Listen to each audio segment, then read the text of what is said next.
Nope, go back.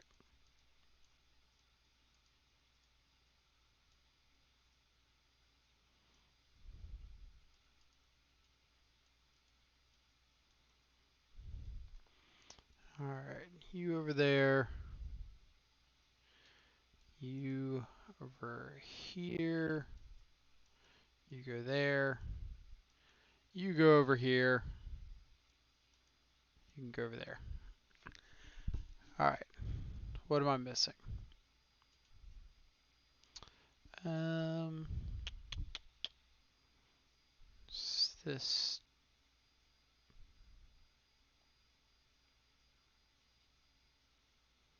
Hmm.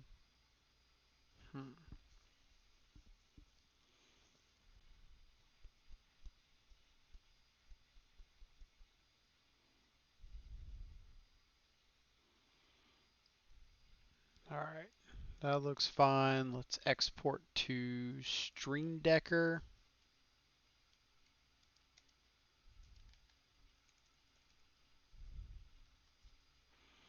Save. Now let's go get Stream Decker updated.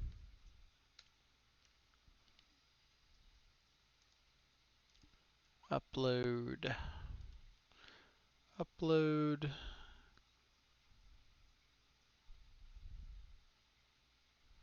Where did I save you to?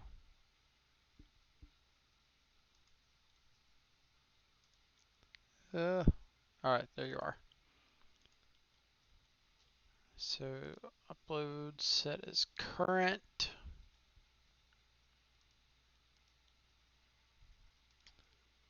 Let's make sure Stream Decker is working.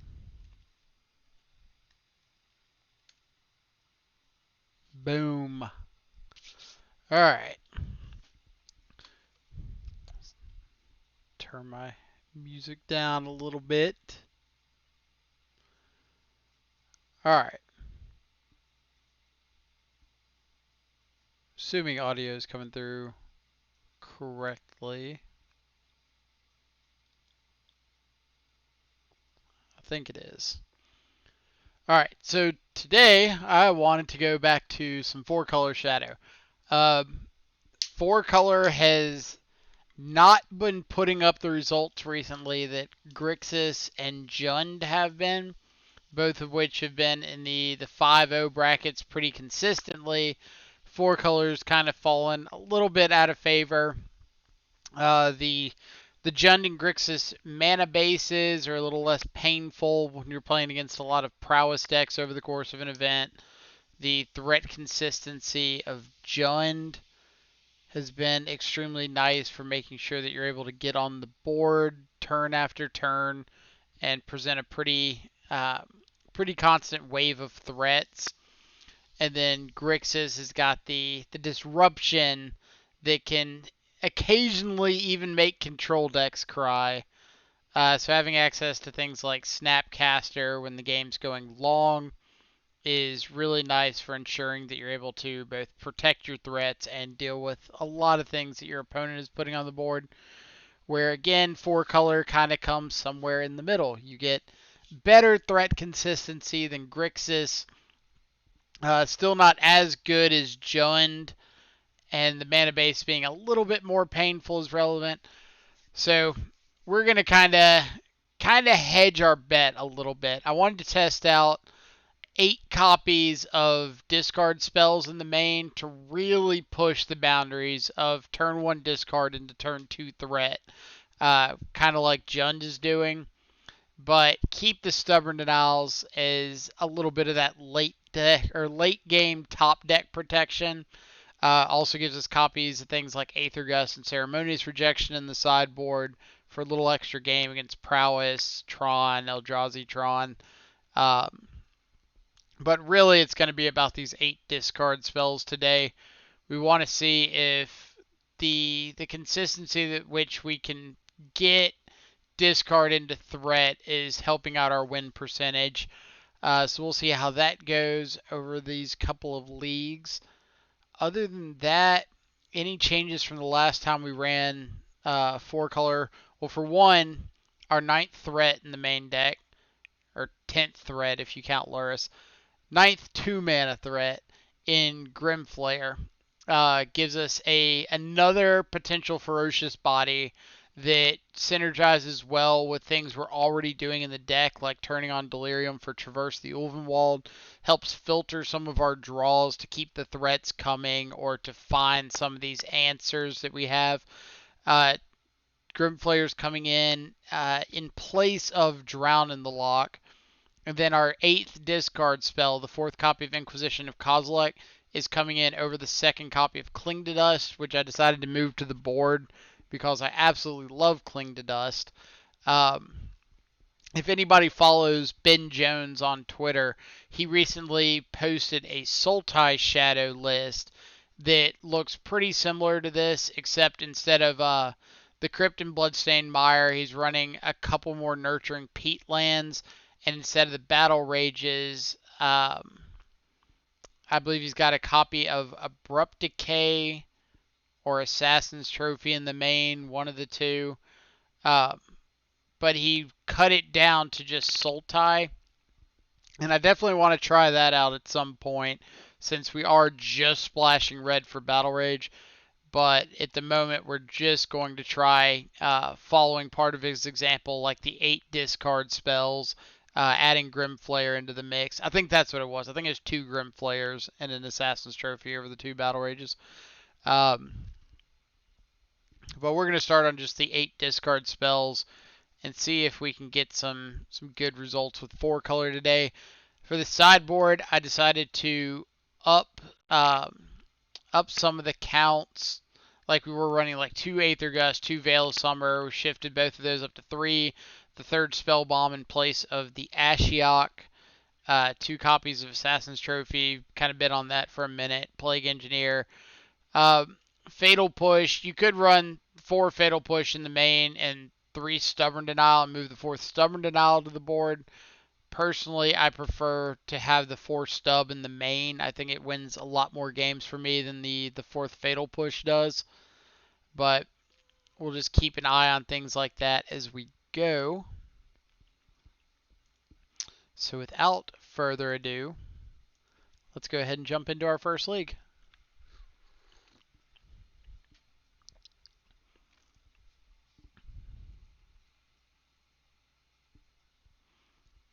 $1,090 people.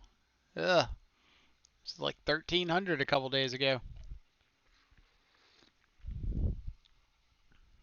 Guess we got league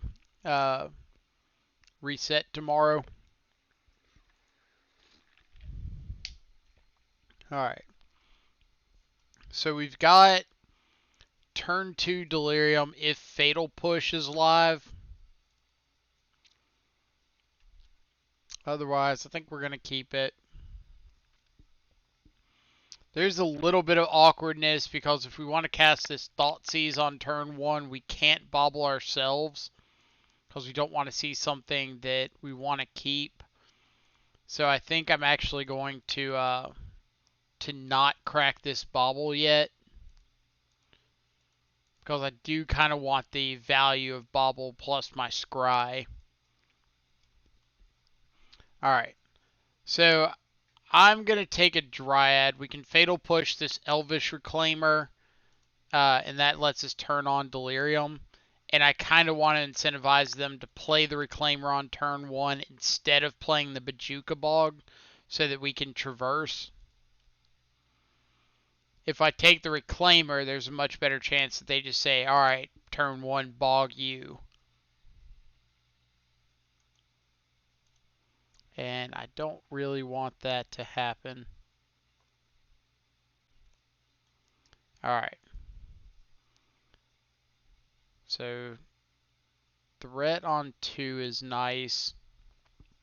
Which means we could hang on to this this Fatal Push to tag a Dryad. If we just want to get pressure on the board. But I think I want to go ahead and use this Traverse to go get a Shadow while I can.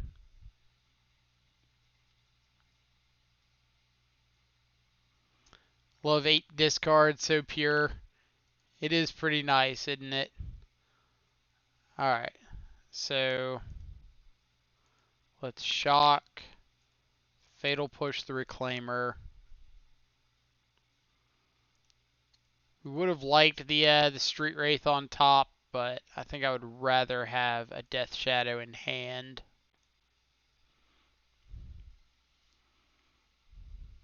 Discard's such a power move. It is. Like, the information that you get off discard mixed in with the ability to disrupt what your opponent's got going on is super nice.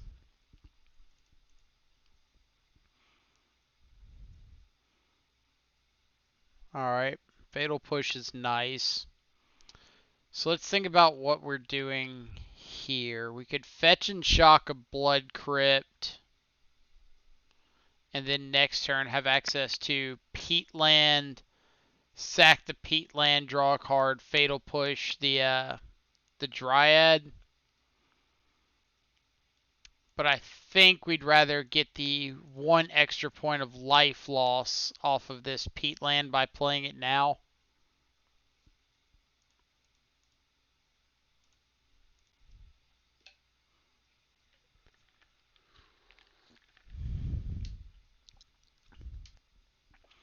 Alright, opponent's got a Titan, which they'll be able to play not this upcoming turn, but the next turn.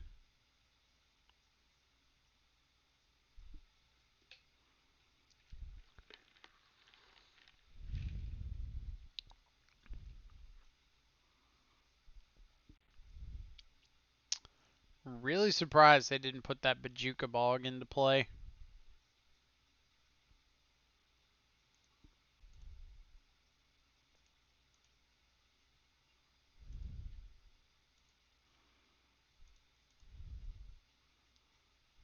I think them putting that, or not putting that Bojuka Bog into play might have potentially cost them this game.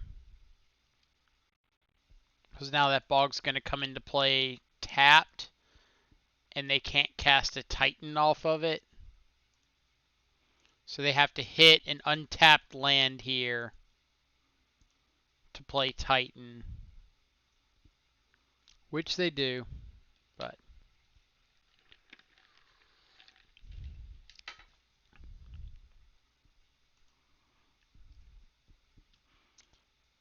But if they had put the Bojuka Bog into play last turn, they would have guaranteed they had the untapped mana to use Castle this turn.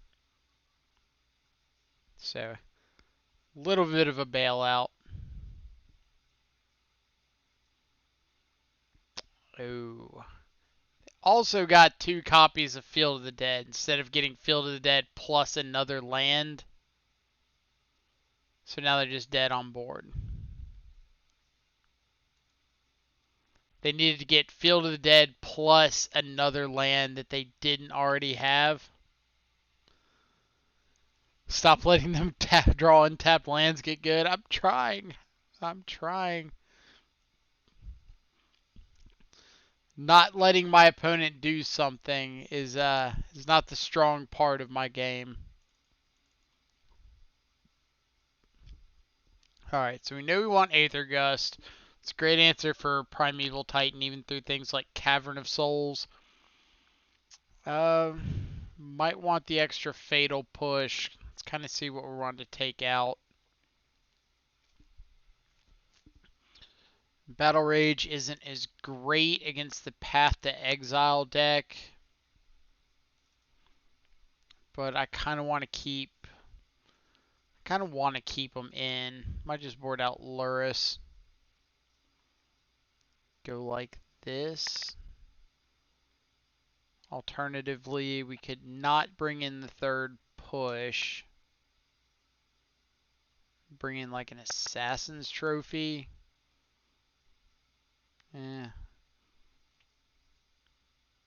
Not really a fan of Assassin's Trophy here. I think I'll just keep the push. Like, I know you can tag a Field of the Dead with Trophy, but it's typically after they've already, like, tutored it up off a Titan or something and gotten a bunch of zombies. in which case it's kind of too late.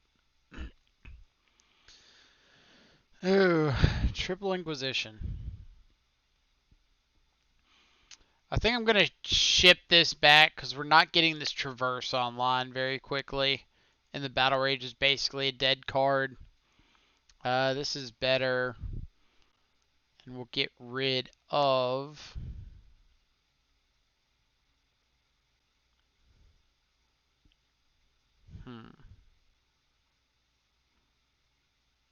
Is it just the second Tarmogoyf?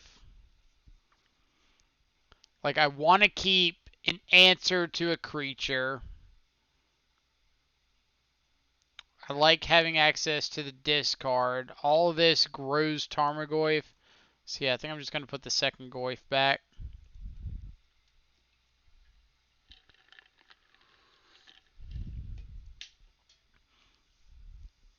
And here, if they play something like a Reclaimer, we get to push the Reclaimer, Inquisition them next turn.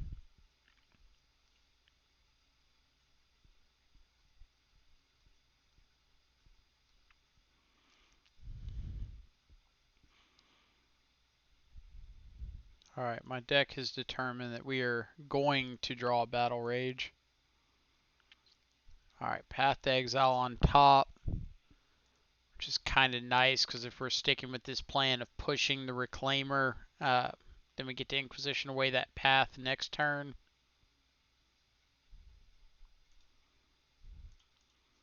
We'll just go ahead and get our land in the yard in case we draw into a Traverse. Then we can Inquisition plus Traverse next turn.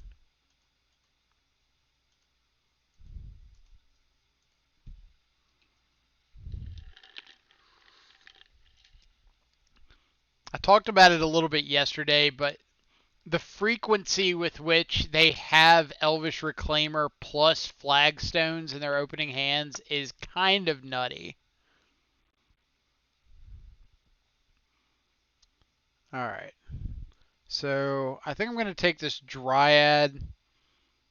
I know we have the Fatal Push, but we also have Stubborn Denial for the Path.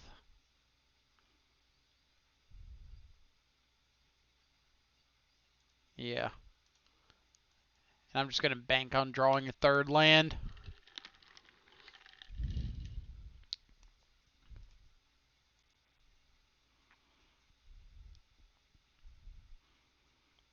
So any third land, let's play out Tarmogoyf. Just like a Thalia.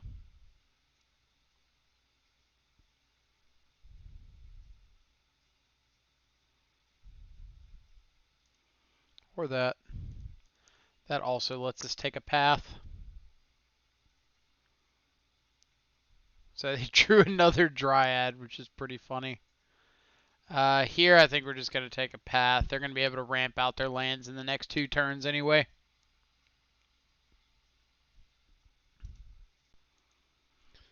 Let's see. Got to be lucky to play this deck because it's a Theory Crafter's Wet Dream. Kind of plays like shit in my experience. Are you talking about the Viletech or Vile Titan deck or our deck? Or both? Alright, so I'm playing out the Tarmogoyf here. Not cracking this Bauble because I want to be able to crack it to turn on Revolt to kill this Dryad.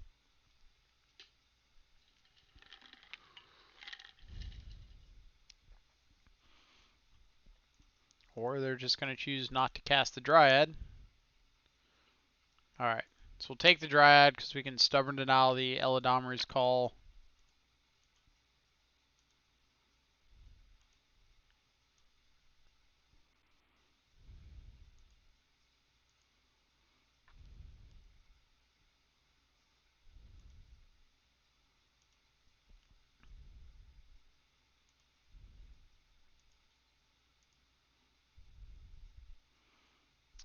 So they've got a Titan on the top of their library, huh?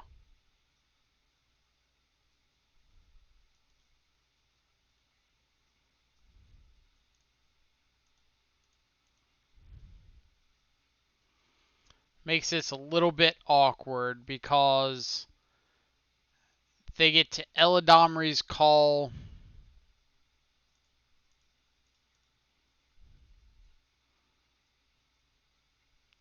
Well, doesn't make it too awkward. Like, if we countered the Eladamri's Call, they'd be able to get a Titan off the top of their library. If we don't counter Eladamri's Call, they get to get a Titan off the Eladamri's Call. So, either way, they're going to have a Titan.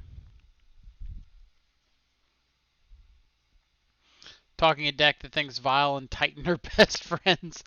Fair. Fair enough.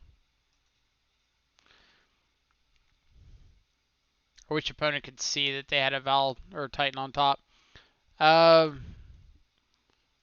They don't actually have the second green source for this Titan right now, which is kind of funny. So they have to top deck an untap green source.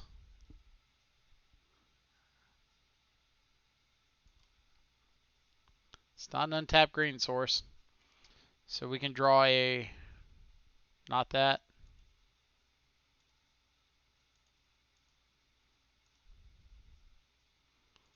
Alright. Let's play a second Tarmogoyf. Say go. No untapped green source, please.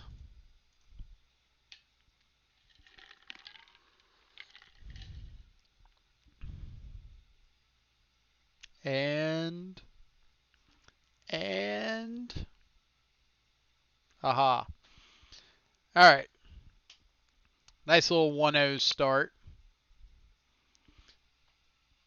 Good showing for the deck that can't get a third land to save its life.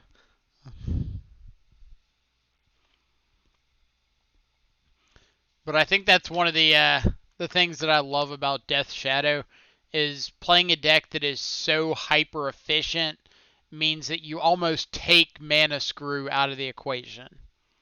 Like, you can get Mana Screwed, but for the most part, if you see 2 lands, you're pretty set.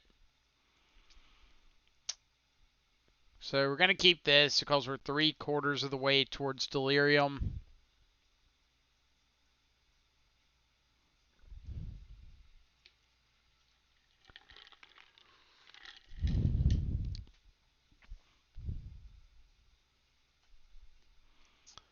Alright. So we're going to start on one of these Inquisitions. I think we're just going to go ahead and get our Blood Crypt so that we just have all of our colors covered. Dismember Death Shadow. Let's take a Thoughtseize. We can plan on dismembering or Inquisitioning away something else next turn.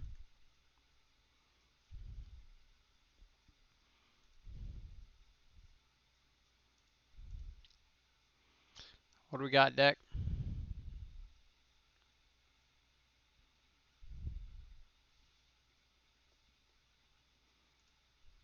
Not quite the greatest.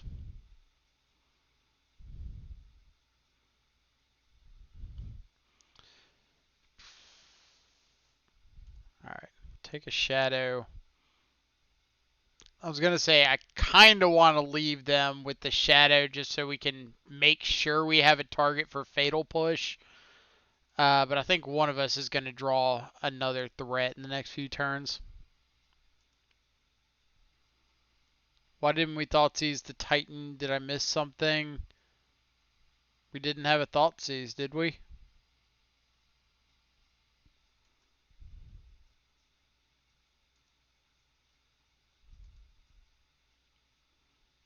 We might have had a Thoughtseize. If we did have a Thoughtseize, then we should have Thoughtseized the Titan. But I kind of wanted to play out the second Tarmogoyf anyway. But no, if we had a second thought, or if we had another Thoughtseize, we should have Thoughtseized the Titan.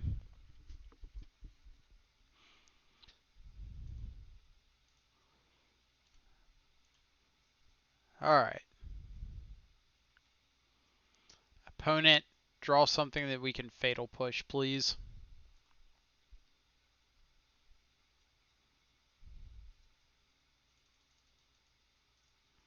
So we know their hand is Blood Crypt , Unknown.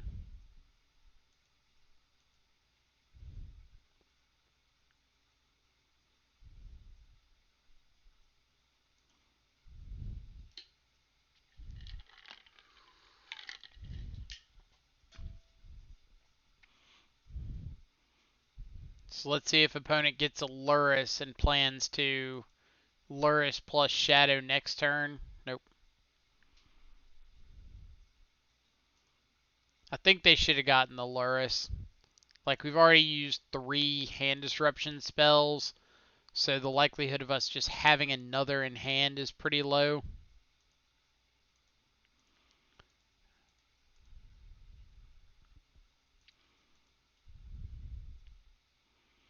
I almost wish we had just like a one of Gurmag Angler in the deck for occasions like this, uh, where we could just traverse for a Gurmag Angler, play it out, and laugh maniacally because they have like no ways of dealing with it. So now the question is, what's our best threat? If we had a Bobble in the yard, I'd snap get Lurrus, but we do not. Shadow is our biggest threat. Grimflayer gives the most value. Yeah, I think we're kind of forced into getting Shadow.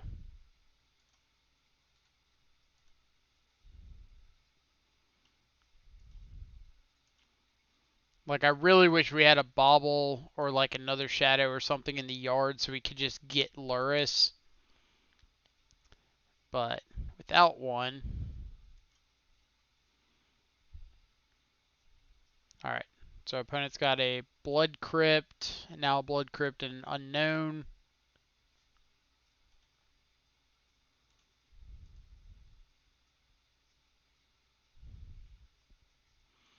Alright, second threat is nice.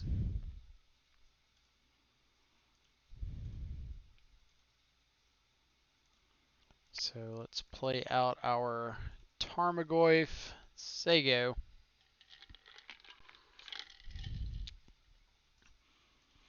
Alright, opponent. Don't kill us.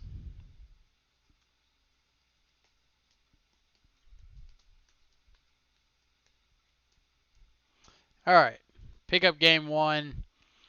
Let's go to game number 2. I want you guys.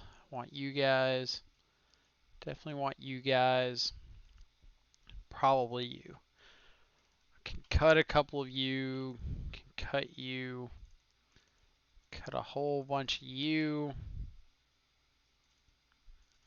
And a couple of you. Go like that. Looks good. Let's do it.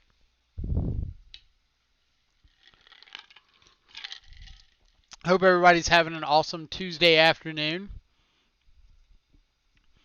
Hopefully you're in a part of the country or the world where you're not expecting heavy amounts of storms this upcoming week. I know we've got hurricanes getting ready to hit the southeastern part of the U.S. in the coming days, so stay safe wherever you're at.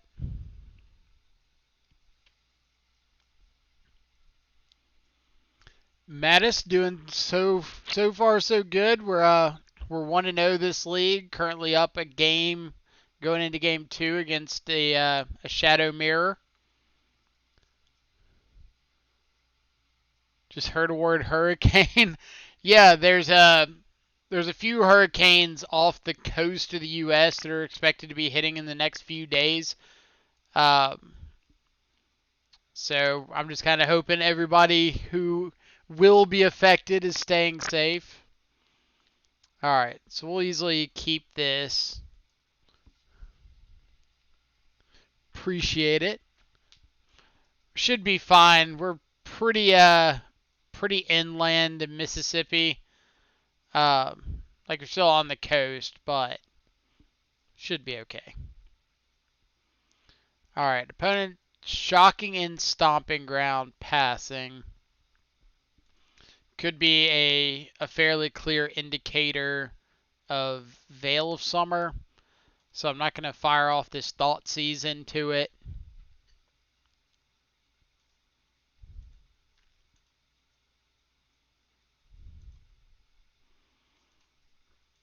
I think our opponent is just Jund Shadow. I don't think we saw any blue game one. Do we want another copy of Assassin's Trophy? Don't think so. I think we're pretty good on removal at the moment.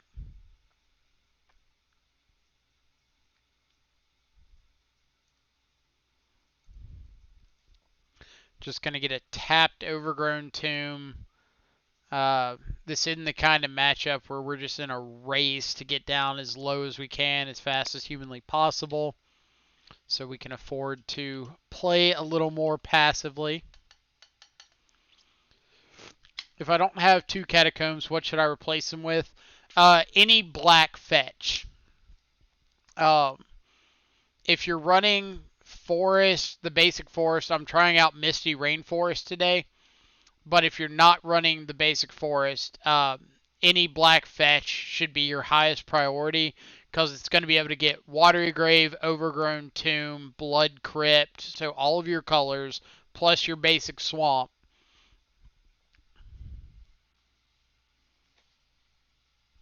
Yeah, the forest I'm just trying out today. I don't know how necessary it's going to be either.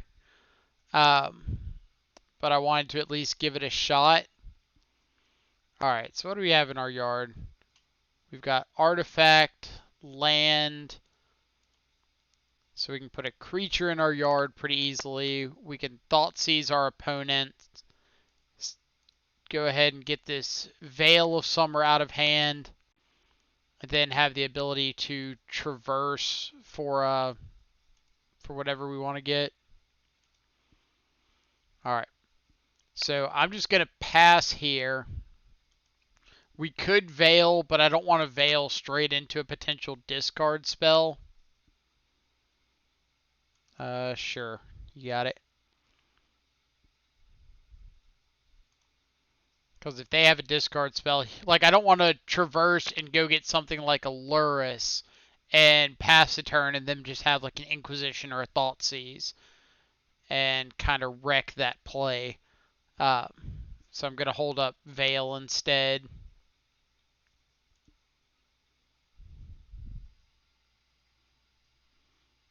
Probably depends on the amount of Path and Blood Moon decks exactly.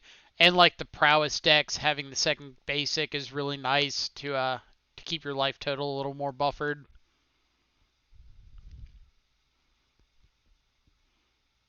Alright, Traverse, sure. Lurrus of the Dream Den. You got it.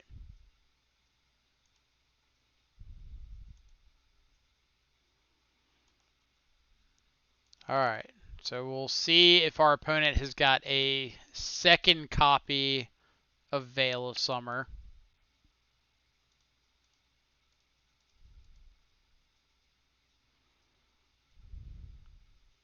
Nope.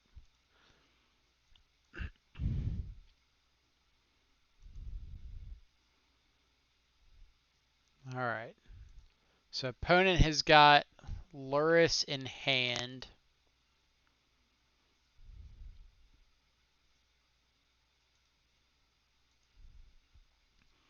So we could traverse for a shadow, play a shadow, and hold up Veil of Summer.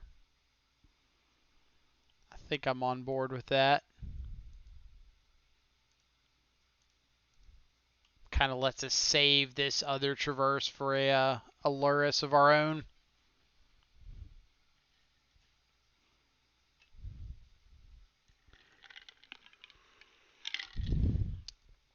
Well, that's not very nice.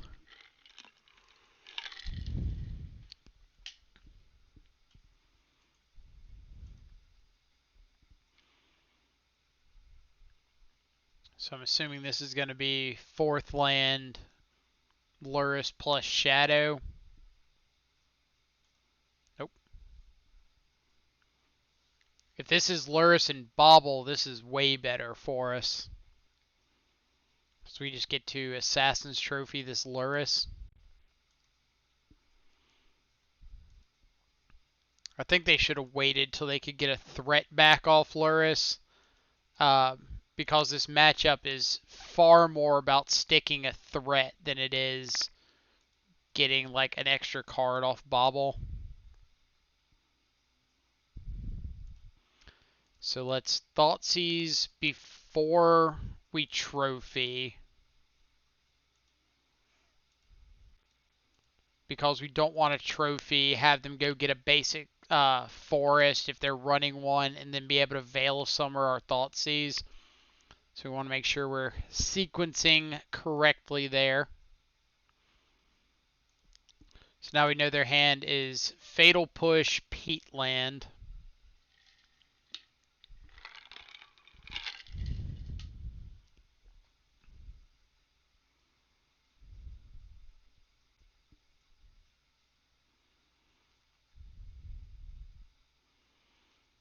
Alright, so we could Thoughtseize, Traverse for a shadow, play a shadow. I think I'm on board with that. Unless they have double removal spells. Then a little bit less on board with it. But I think we're still going to get a shadow and just not play it. So next turn we can play out one of our threats, hold up Veil of Summer. If we draw a fourth land, we can play out both of our threats and hold up Veil.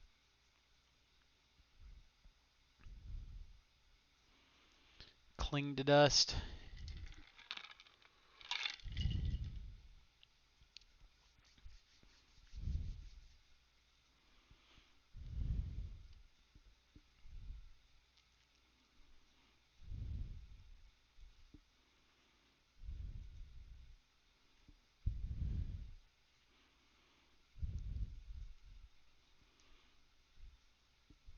But it's kind of nice because we've already dealt with our opponent's Lurrus, and ours is still in our deck. There's Peatland. Hardcast Wraith. Respect opponent.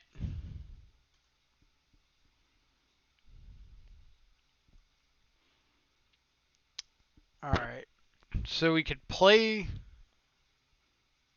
Goyf Shadow. I think I'm just going to play Shadow.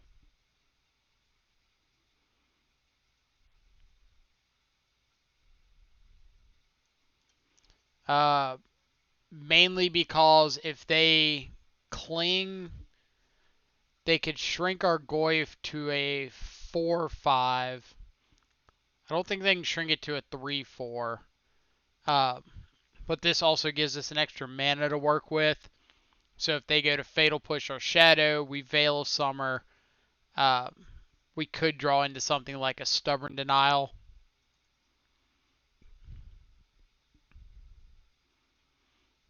I think they probably should have just played that second Street Wraith. Like, if they're on that plan, stick to it. Unless they just drew double threat.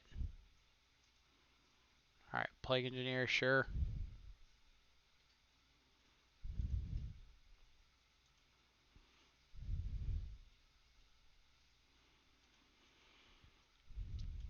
Alright, what do we got? Good old trophy, eh? So we could, I think, just play Goyf and pass.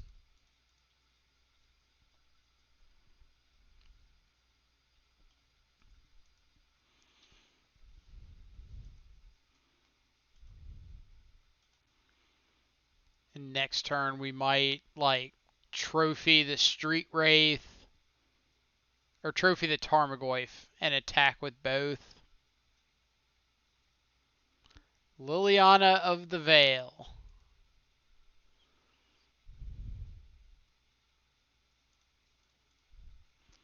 Well, we know you got the Fatal Push, so.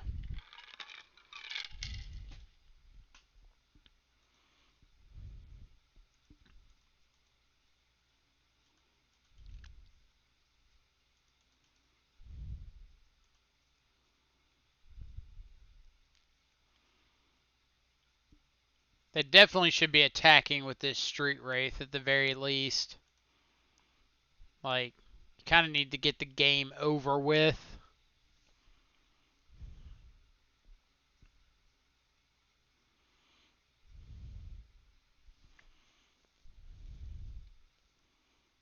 Are we just playing Lurrus here? I guess we could play Goyf plus Spellbomb. That kind of helps against like a top deck Traverse on their side.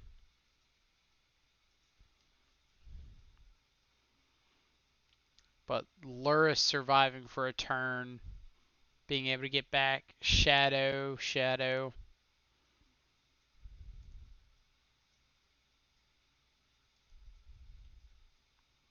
Surely they're not playing Maelstrom Pulse, famous last words. But yeah, I kind of want to save this Lurrus for a turn that I can play it plus get a Shadow back.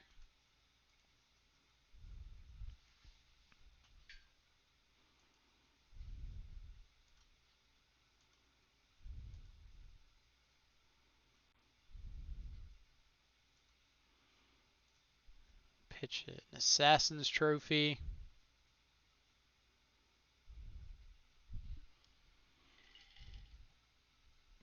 Alright, opponent.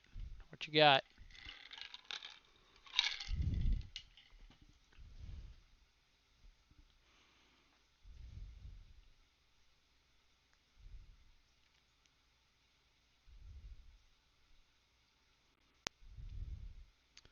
Like, I just want to point out, if they had just attacked us with this Street Wraith, we'd be dead.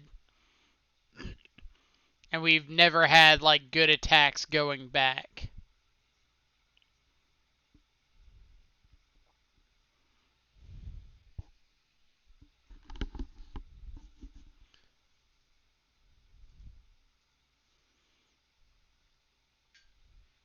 Alright, K-Command's a pretty good draw out of them. We get to pop their Yard, but they get to discard our Lurrus.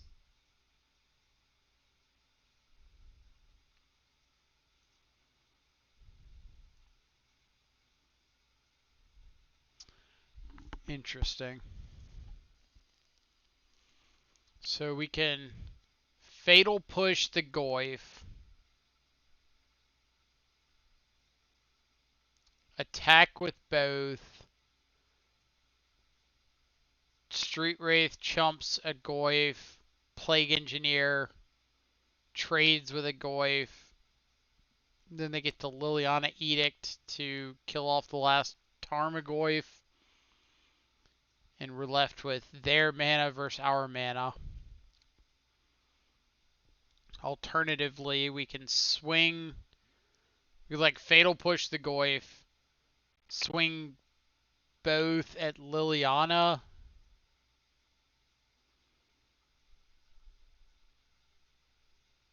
And see if they. I don't think it changes blocks. Like, I think they still just block on both. We could attack at them. If we don't Fatal Push the Tarmogoyf, then they block Goyf on Goyf, Plague Engineer on Goyf. And we lose a Goyf, they have 2 threats. So yeah, we have to push their Goyf. And if we pass the turn, they get to Edict us, and they're left with a threat, and our Goyf trades off with the Plague Engineer.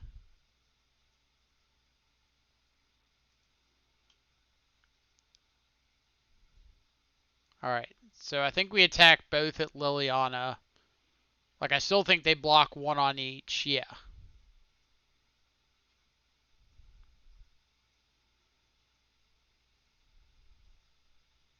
Yeah, it doesn't make sense to give up the Liliana when the Liliana represents killing a creature. And now we're just in top deck mode.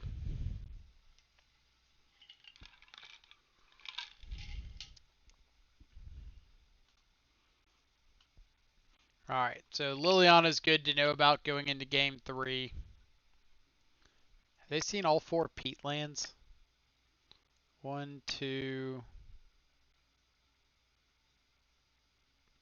So just 3. 1, 2, 3. Yep.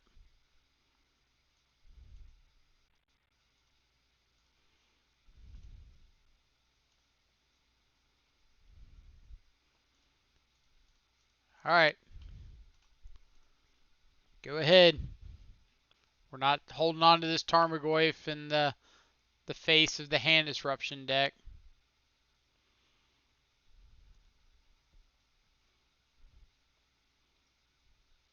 I think this is about the last time that they can flash or escape this Cling to Dust before they run out of stuff in their yard.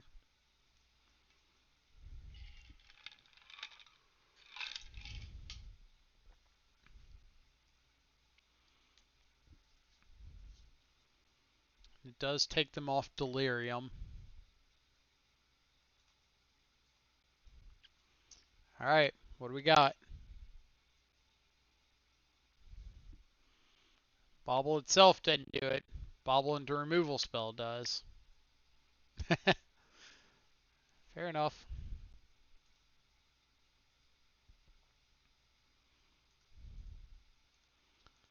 Alright, see if it works. Don't veil me, please.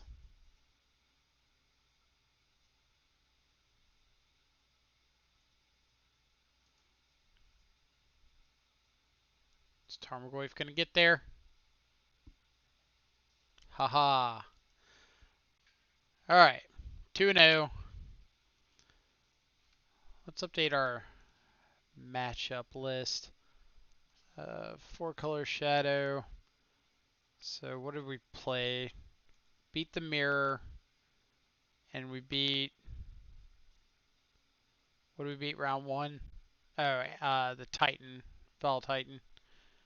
Where you at, Val Titan? Not Amulet Titan. Probably need to arrange this alphabetically right.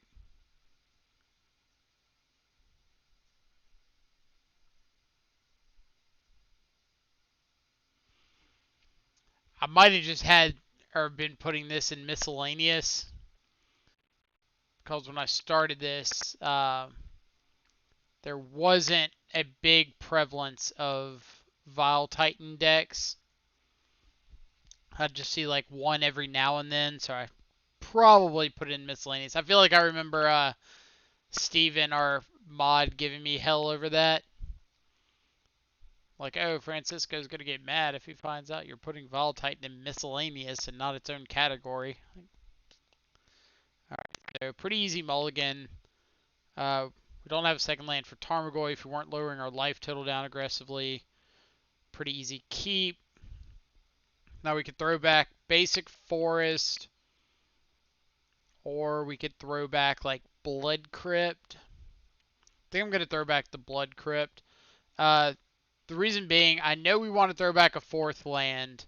I can fetch up the Blood Crypt with the Polluted Delta if I need it, but this lets me play around needing to keep my life total high. Sidewell Junkie, thank you so much for the follow. Hope you're having a fantastic Tuesday afternoon, wherever you're at in the world, or morning, or evening. Alright, so we'll keep the second Tarmogoyf on top. Ye old Amulet Titan. Alright, so Tarmogoyf's going to be a 1, 2, 3, 3, 4 after this. So I want to take the Dryad because I'm not going to be able to swing through it in the near future.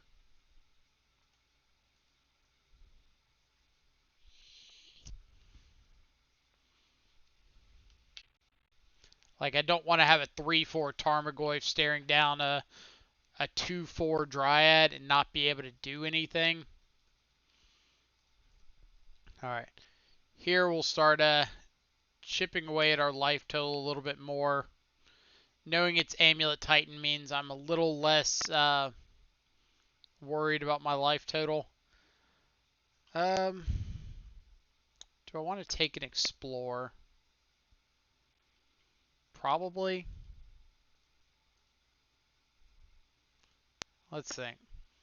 So they drew the foothills, because we didn't know about that. So they've got turn 2, explore, put in rot farm.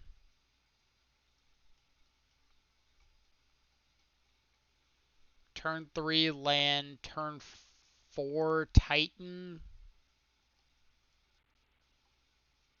It's either turn 4 Titan and we have a turn 2 Tarmogoyf, turn 3 Tarmogoyf, or turn 5 Titan and we've got turn 3 Goyf, turn 4 Goyf.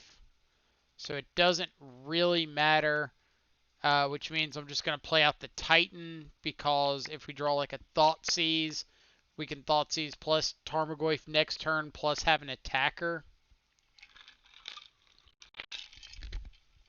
Greetings from Paris. Awesome.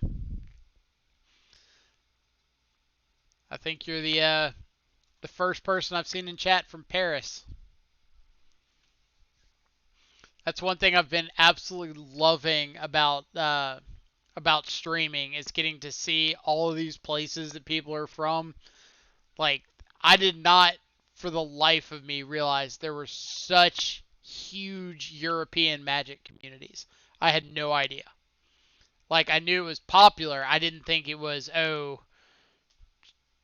couple hundred people tuning in every now and then popular. Alright, Bojuka Bog's pretty rough.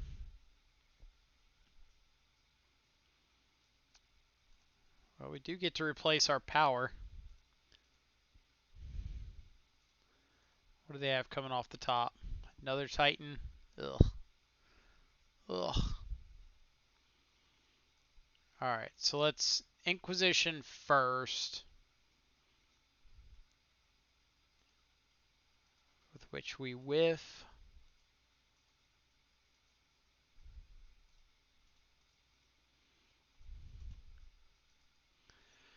Alright, opponent.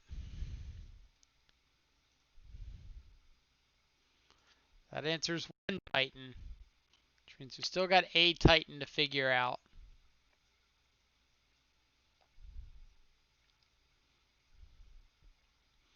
So our opponent can play bounce land here, pick up Garenbrig, and they've got access to Titan next turn. Second Thoughtseize. Ah.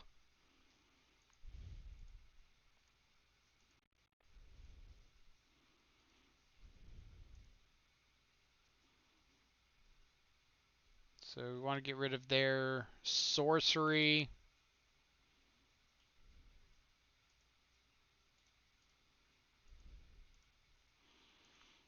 Alright. Bright side is this Titan on their side cannot turn on Field of the Dead. They can't 7 lands.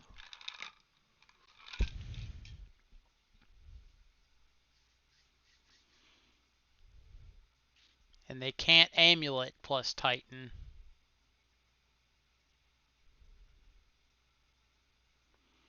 Which kinda, that's what I'm thinking they drew based off that tap Bojuka Bog there.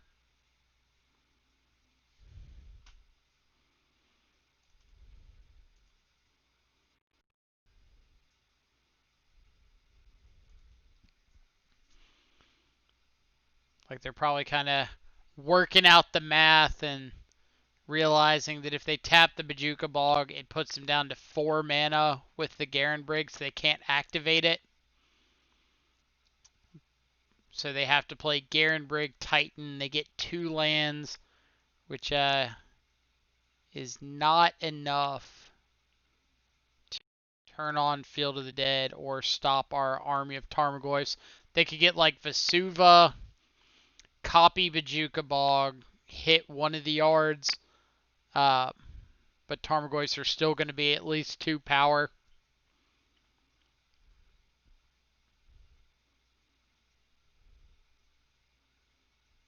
They could get Bojuka Bog plus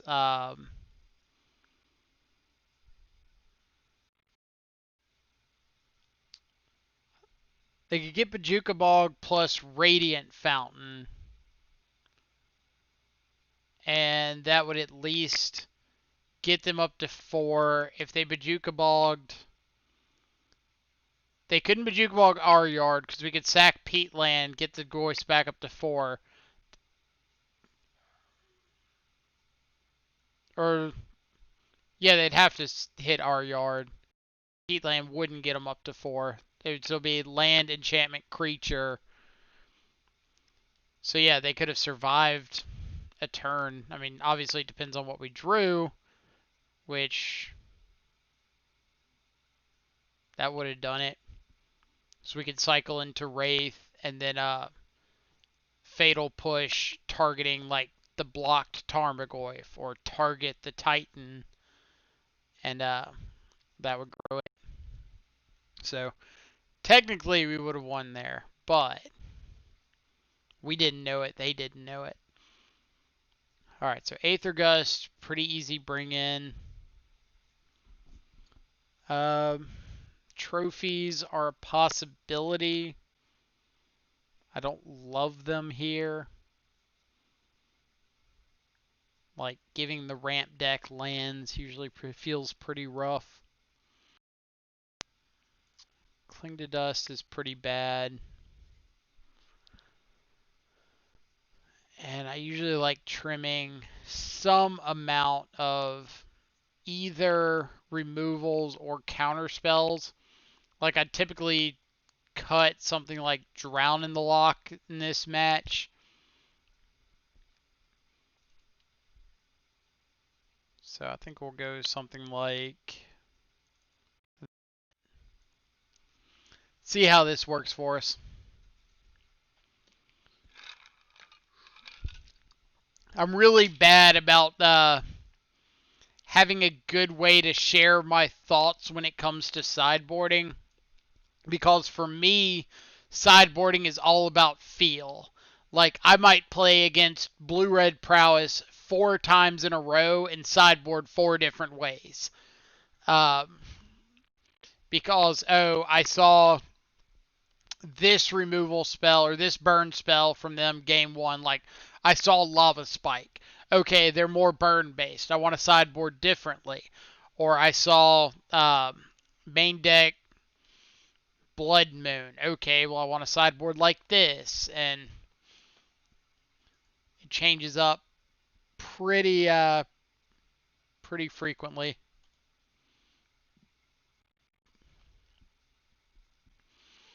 All right, so Street Wraith is a pretty good pickup. Let's go ahead and see what we get. Another Peatland. I'm going to lead off on a Peatland here because I want to get a couple extra taps out of this to lose a little more life. All right, so let's take an Amulet. We don't really care about EE since our threats are pretty diversified CMC-wise. So if they just want to play out like a EE on 1 here, we just get to play Tarmogoyf into Tarmogoyf. But I really don't want them to have the explosive start that Amulet into a potential Titan would give them. Alright, so let's get Blood Crypt here. Play out Tarmogoyf. And like this turn or next turn we'll get an attack and then play Goyf plus Shadow. Like we know they've got the EE that can take care of the Shadow, but we still want to push forward with our plan. Is that going to change things? Probably not.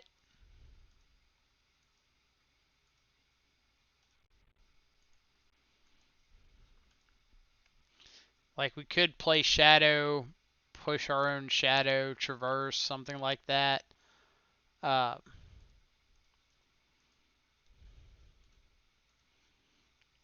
I don't think we're at that kind of a point to the game yet.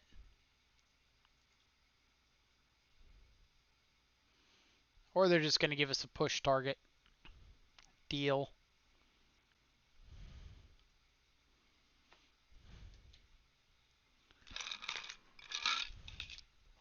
I, in fact, enjoy when my opponent gives me something to fatal push.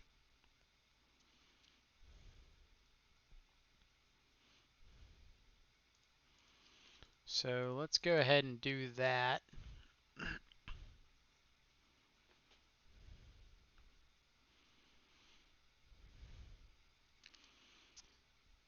So this means that my opponent has to crack this EE. So I'll just let them do that. Get in for our 10. And now do we want to... We could traverse for Shadow.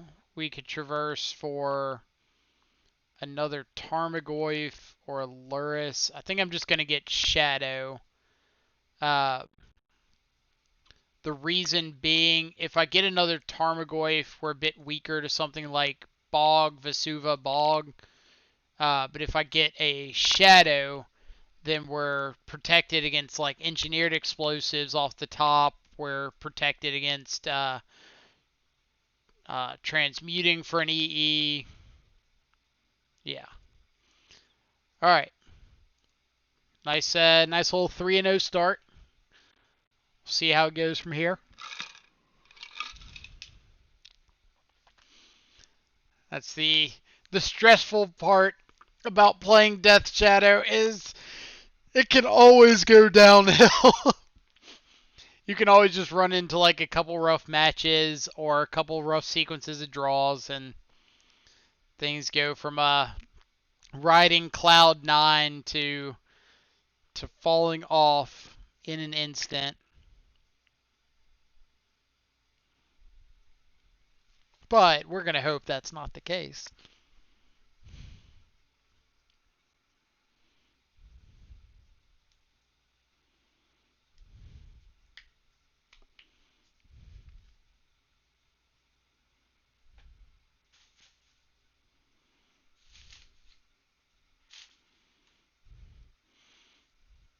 Like, I think we've had multiple potential 5-0s in the last couple of weeks hit in match 5 by something like Gruul just hitting Blood Moon into Bloodbraid into Pyromancer or something insane like that.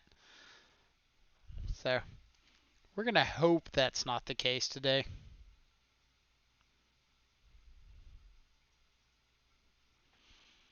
We are winning a bunch of die rolls, which is nice. All right.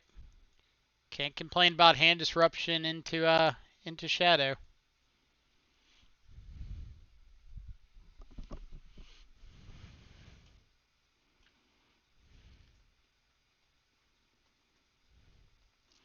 So we'll Mire, go get a Watery Grave, an Inquisition.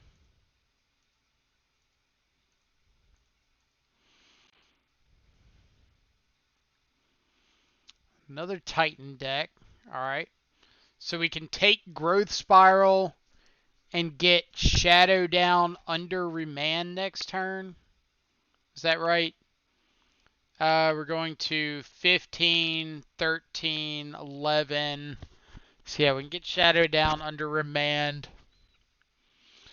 Otherwise, we could take a Remand because they cast Growth Spiral at the moment. I think I want to just take the Growth Spiral.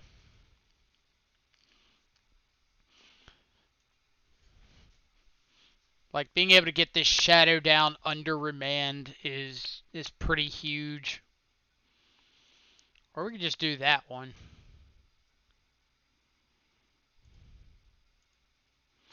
Let's get the Tarmogoyf down. Next turn we'll be able to play Shadow or like Thoughtseize, Stub at Thoughtseize, something like that. They draw like a Spell Snare. Gross. Oh my god. Really? Drew a Spell Snare? I didn't even know this deck played Spell Snare.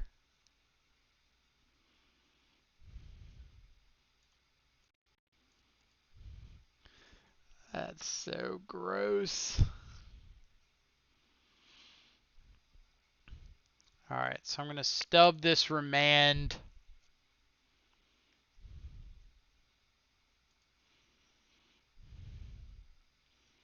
Then I'm just going to take the Uro. Like, I know that they can escape Uro, but they're at least a couple lands off of that.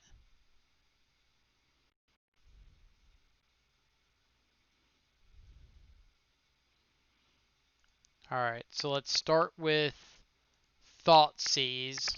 I expect this to get remanded. Yep. And then we'll traverse for a fetch land to go get Blood Crypt and play out our Shadow. God, I can't believe they drew Spell Snare as their one blind draw. That was so nasty.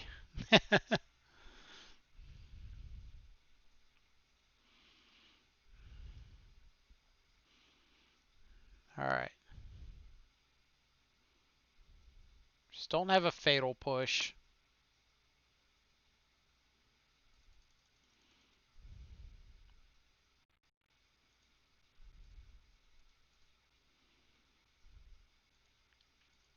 Alright. Mystic Sanctuary is not bad. But it does mean that they can't Uro next turn unless they draw an untapped green source.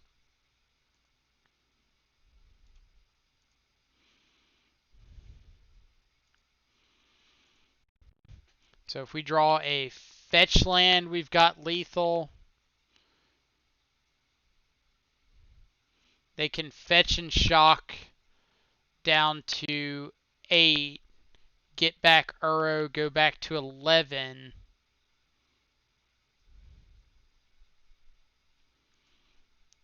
Or they can not.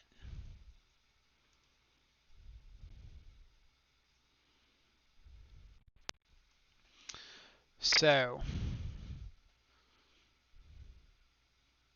we want to crack this peat land.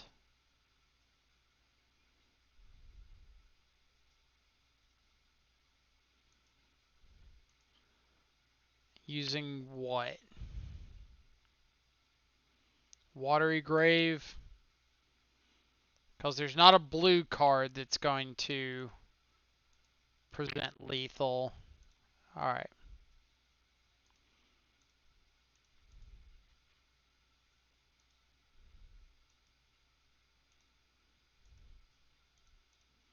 And this gets a breeding pool. And GG's.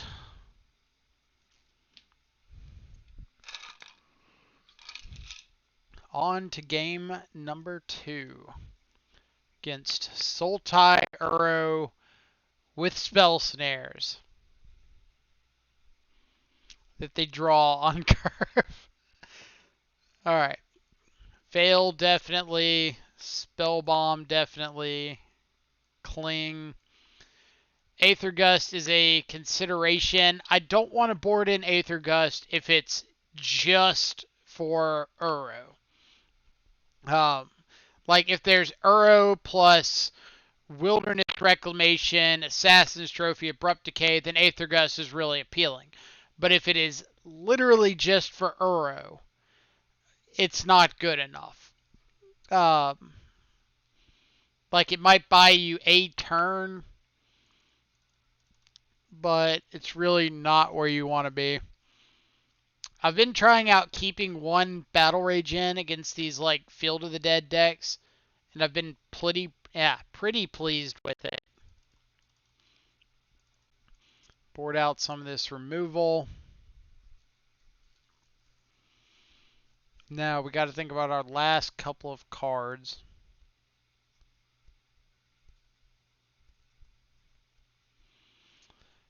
And I think out of what we have access to, I'd rather cut the second Battle Rage. I know I just said that I like it against the Field of the Dead decks, but I think the other things we have are better, especially against Sultai, where we know we're bringing in these Veil of Summers. Against Bant, I might not bring in Veil of Summer, and Battle Rage gets a little bit better. Or against Teamer, I'm definitely leaving in Battle Rage. Um, but against Sultai, with the removal suite that they have access to, I'm a little less, or a little higher on Veil of Summer, a little less high on Battle Rage. And then the last cut, probably just the other Fatal Push. I'll bring back in Fatal Push if we see something like Ice Fang Coatl, um, something like that, Tarmogoyf. But I really want to focus game 2, since we won game 1, focus game 2 on being proactive and aggressive and making them deal with our stuff. And Fatal Push being a reactive card in that situation is a little bit less exciting. Bluefish going pretty well. We're currently 3-0, up a game in match 4. So hopefully we can continue some good fortunes. All right, I'm gonna keep this because we're 3/4 of the way to Delirium for this traverse. We've got a bunch of redraws. Now we have a threat.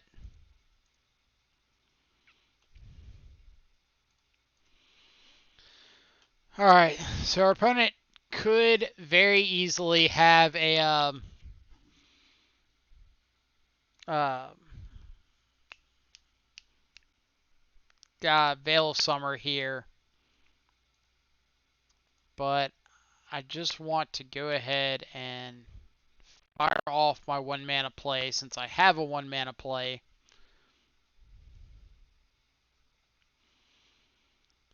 Like, it's kind of the same story with Veil of Summer every time. If they've got it turn 1, they're going to have it on turn 2 and on turn 3 and so on until you get it out of their hand.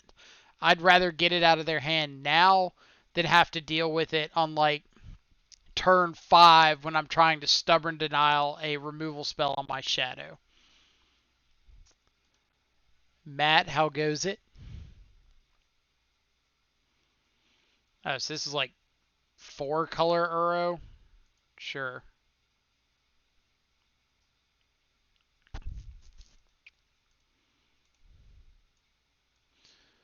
So they're drawing a Flooded Strand. Got it.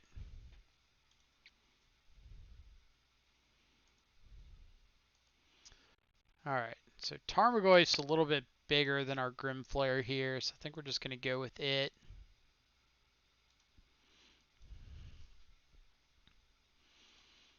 And then next turn, if we need to, we can like traverse for a basic forest, play out Grimflare. We'll kind of see what our opponent does here. Looks like they're probably just going to Uro. Yep. So we do get to cling that, which is nice.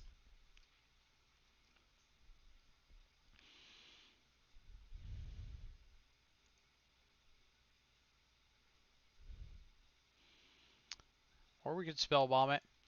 Let's start by tacking down Renin 6.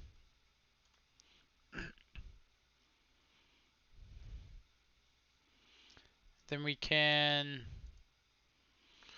what? We could cling Uro, traverse for a fetch land, and have access to Stubborn Denial. Is that better? Probably.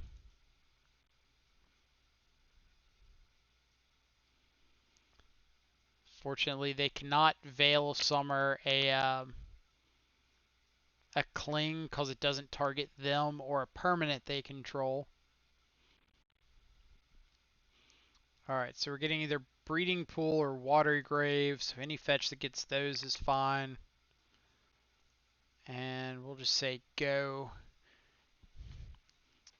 And yeah.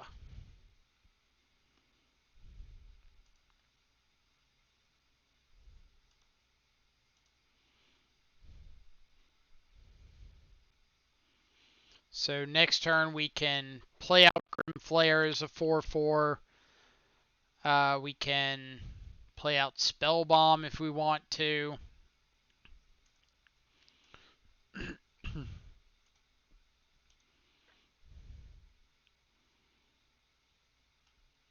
Alright, so I want to start by attacking. Because if our opponent's going to cast something, I want to make them cast it now.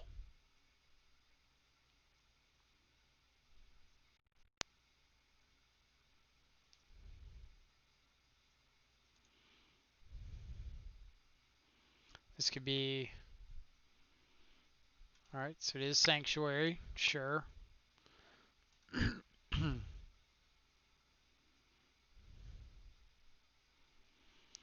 So is this like Sanctuary plus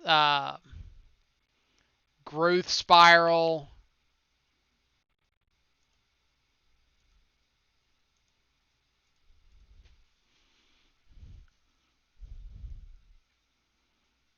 Could be Cryptic Command.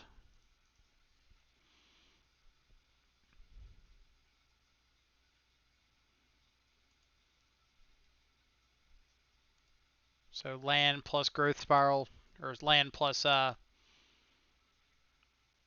Veil. Sure.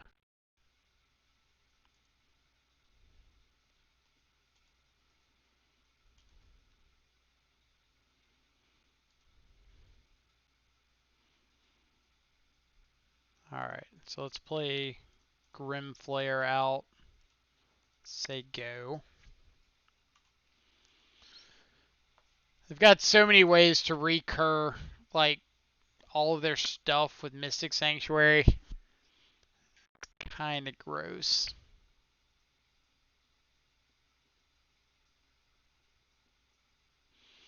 Alright, we're done here.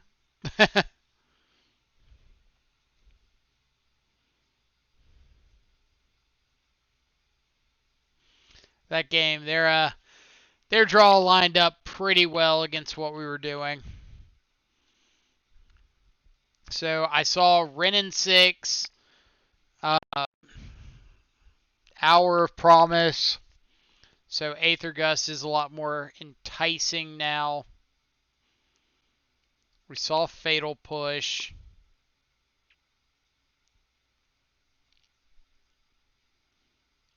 So most everything else that we have going on is still solid. We can shave a couple discard spells.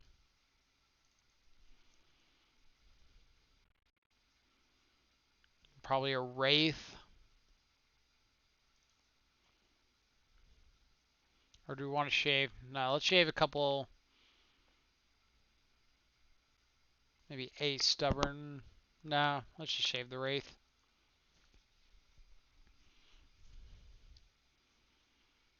This should allow us to, especially on the play, interact a little bit better with things like Veil of Summer, Hour of Promise, Wrenn 6.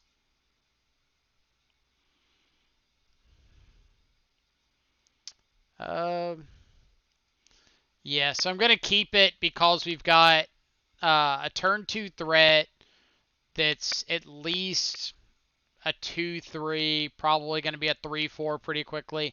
We've got interaction for Uro, and then we've got interaction for like Hour of Promise, something like that, plus a backup threat in case our first threat doesn't live to see the light of turn 3. Alright, what do we got coming off the top? Veil of Summer.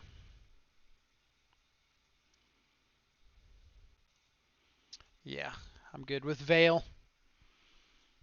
Help protect ourselves from a fatal push a little bit.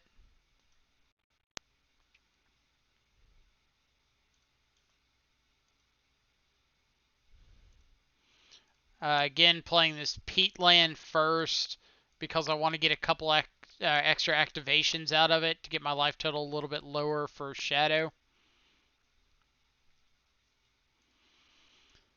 Alright, opponent. Don't spell snare me.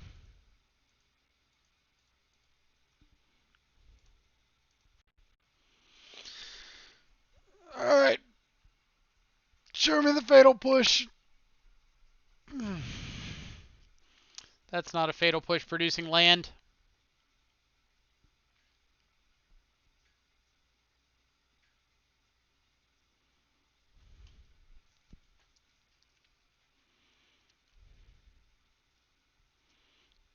Growth spiral, sure.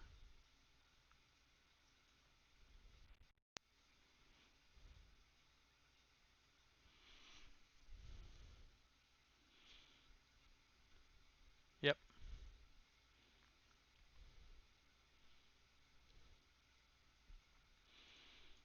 Show me a fetch land. It's not a fetch land, but it's not the worst. So let's take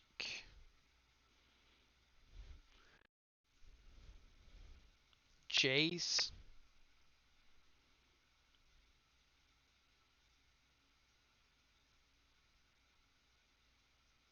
Yeah. Take Jace. Play out Shadow. Say go.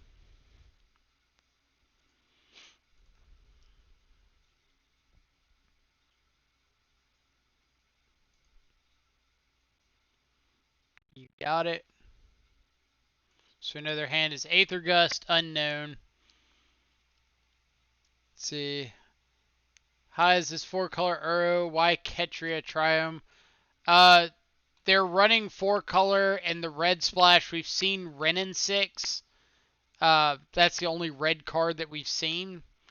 So if there's something besides that, then I guess that would be the reason. Alright, let's start with a Cling to Dust on Fatal Push. Good draw.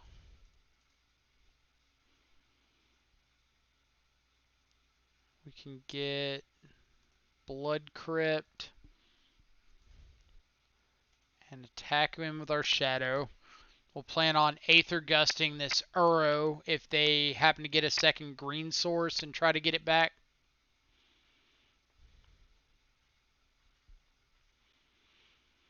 That looks like a potential second green source.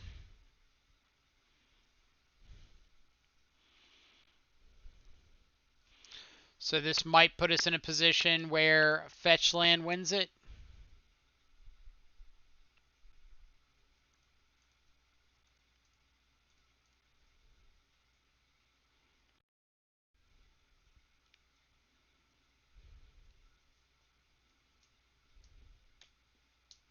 And we want to keep this green open for this Veil of Summer.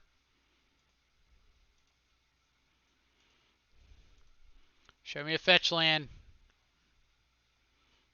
That is technically a fetch land. Alright, let's get a Catacombs, sure. And attack him with a Shadow.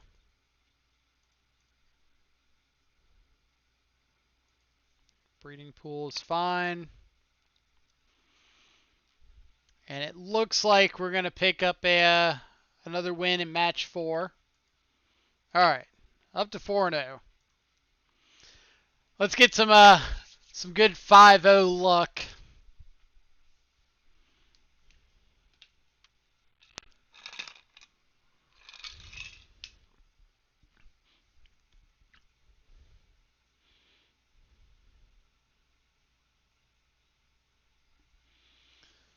Let's go. There we go.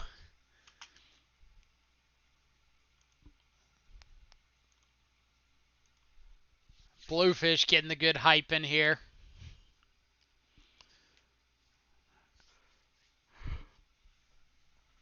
Oh. Yeah, I was looking at the 5-0 list on Goldfish today, and 4-color hasn't 5-0'd in a while, which is surprising. I still think that it's definitely one of the better Shadow archetypes.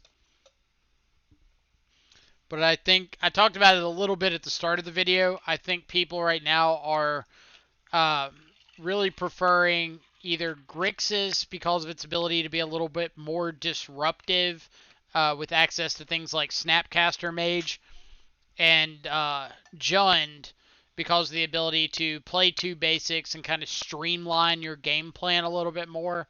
Like, it's just, all right, hand disruption, get a threat down, kill them. Could 4-color not show up in the list because it's too similar to the Jund lists? There's a possibility that's the case, but when you start adding in, like, all right, 4-colors got 4 copies of Polluted Delta, Watery Grave, Breeding Pool, 4 copies of Stubborn Denial, Aether Gust, Ceremonious Rejection. Um, the chances of getting above that, I think it's like 20 card difference mark, are pretty high. Um, so this I'm going to ship back. We're 3/4 of the way to Delirium again, which is kind of baseline of where you want to be, but none of these are proactive sorceries. So we would have to like traverse for a basic to be able to play um, a traverse online if Fatal Push is live. This is much better. We get turn 2 Thoughtseize, turn 2 Tarmogoyf, hold up Stubborn Denial. So let's get rid of the second Bauble. What do we got? Darkslick Shores. So this could be Ad Nauseam. It is Ad Nauseam. Typically a favorable matchup for Shadow. We'll see if we can keep that trend going. It's kind of another matchup where turn 1 hand disruption, turn 2 threat, then a little bit of disruption after that is huge. Alright, so Spirit Guide, Oracle, Pentad, Prism. Not a lot of filtering out of their hand. So I think I'm just going to take the Pentad Prism. It helps to grow the Tarmogoyf a little bit, even though we have the Bauble. Need several pieces to kill us, and I'm kind of thinking about Stubborn Denying this Lotus Bloom on the way down. Or they just top deck a Pentad Prism. Alright. Alright. Touche, opponent.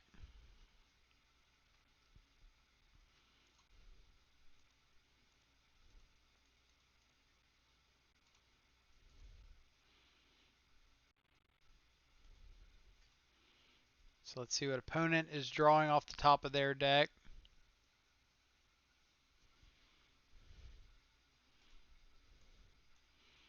Another Seachrome Coast. So we've got perfect information on their hand.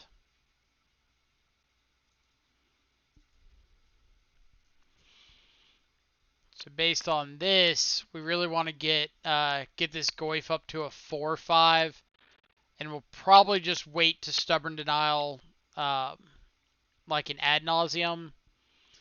Now that they've got the plenty of mana, we're less excited about potentially Stubborn Denying a Lotus Bloom.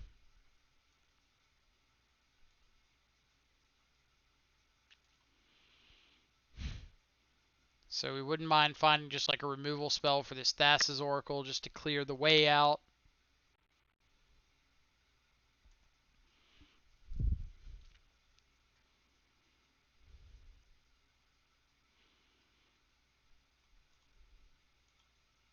Alright, so luckily with their hand, they can't top deck both an Ad Nauseam and like a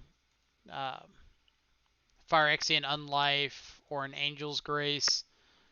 So we're pretty confident that we're not dead this turn. But next turn might be a little more questionable. We just really need to find a way to get these Goyfs up to 4/5s.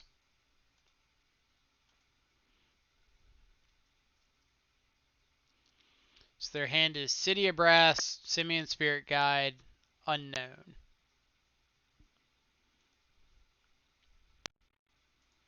I'm pretty sure Thassa's Oracle. Yeah, you do have to keep one of the cards on top. So if they saw two things that they didn't like, there's a chance that they just had to keep one, and that second card could be something that they didn't want. All right, Wraith is good. Gets these Goyfs up to a 4/5. Dismember's also good. Puts an instant in our yard. Gonna fetch out a basic here and pay the full life for Dismember. Or not the full life, the full mana.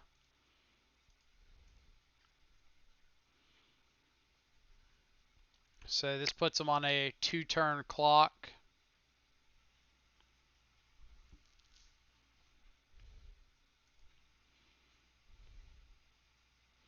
Maybe first discard on Thassa's Oracle.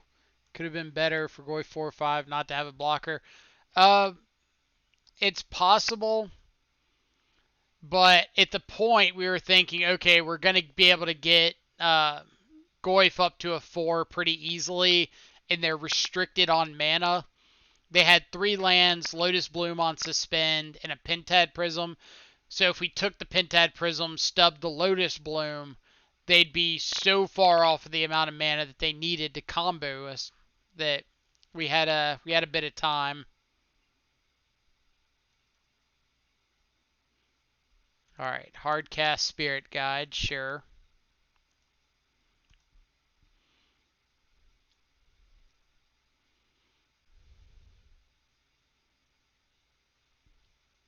All right, so we can Battle Rage one of these Tarmogoyfs.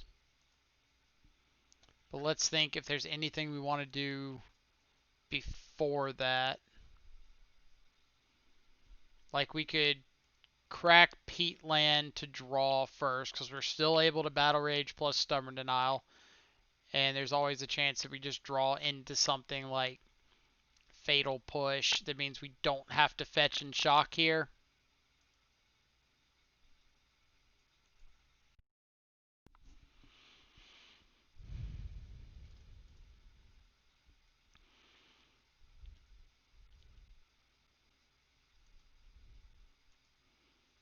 So doesn't particularly matter which one we target.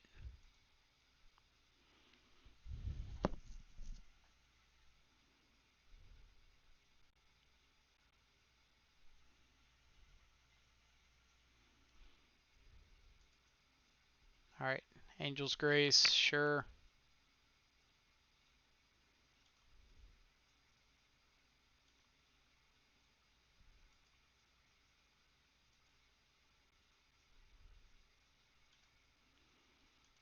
All right, go ahead.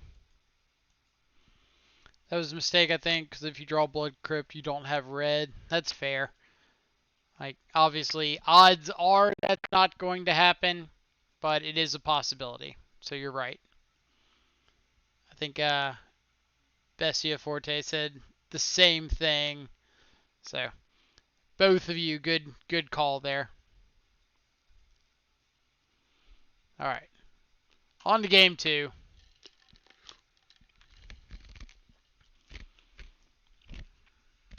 Against Ad Nauseum, Assassin's Trophy, Rejection, Cling, Veils. All right, so before we get into a big discussion over this, most of the cards I'm looking at bringing in are because I want to get these things out of my deck. Like, I do not want removal in my deck post board at all.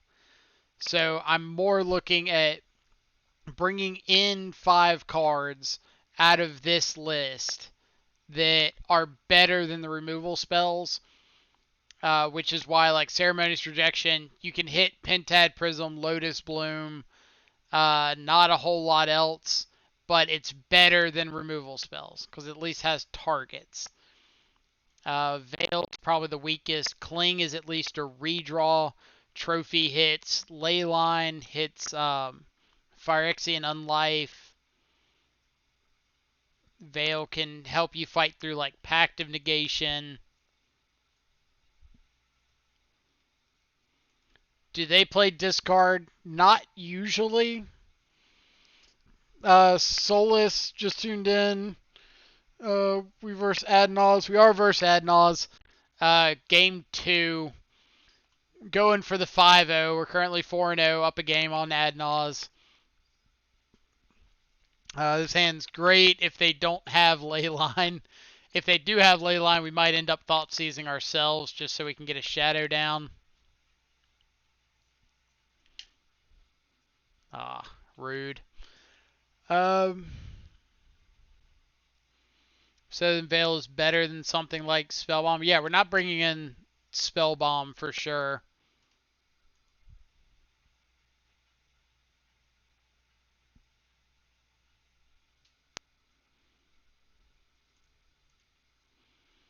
Alright, so this is probably going to be a Thoughtseize ourselves. But we'll kind of see what we're drawing into. Inquisition off the top. We don't want that.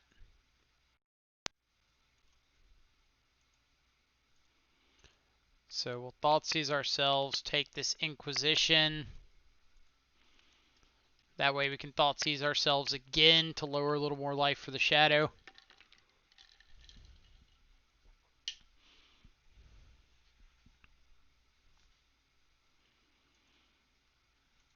Let's see. Bring in Veil, bring in Leylines. Are you talking about for their side? Yeah, that's pretty much what we expect. Yeah, as Adnaz. Leyline for sure. And then Veil to fight over things like Stubborn Denial. You love the Adnaz? I hate the Adnaz. By the way, in real life, do you have to show your hand to your opponent while using discard on yourself? You do. You do. Both Thoughtseize and Inquisition say target player reveals their hand. So if you target yourself, then you do have to reveal.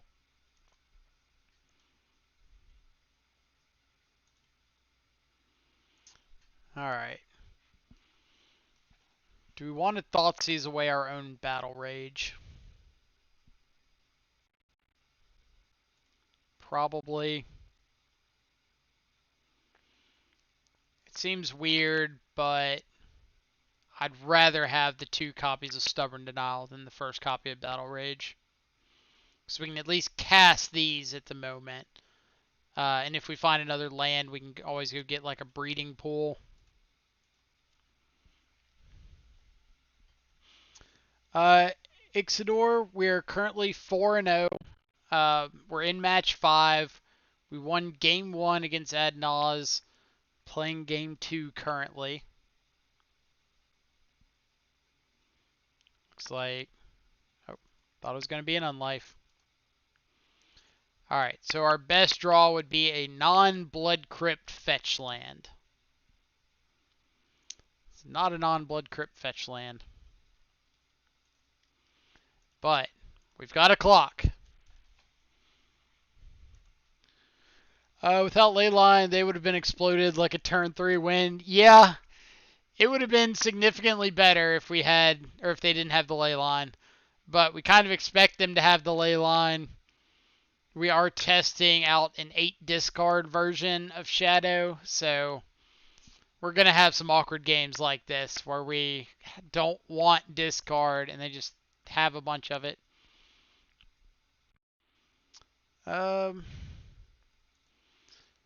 So the problem with letting all these Pentad Prisms resolve is they do just get to have a stockpile of mana to be able to do something like Angel's Grace, Adnaz, hold up multiple Veil of Summers. So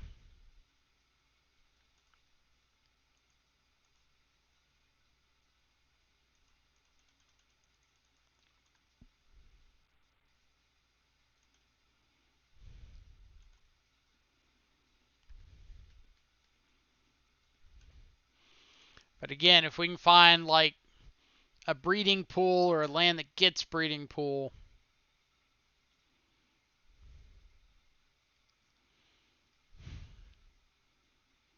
God, I want to force the issue on these stubborn denials so badly, but not being able to hold up a second one means that I don't want to just be dead to something.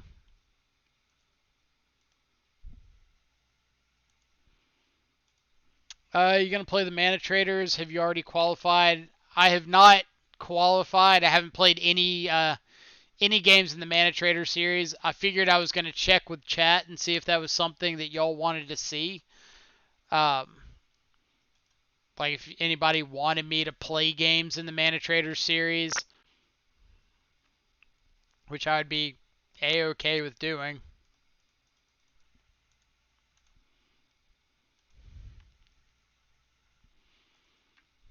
Maybe if we 5-0 this league, we'll be a little more incentivized too.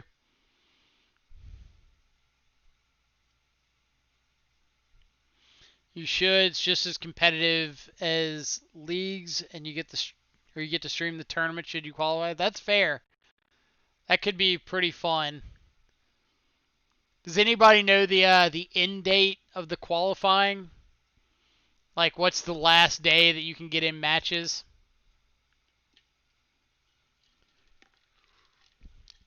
I think it's not for like another week and a half or 2 weeks or something, but 22nd of September, so a week from now, yeah. So we could definitely get some games in. All right.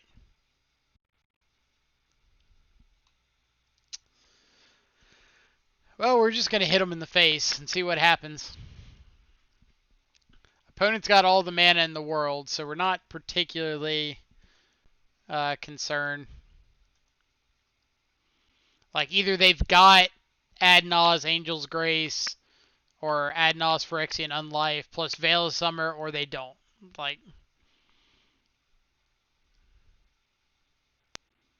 nothing we have is really going to impact them having it all.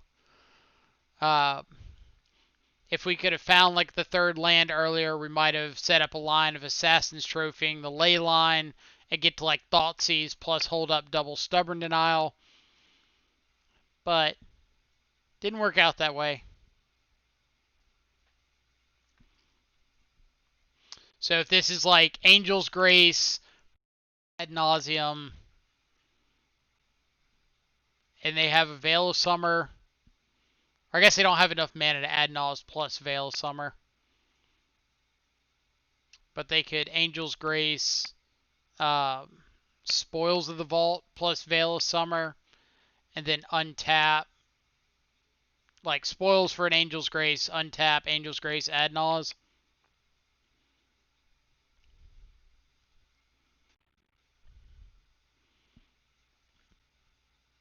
Or is this going to be Spirit Guide, add Nas, hold up Veil of Summer?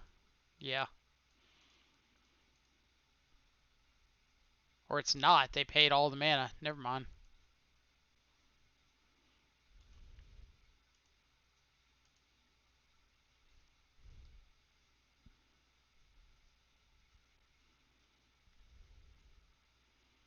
I don't really know why they went for it there. I don't think we were forcing the issue. Especially since they had Angel's Grace. They could have waited. I mean, he could have another copy, but he doesn't have the mana for it.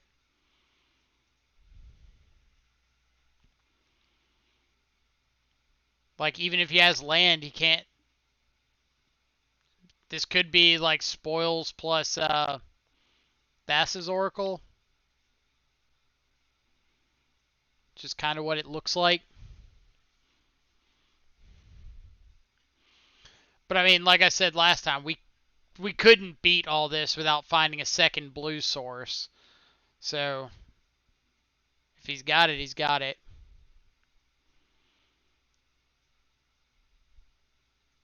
But I mean, if he's missing one of the pieces, then he did. I don't know why he'd be slow rolling if he's got it. All right. I don't know what part he was missing, but he was missing something. Like, yeah, that one kind of baffled me. He must have it. Why on earth would he cast main phase Grace? I agree. Like, my guess is he had Angel's Grace, Spoils of the Vault, and didn't have the Thassa's Oracle. But I don't know. I don't know. um, but yeah, Mattis, what you do is you cast Angel's Grace so that you can't lose that game. You cast Thassa's Oracle. Thassa's Oracle trigger goes on the stack to look at the top equal to your devotion to blue. And then before that trigger resolves, you cast Spoils of the Vault, and you name something that's not in your library. So you could name Oko. You could name Black Lotus, whatever. And then you just exile your entire library because you never reveal that named card. And then the Thassa's Oracle trigger resolves. And since there's no cards left in your library, your devotion is greater than or equal to the number of cards left in your library, and you just win. So even if they kill the Thassa's Oracle with the trigger on the stack, because you have 0 cards in your library, even if your devotion becomes 0, you win. You name Easy Prey or Rookie Mistake. Those are good. I've also heard of what's the Decree of Annihilation, and there's another really good one. Um, God, I'm mad that I can't remember it. All right, I'm gonna put the deck list up for just half a second and run to the bathroom. I'll be right back. Abandon Hope. That's it. That's the other one.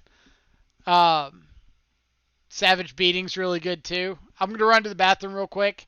Here's the deck list. We just got the 5-0 with it. We're gonna run through another league, at least one more league. But I'll be right back. So y'all have fun discussing the terrible card choices that we've made.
All right. Sorry about that. Decided to be productive and refill my water too. So let's see. What have I missed in chat? Abandon Hope, Savage Beating, Sometimes I name whatever the namesake or whatever my opponent is on just to encourage some salt. Karn. Let's see. No Death Shadow here. Mike, looks like I win. I can appreciate that one for sure.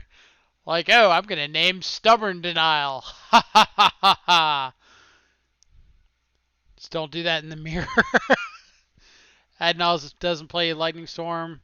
Yeah, they still play Lightning Storm. How is the Grim Flare, by the way? Um, I think we cast it once that entire league and it died immediately. Or no, we cast it and then our opponent cast an Hour of Promise and we scooped. So could have been good. We didn't actually need it in any of those matchups. So let's jump into another.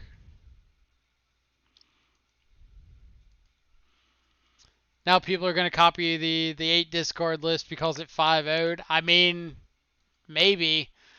That's kind of one of the funny things about the Shadow community is as soon as something 5-0s, XYZ Principe, I missed your follow, but thank you so much. Hope you're having a fantastic afternoon or morning or evening, wherever you're at in the world. Um, so the funny thing about the Shadow community is a lot of times when something gets like a 5-0, people immediately start calling it stock. Like, oh, Grixis 5-0'd with 3 copies of Cling to Dust and a copy of the Royal Scions in the main. Yeah, that's pretty stock now. Like, I don't know if I'd call it stock, but all right. So what do we got? Let's cast a Bauble. We'll go ahead and cycle a Wraith in case we draw into like discard. Fetch land's good. This means we get our green source for Tarmogoyf. I'm just going to pass here because I don't know what I'm looking for yet. Seachrome Coast Vial. So could be humans, could be spirits.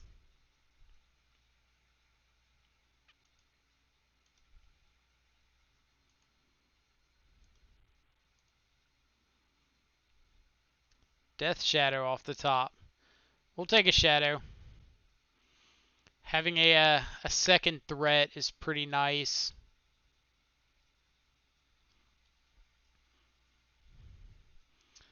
Doubt it's humans. It could be. Like, Seachrome Coast is one of the lands that humans has historically played. I'm not saying it's the most popular option of their potential land choices, but there's always a chance. So let's get Tarmogoyf out. Former pilot of Mardu and Grixis Shadow. Been off for a while, looking at coming back, maybe to Jund Shadow this time. Ramo, awesome. Glad to have you back being a part of the community. We've played some Mardu and Grixis for sure, and Jund. We played a really sweet Mardu list last week that had like what's that one mana dude? One mana dude from Eldraine with like haste, and you can equip stuff for him for free. That along with Stoneforge Mystic, let you just get some swords and equip them to him for free, and it's really sweet. Fervent Champion, that's the one.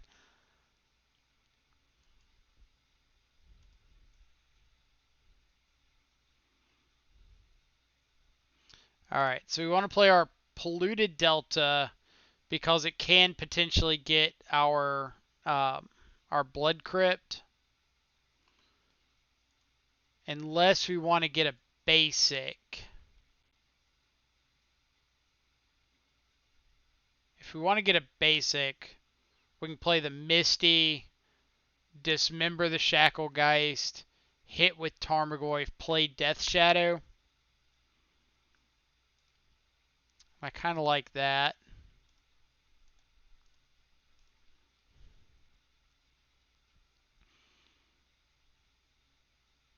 And this way we can play out Shadow and hold up Cling to Dust if we just want to redraw. Is this going to be like Violin, Mausoleum Wanderer, tap down the Tarmogoyf?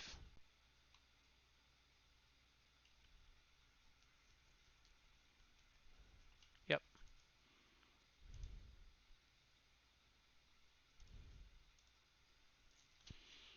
So here's a Shadow.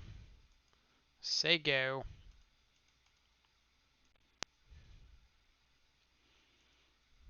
So Spirits is historically a pretty rough matchup. Like not being able to block any of their flyers. Plus, they typically have access to things like Path to Exile. Um, can make it a little bit awkward.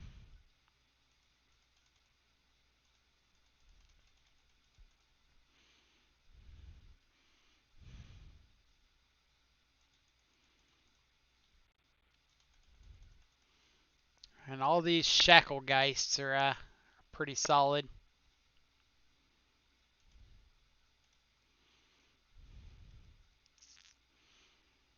Alright, so we'll take this.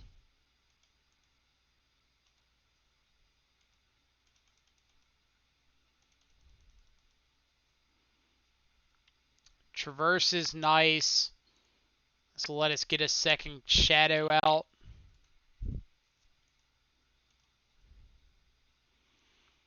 See if they respect Temur Battle Rage at all.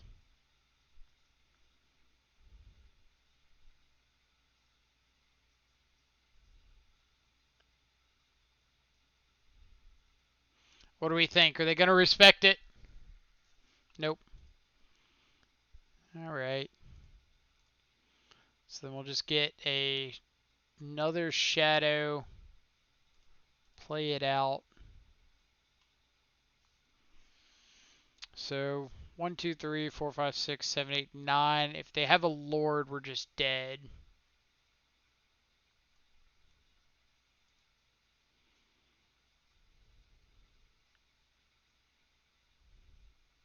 Alright, no Lord.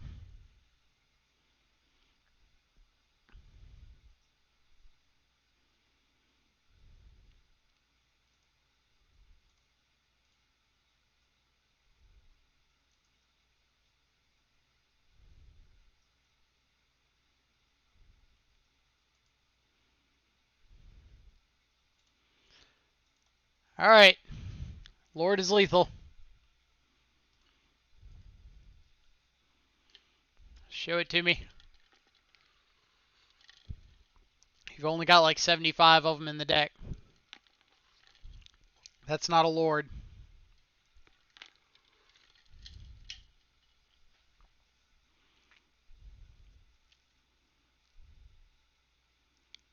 This could be a Lord. It's probably a Lord. Can't think of too many 3-mana things that wouldn't be Lords. Yep. Alright.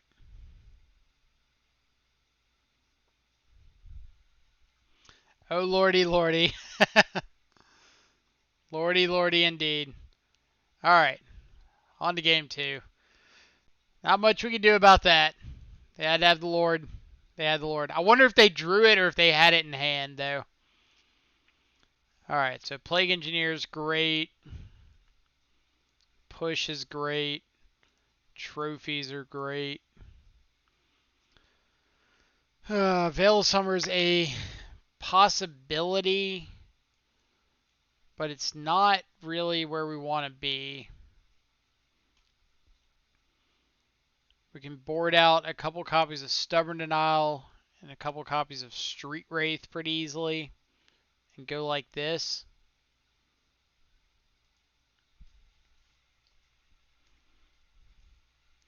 Can't hate the spooks. Actually, all tribal decks except humans, they are interesting to play at least.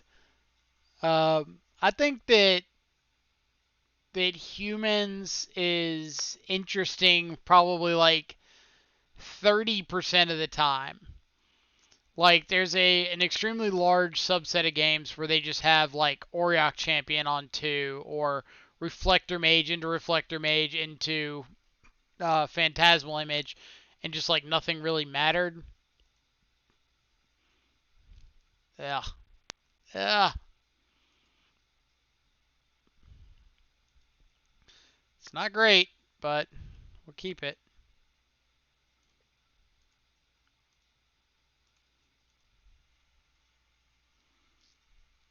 Sold humans and elementals to buy all my shadow stuff. Good choice. Good choice. Shadow is definitely more fun than both humans and elementals.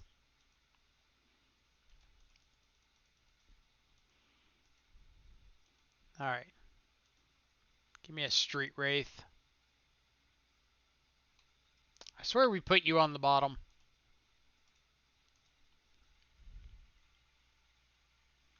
Now I windmill slam Plague Engineers for fun and don't even feel bad about it. Well, I wouldn't mind getting to do that.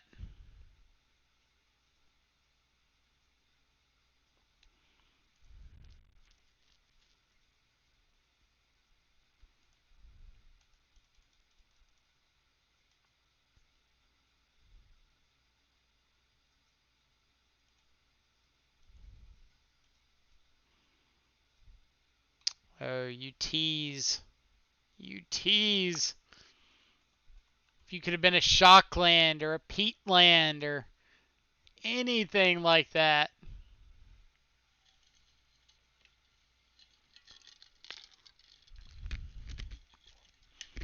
Is there a stock 4-color list?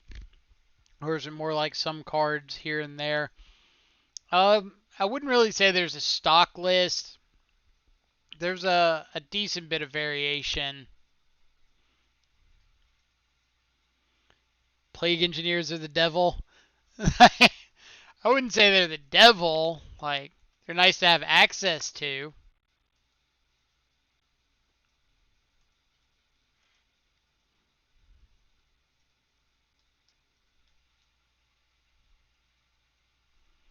Twin Planeswalker from Eldraine. Do you mean the Royal Scions?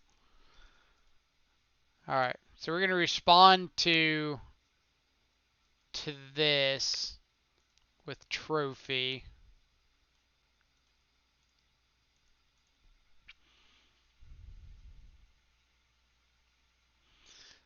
Like, Plague Engineers are the only way that decks like ours get to fight with those tribal decks. Otherwise, they would completely run us over all the time. We need the Plague Engineers.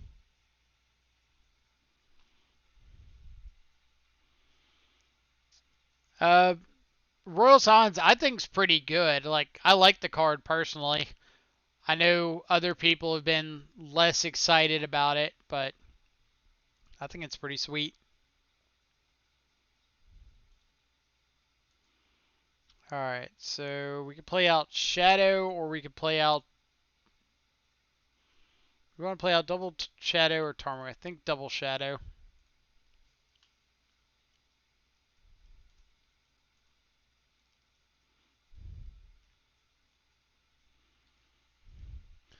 Let's see. Some of the funnest games of Magic I've played was against my Burn player friend. I was on Grixis Shadow, lost a lot to him. He's on Prowess now. That matchup feels better than straight Burn, or am I wrong? Um, a lot of it depends on the variant of Shadow that you're on. For instance, with like 4-color, I'd much rather see Prowess than Burn. But with Grixis, not having access to more ways to deal with like Stormwing Entity is rough. Are they going to attack us all out and be dead to a removal spell?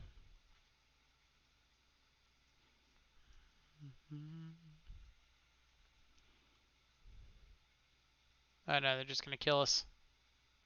Okay. Okay. All the flash threats.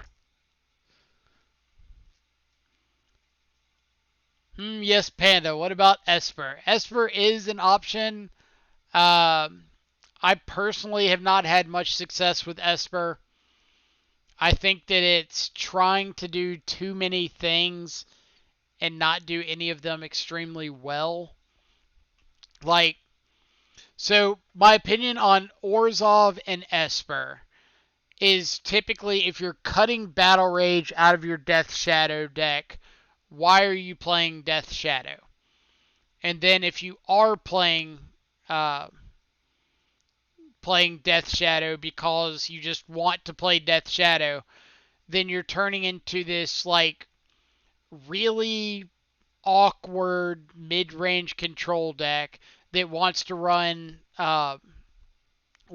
cards like Ranger Captain of Eos, which isn't going to let you get a Shadow online until turn 4, and then you're getting into mid-range control territory, and are you just beating like the mid-range control matchups on the ability to grind out cards? And I don't think you are. Uh, Seeing Aspiring Spike has built a white black shadow list. I heard about that, and I asked somebody to drop a link in the suggestion box down below because I would definitely be okay with checking it out. But like white black cutting both Stubborn Denial and Teamer Battle Rage seems a little rough to me. Like I can make concessions as well as the next person and say cutting one of the two is fine. Like running Jund and not running Stubborn Denial is fine. Running Sultai and not running Battle Rage is fine. But cutting both of them seems rough.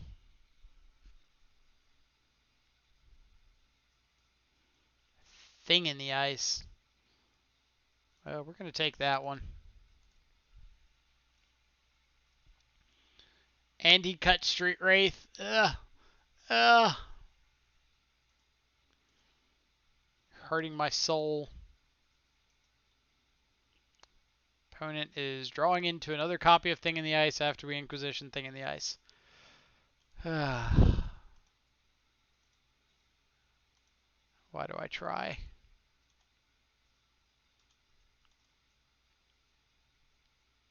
Alright. Give me a Thoughtseize. Thoughtseize, fetch land.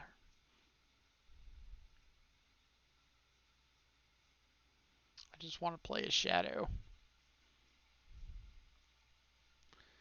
Don't need Street Wraiths in the deck since you're not playing Shadows until turn 3 or 4 anyway.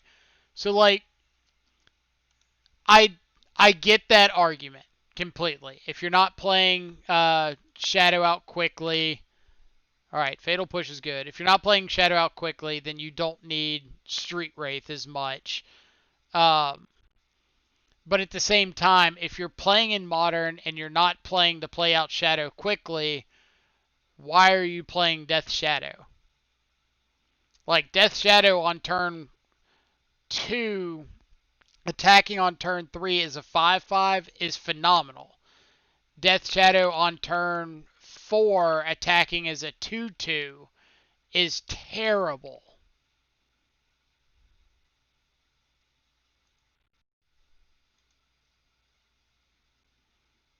Alright, so I'm just going to take the finale because we have the Fatal Push to take or to kill the Thing in the Ice.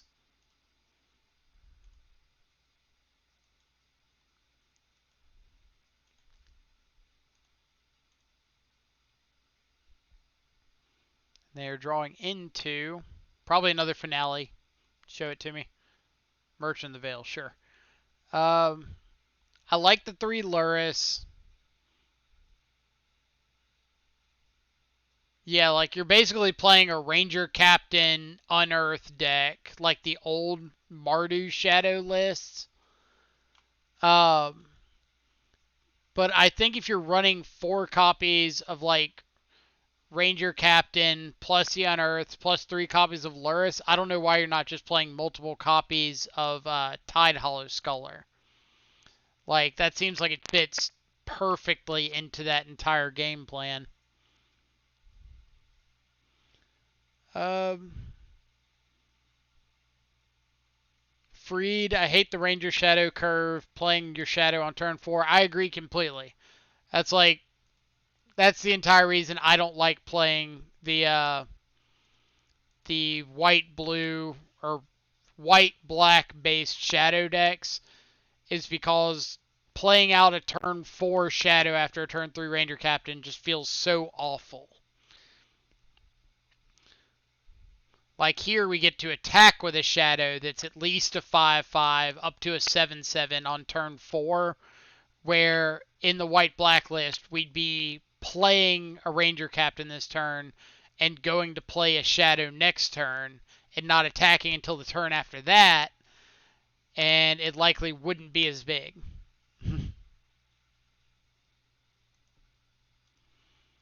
I've been playing Etron, just doesn't feel fast enough or consistent enough for modern in my local meta. Ramo, what kind of decks are you playing against locally? Like, I definitely agree that could likely be the case. I'm just kind of curious what you're seeing. All right, so I'm gonna get a Blood Crypt off of this because I've got this Misty Rainforest. We could attack for 10 and try to have a lethal attack next turn.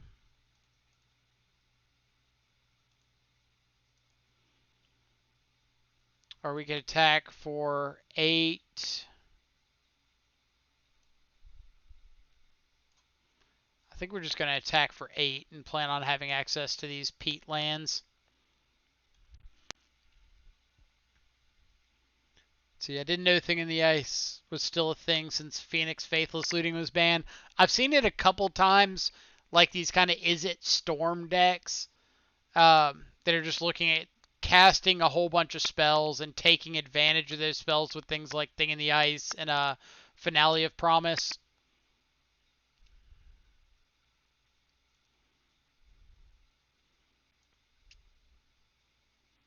They're just kind of like, oh, we've got a bunch of spells that we want to play and kind of Xerox through our deck.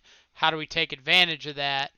Oh, Thing in the Ice, um, Pyromancer's Ascension, things like that.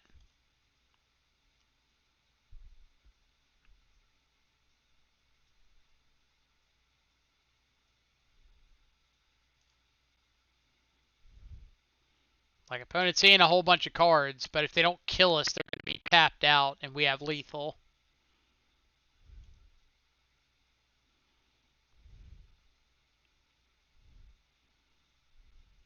Well, there's a Phoenix. So that's a blocker.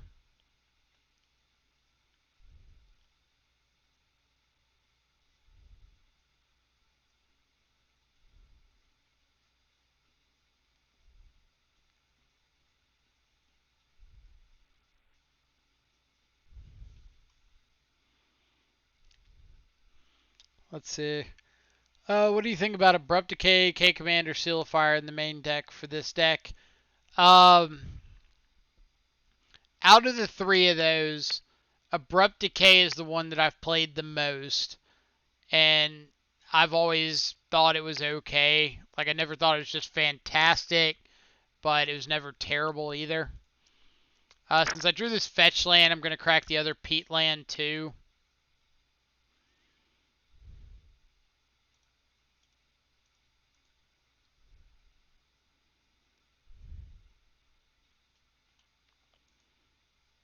Alright, so opponent has to block our Shadow here.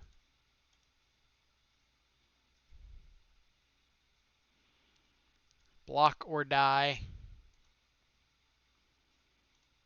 And then we'll just get our basic forest and play out Tarmogoyf. Say go. Kolaghan's Command, I think if the meta slows down, is fine. Like, having a little bit extra grindability is not something to complain about by any means. Seal of Fire, I don't like. I would rather play Lightning Bolt before Seal of Fire. And I know everybody always makes the argument of, oh, if you play Seal of Fire, you get this awesome synergy with Lurrus, and you get to just go crazy off bringing back Seal of Fire. We just 5-0'd that last league, and Lurrus didn't do a single thing for us the entire league. Seal of Fire isn't necessary in the deck because we're not a dedicated Lurrus deck. We just have Lurrus as a potential draw to or traverse for late in some games. But we're not a deck like Rakdos Prowess that's really aiming at getting Lurrus out all the time. Alright, win game 1. I thought they were going to go off and like lightning bolt us and get back a Phoenix and kill us, but we managed to avoid it. So we saw main deck Aria Flame, which is pretty funny. That could definitely mess our world up. So let's think about things that we want to consider bringing in. I doubt we're going to bring all of this in, but it's at least worth taking a look at.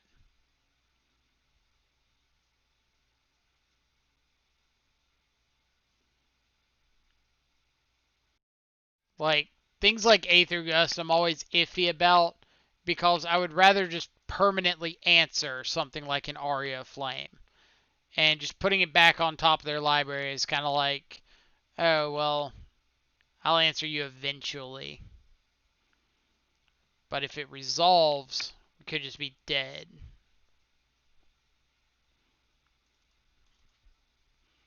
So I'm thinking something like this. Maybe you don't need all 3 spell bombs. Maybe keeping in something like a Fatal Push is better than the 3rd spell bomb. Let's see, Soulless turn 2 Thought-Knot Seer, not fast enough. I don't know if you saw our match yesterday, but we got to Ceremonious Rejection, a turn 2 Thought-Knot Seer out of our Taxes opponent on the draw. And that felt so good.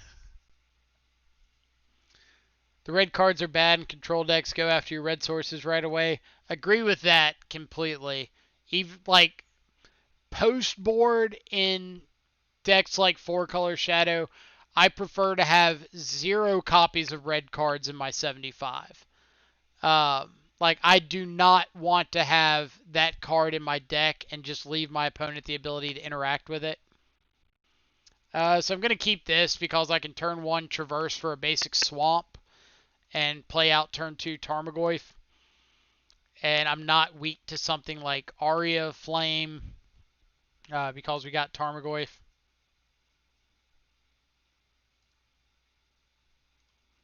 We'll cycle in case we draw into a second land, then I don't have to traverse for 1. But if I see something like Hand Disruption, I'm probably still traversing for basic land. Since we see second land, I think I'm just going to get an Overgrown Tomb and play out Spell Bomb. So our opponent can't go like, what's it called? Manamorphose, Haggle, something like that. Pitch some Phoenixes.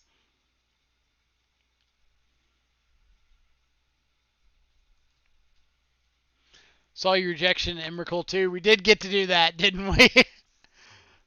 May have forgotten about that one. Alright. Flip over an Aria and a Lightning Bolt. Sure.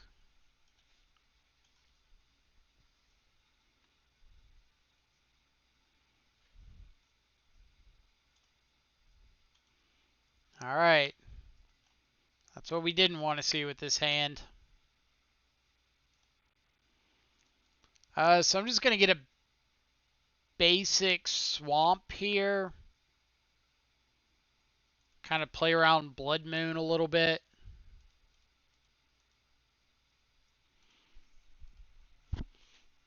Like, I don't know if they have Blood Moon, but if I have the option to just not play directly into it, I'm kind of incentivized to.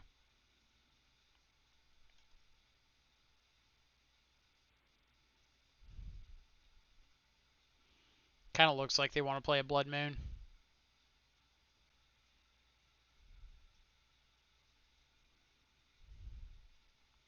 It's either Blood Moon or Aria. Never mind, what do I know? Okay. So we get to attack that down, which is pretty nice. Best case scenario is our opponent just throws this thing in the ice in front of our Tarmogoyf.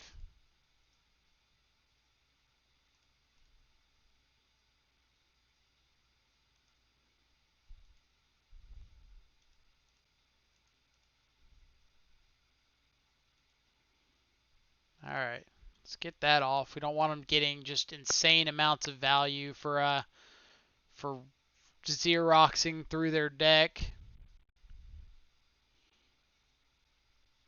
Second copy of Blood Moon. Or first copy of Blood Moon. Sure.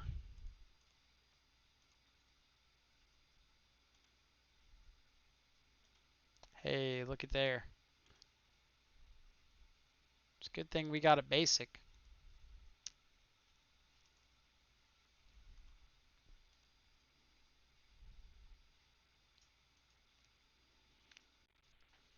Alright. So what are the odds our opponent is sitting on a lightning bolt? Probably pretty high. So I think I'm going to hold up Cling instead of going for this Shadow here.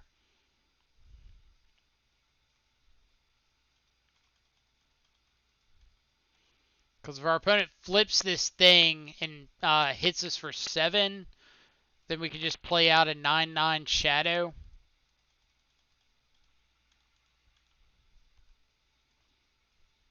A 9/9 Shadow sounds pretty good.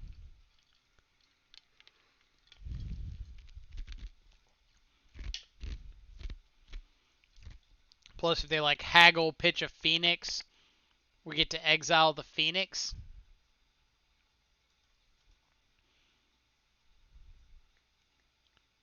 You discard that Phoenix. Oh yeah.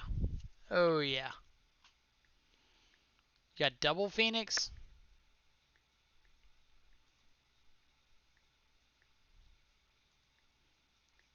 No way you have double Phoenix.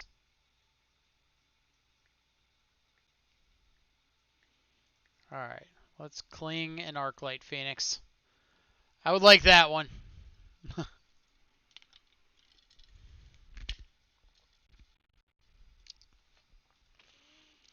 This does make it a little bit awkward because now our Shadow can't really go toe-to-toe with the Awoken Horror.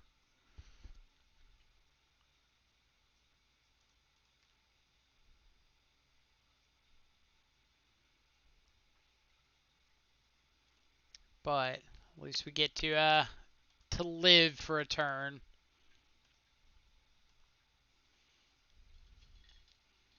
Give us another chance to draw something like a Fatal Push.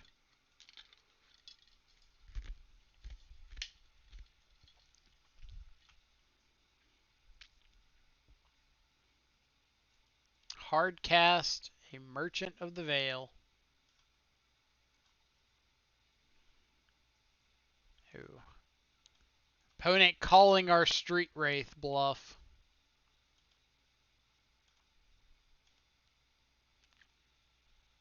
Hey. That's an alright one.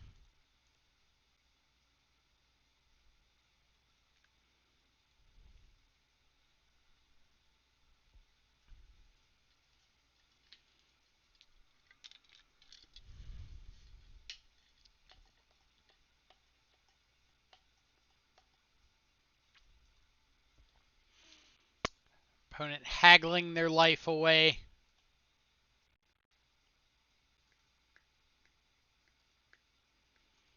So we're missing Tribal and Planeswalker.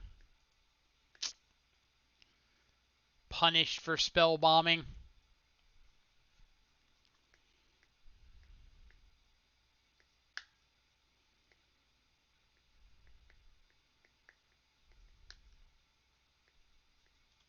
Alright.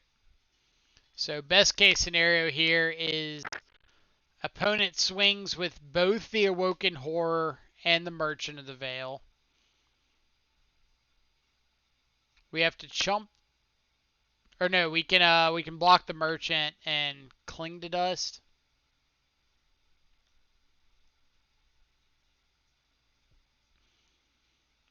But it looks like they're kind of just looking for more cards to potentially draw into a Phoenix to discard with the merchant. Finale. I guess we'll hit one of these. Probably the opt.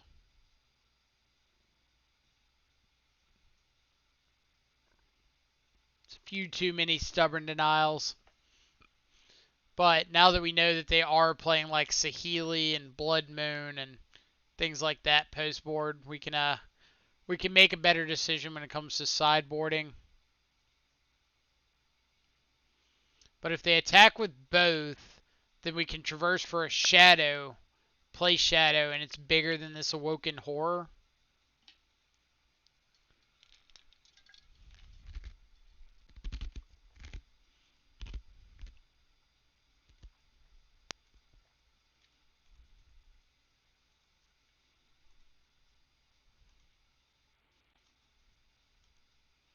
Alright, what do we got? Inquisition.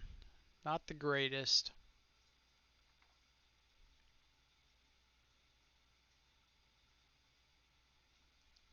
So do we need to just get Street Wraith? It's like the question is, if we get a shadow and we play a shadow, we just have to chump block the Awoken Horror. So I think we have to play to draw a removal spell for the Horror. Yeah. It's like playing shadow, getting shadow, playing shadow just lets us see the exact same card that we would get if we were just getting Street Wraith and drawing. So either we find a removal spell for the Awoken Horror or we don't. Alright, so Fatal Push, we're a little more interested in here. I think I do want the third copy. Do I want the third copy of Spellbomb?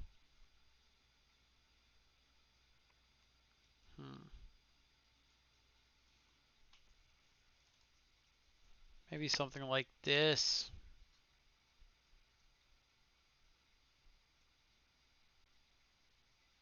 Like, we haven't seen a single copy of Lightning Bolt out of them.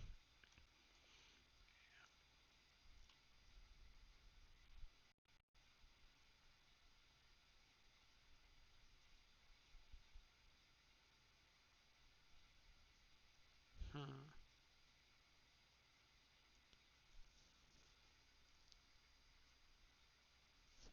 This is a tough one.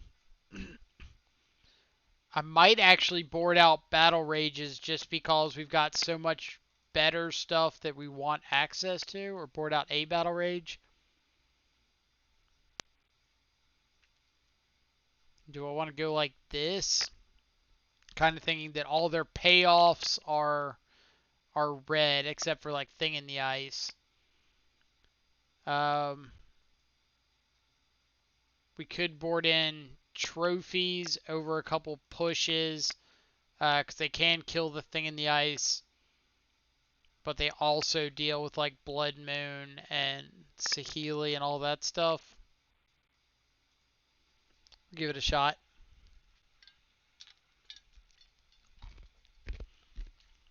So for everybody coming and hanging out today, thank you so much for taking time out of your day to come tune into the channel and see what we're up to.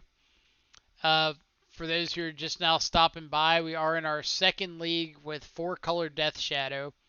We had a nice little 5-0 in the first league. Second league, starting off a little bit rougher.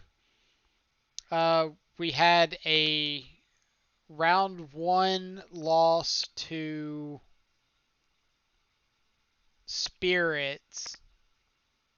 And then I think we're in round 2 right now. We won game 1. We just lost game 2.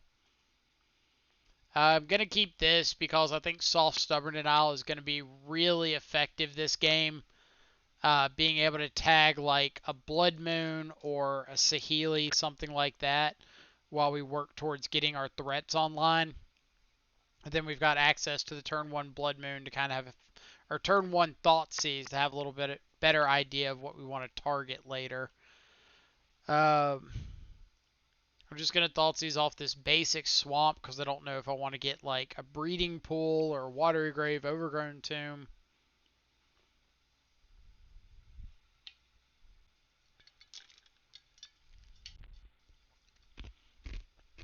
Opponent with double thing in the ice.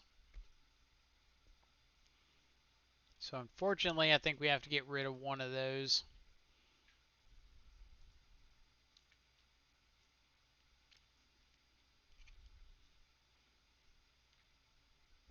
Their hand is not very conducive to our soft, stubborn denial plan. Opponent saw the line and played around it. Let's see what their scries are. One top, one bottom. Alright, so Grimflare is great. This does give us something that we can play to the board with. Obviously, we know about their thing in the ice, but if we get Grimflare out, there's a chance we could turn on Delirium. Just like a Wraith into a Bauble, and we're there.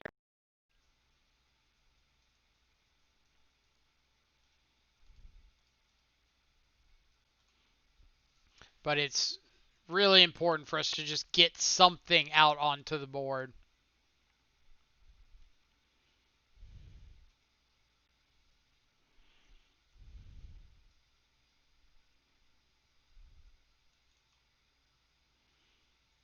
We'll see if opponent decides to take the bait. Rude opponent. I think we're just going to go ahead and traverse for the other basic. We could get blown out by like a Blood Moon here. I would say blown out. Like now that we've got the second basic, it's not as much blown out.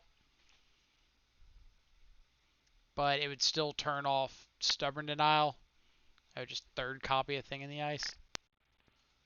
Gross.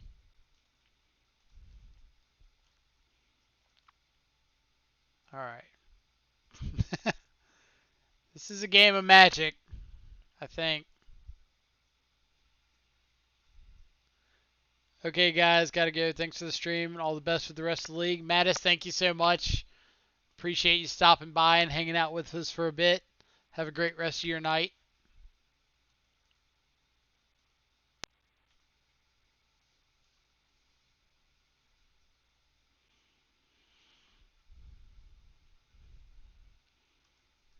Alright, opponent. Yep.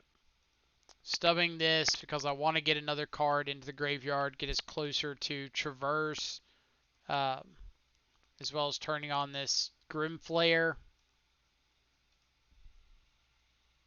See you tomorrow.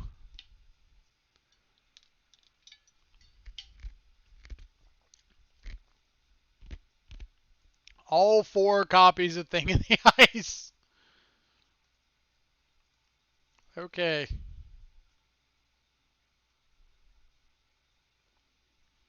So we can Inquisition ourselves, take a Shadow, and turn on this Traverse.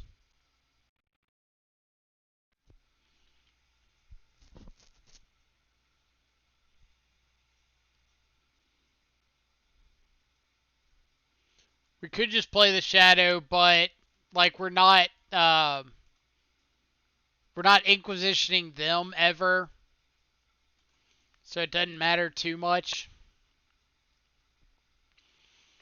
Trophy Peatland Catacombs. So probably just shuffling anyway, so none of these really matter. So the question becomes, do we want any of these still in the library? I think we're fine with keeping Trophy in the library.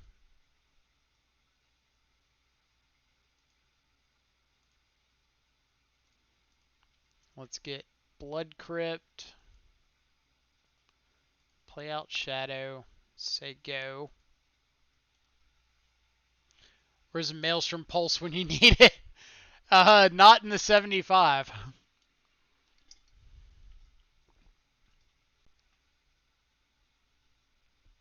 You got an Arclight Phoenix. You want to hit us with that Phoenix? I do not. Alright. Let's crack in with a Grim Flare.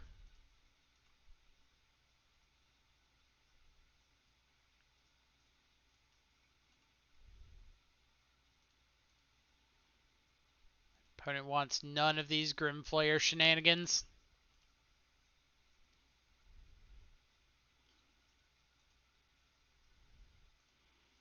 Yep. We'll just fire off this Stubborn Denial.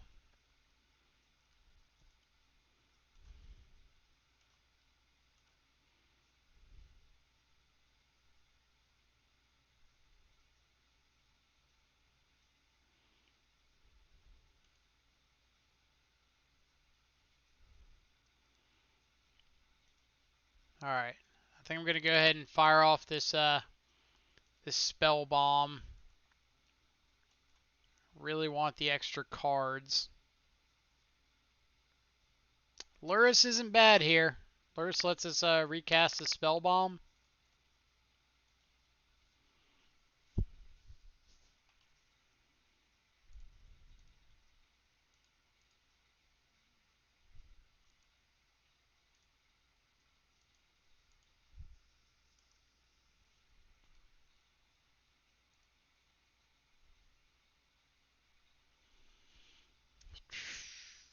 Do we want Aether Gust?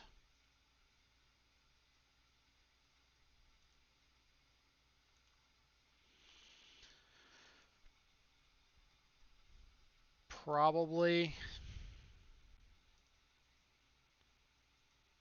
Alright, we need opponent to brick on a cantrip.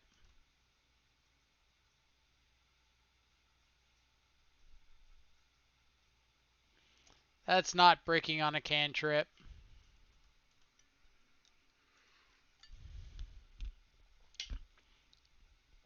Alright, blind draw.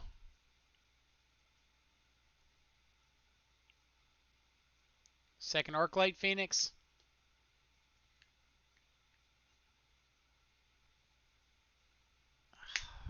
God. Alright, GG's. GG's. See, I've been playing a green-black Traverse deck in Pioneer. Grimflayer is great. Grimflayer is definitely one of my my favorite cards printed in Shadows over Innistrad and Eldritch Moon. I think I was just really enamored with Traverse and Delirium overall. Like having an access to a standard or modern legal like 1 mana green creature tutor is so awesome. And having cards like Grimflayer to enable it, super nice.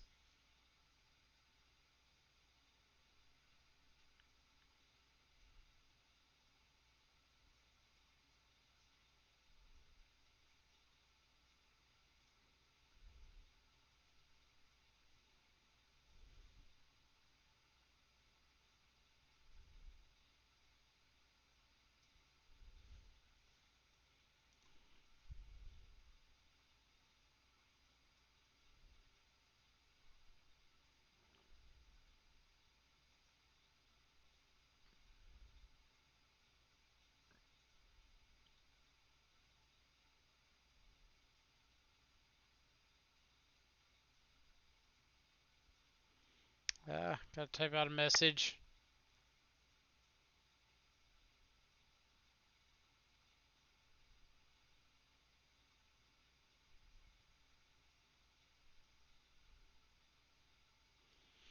Alright. Sidewell Junkie, good night, Death Shadow fellows. Good luck for the 3-2. Awesome, I appreciate it. We'll need some good luck to continue going. Alright, we get to play against Francisco. That's pretty nice. If he's playing Amulet, this hand's pretty bad. If he's playing Vile Titan, it's not terrible. But I would keep it in the blind. I've been liking fetching Elder Gargoth and Murderous Rider, Questing Beast from there. That's a very sweet list of things to search for.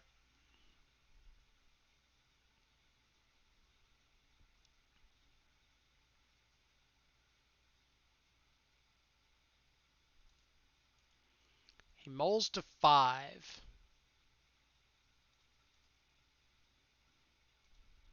That's scary enough on its own. Death Shadow off the top. We'll keep a Death Shadow.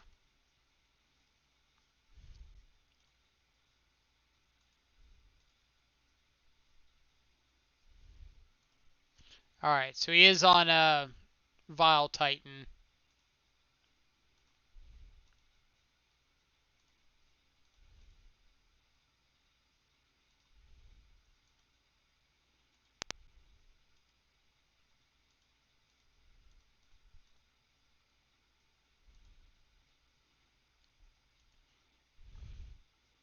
So, like I said, this is a much better hand against Vile Titan than it is against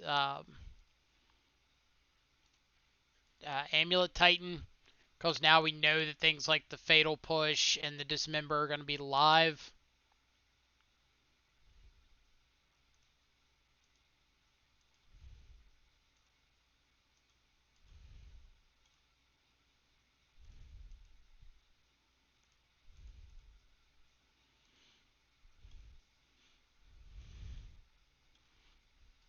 Alright, I want to save this Bauble to be able to hit something like a Dryad.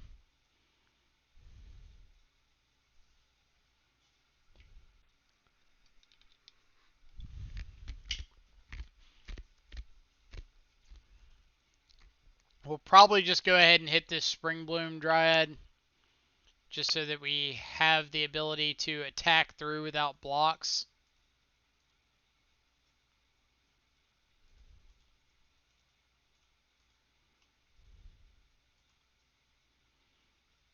Fetch Battle Rage. Alright, let's see how dead we are. Dryad, Dryad, drawing a Windswept Heath.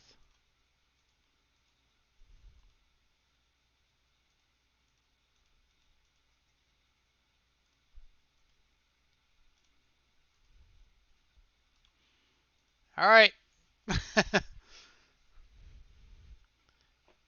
You can play out double Dryad.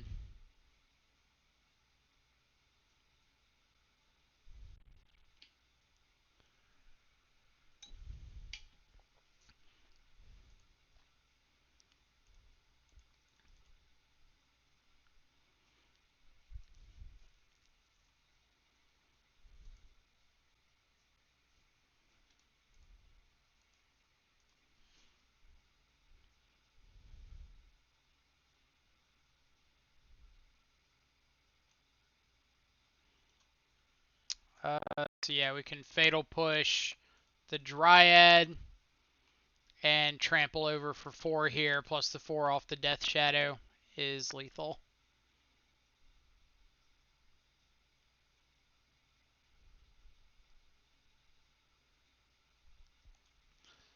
Alright, on to game 2. It is Titan Vile. We did figure that one out pretty quick with that flagstones getting revealed off the top. Rip those blockers indeed. Alright.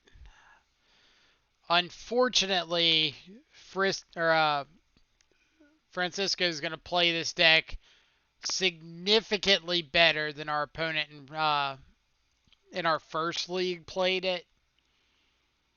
So we are going to have to be a lot more careful.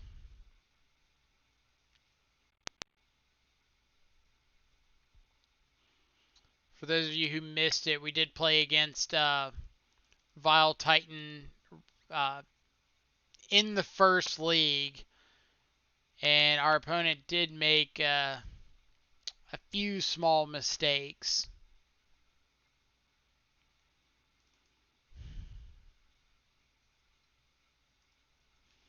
All right.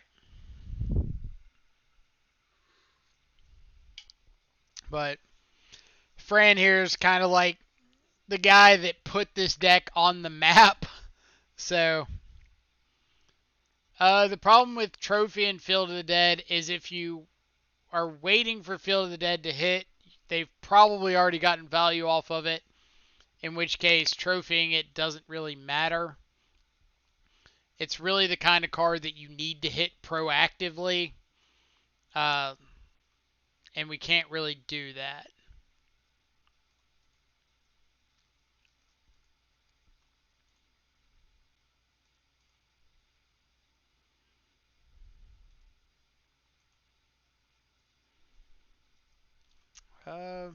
It's Inquisition. Guess we can see what they're drawing first. Dryad, sure. Reclaimer.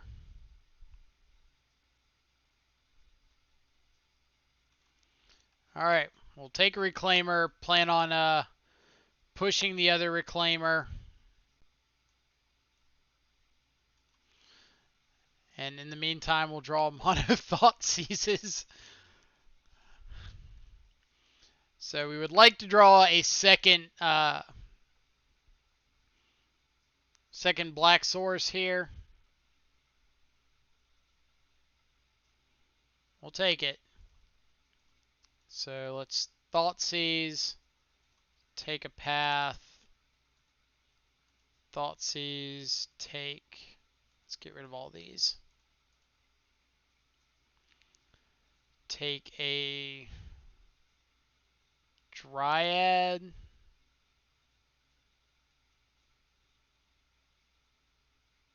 Or do you want to just take... Let's just take Courser.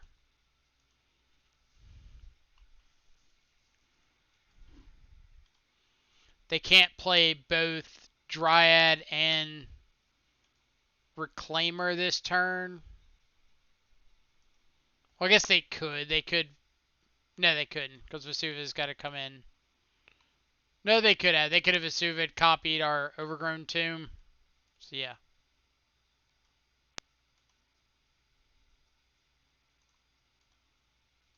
Alright. Decky getting a little crazy with the Thoughtseizes here.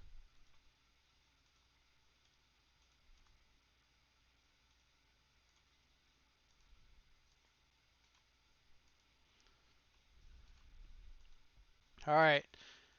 Ghost Quarter and Dryad versus Fatal Push, Aether Gust.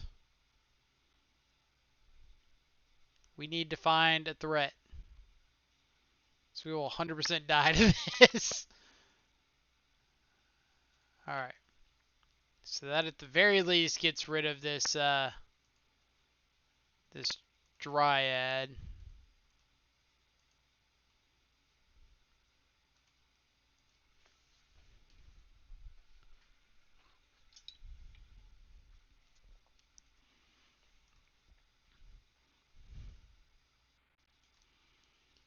Alright. Shadow, Traverse, not Polluted Delta.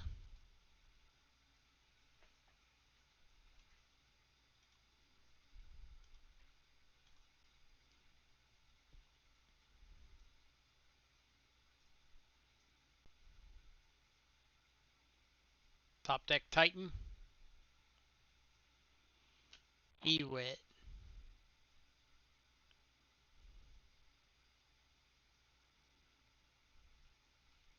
Sure. Get back Reclaimer. Alright.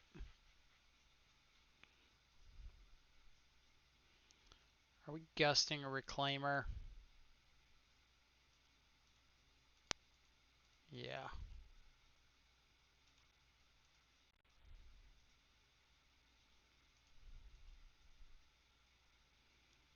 They did put it on top.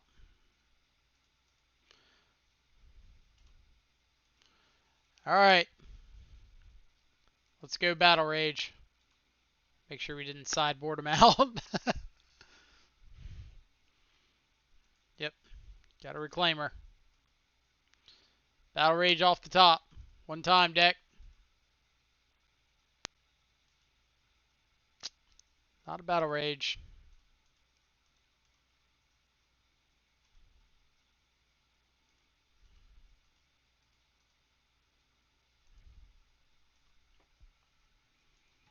Saying Reclaimer for Bojuka Bog here. which at the very least shrinks our Grimflare pretty good.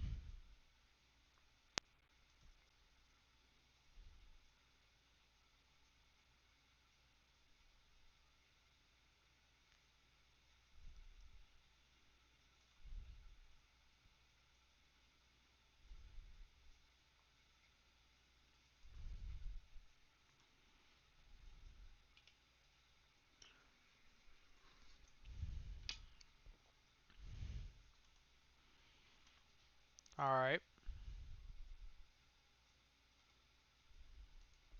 Removal spell.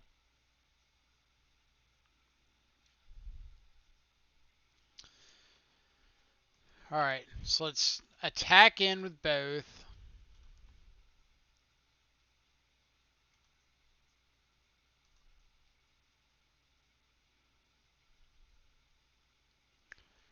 Interesting. So we can...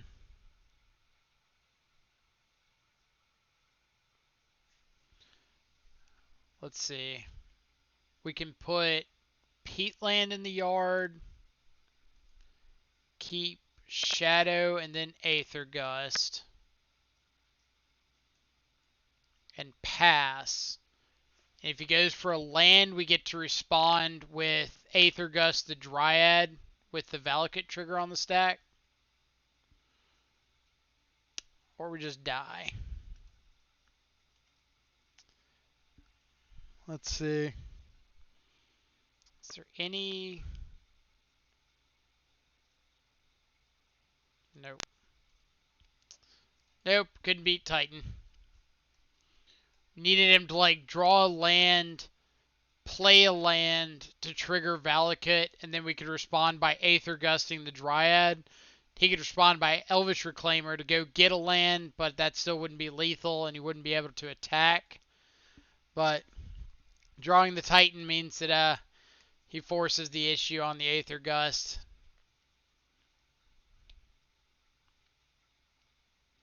And if we cycle the Wraith there to like Aether Gust the Titan or the Dryad, if we cycle the Wraith to Aether Gust the Titan, we die to the attackers. If we draw the Wraith to cycle the Wraith to draw the Aether Gust on the Dryad to keep from dying to the Valakut triggers off the lands coming from the Titan, we die to the Elvish Reclaimer attacking. Yeah, like we needed him to have to attack with the Elvish Reclaimer.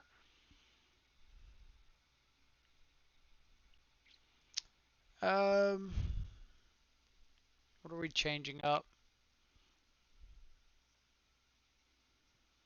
Eternal Witness.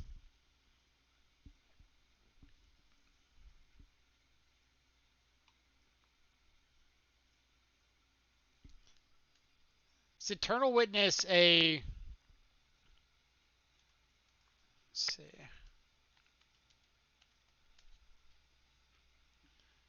Eternal Witness is a human. I was really hoping it was an elf. I was in Plague Engineer naming elf would take out Eternal Witness, Springbloom Dryad, and Elvish Reclaimer. But if it's not an elf, that doesn't matter.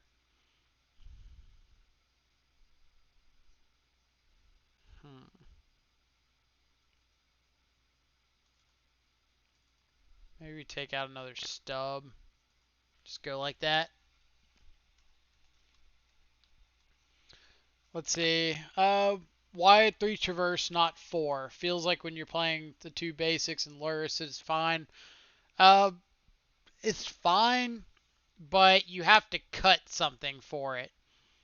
And we don't really have anything that's just better, or that Traverse is just better than. Alright, it's pretty easy ship back. We need lands. We'll keep this. And we'll bottom the Traverse.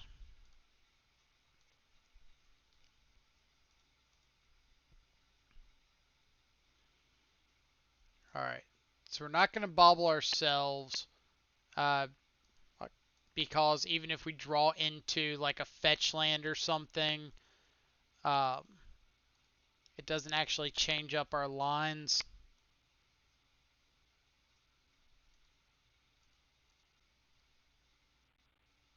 Path Purge Dryad.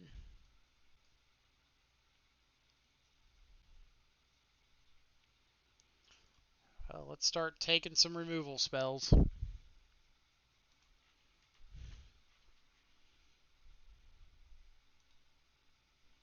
So Valakut's out of the way.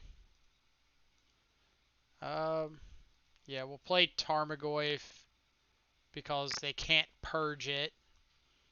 So next turn we'll have the ability to Thoughtseize away like the Dryad, or Thoughtseize away the Path and play the Shadow. Or not the Path, Thoughtseize away the Purge, play the Shadow.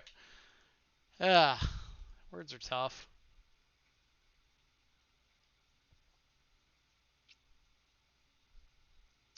So they can go Flagstones, Dryad, play another land. So would it be better for us to just take the Titan?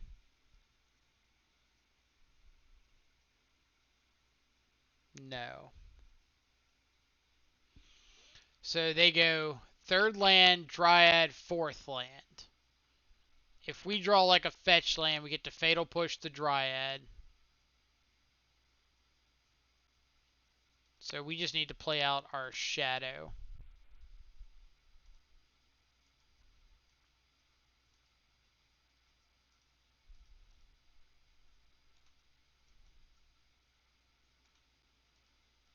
And now best draw would be fetch land.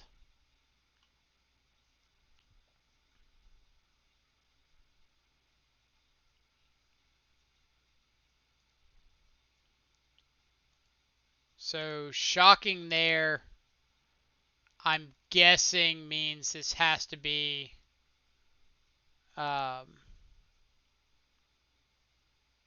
what's the stupid card?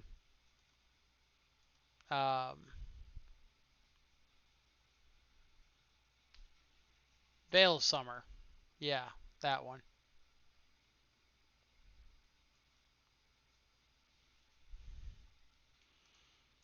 Could be Path. Alright. So you get your Path. We get to kill a Dryad. We will use Path's ability to get a forest. Our opponent gets to play a land as long as they don't top deck a Garenbrig here. Alright. Means we get to Thoughtseize away this this Titan.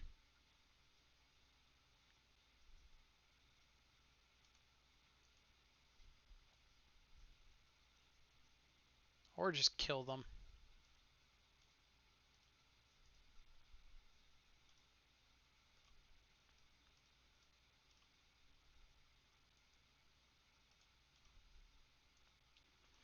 Alright. GG's, Fran.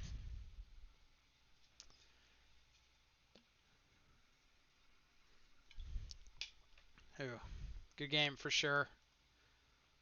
Good games for sure. If y'all get a chance, feel free to go over to Fran's stream. He is absolutely phenomenal with all things Primeval Titan.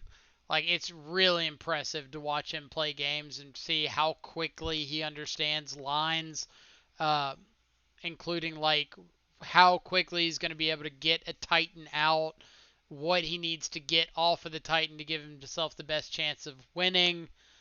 It's absolutely insane. Like when I was trying to pick up Amulet Titan, uh, he's got a whole like introductory series on YouTube. It's absolutely nuts the amount of time and effort that this guy's put into providing resources to the community regarding Titan decks. So 100% go check it out. Um, see, I don't in 33 or I don't need a name. Got there, figured it out. Yes, Path was a good call on your part. Let's see. Cut the fourth Inquisition. 7 discards is way enough. So we wanted to try out the 8 copies of discard because having that extra guarantee of a discard spell into a turn 2 threat, which we added the ninth turn 2 threat with Grimflayer, uh, really helps to push the deck over the edge in terms of consistency. And we wanted to see how that looked. Uh, Fatal Push. Yeah, we'll keep a Fatal Push. Is the new set available tomorrow? Bench, I am not sure. I think tomorrow is the update for the set, but I don't know if it's actually available until Friday or not. All right, so we get to follow up or Veiled Titan, Titan Vial with actual Titan or actual Amulet Titan.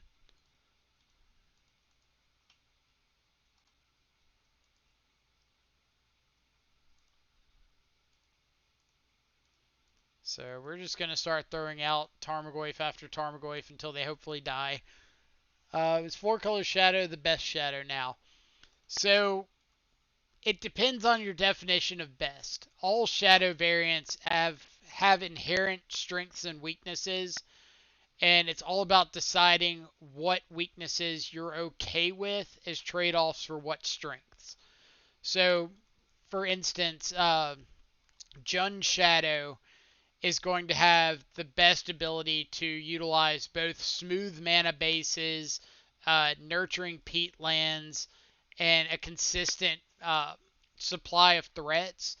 But the trade off is that you're not going to have the interaction that cards like Stubborn Denial and Snapcaster Mage add to the deck.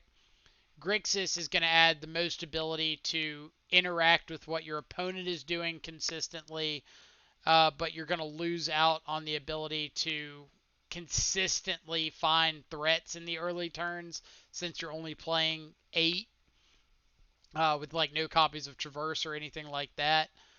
Uh, and then 4-color is kind of like an in between. You're never going to have the full protection that something like Grixis has because you're not running Snapcaster, you're not running.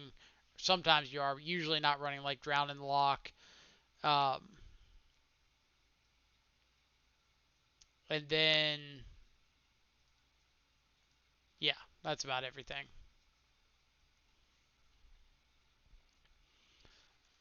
All right, so if opponent has got a bounce land here, plus just a hard cast Titan, probably losing. But if they got Summoner's Pact instead of the actual Titan, then we've got a chance.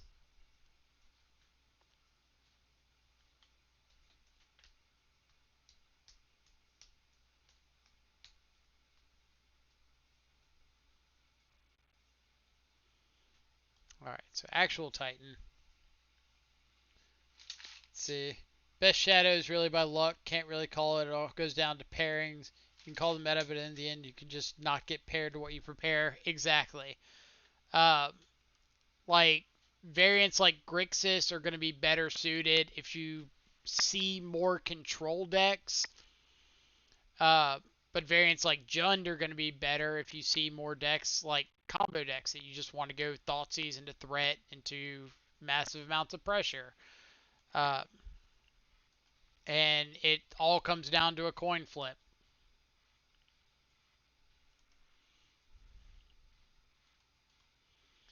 All right, so we're gonna see if we might get to sneak this one out. Opponent's gonna be able to get like Field of the Dead plus something else. We'll see if they have like a Dryad to follow it up. Bojuka Bog, sure.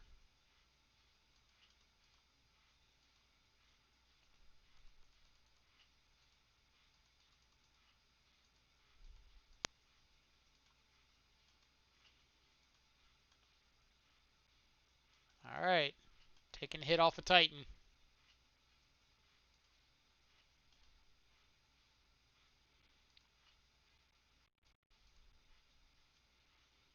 So, opponent at the moment is dead.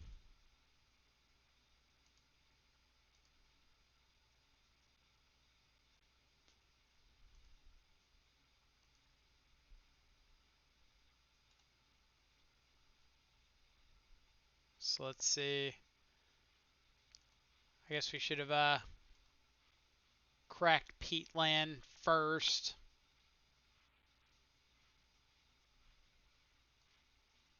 Or we should have traversed and cracked Peatland. So that was my fault. Was thinking too much about chat. Punted that one. We could have traversed to get Tarmogoyf up to a 3, and then Battle Rage gets up to 4. So the unblocked one would be lethal. My point. Um, really, I'd rather play 4-color versus control and Grixis versus combo. It depends on the combo. Like, Grix or Jund is really good against combos like Ad Nauseum, where you're not really in threat of dying in the first 2 or 3 turns, and Jund can just put out like steady aggressive threats. But Grixis is going to be better against things like Neoform, where you have to interact on the first turn or 2 of the game, or you're just going to die. Let's see. Freed, are you saying you're not prepared to beat black-white tokens with Shadow? Bench, I lose to it too. Absolutely. Like, if we're talking about top 5 matchups I never want to see in my life, black-white trade binder is right up there.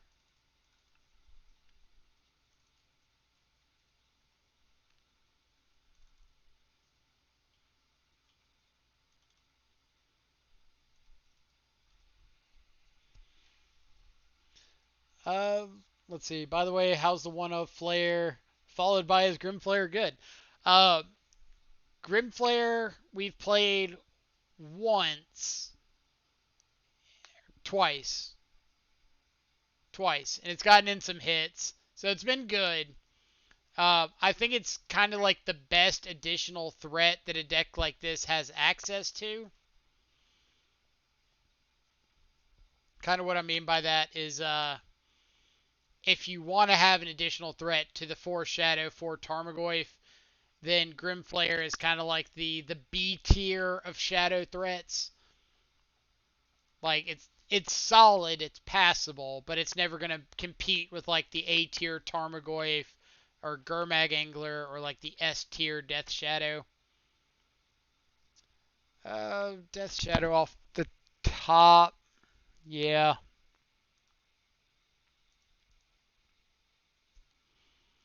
I would like a Death Shadow. Dryad, whole bunch of lands. Alright. Opponent's probably going to Bojuka Bogus here. Unfortunately.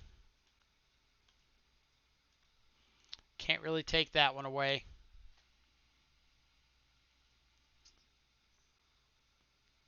Alright, Misty's pretty good. So we could play out Shadow here, but I think I'm just going to play out Tarmogoyf. I've seen Junlist with 2 Flare, 1 Lurrus. Yeah, Grimflare plus Lurrus is a really sweet interaction. For those who aren't familiar, when Grimflare hits your opponent, you get to look at the top 3 cards of your library, and you can either put them back on top of your library in any order, or put them into your graveyard. So you can put things like uh, Mishra's Bauble, Nihil Spellbomb, Shadow, Tarmogoyf into your graveyard, and then be able to recast them with Lurrus. And it's super sweet.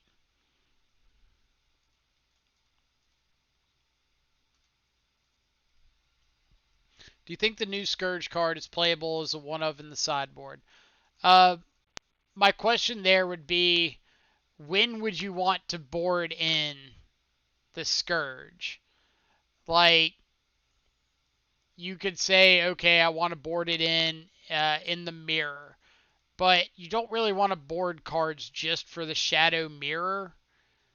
Um, I think there's plenty of better times to have access, um,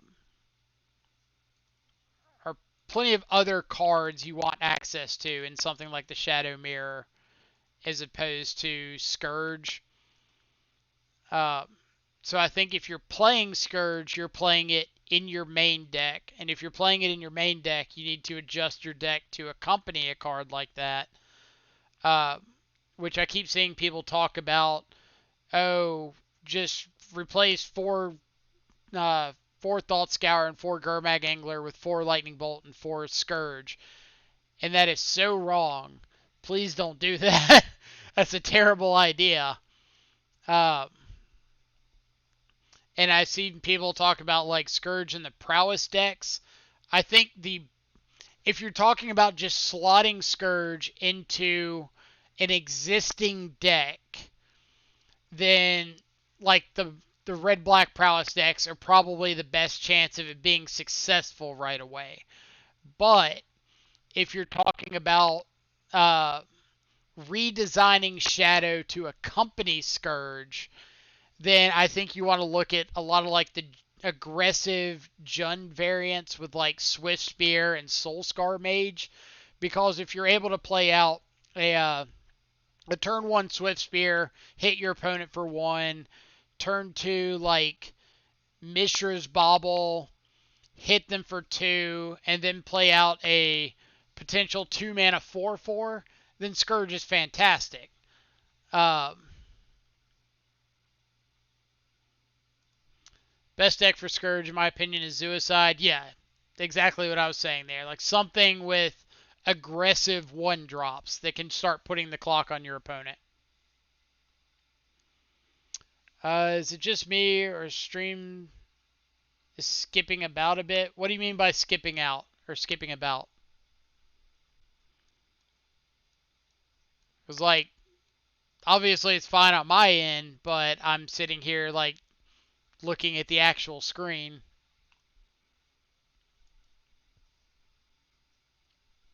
Yeah, not like this.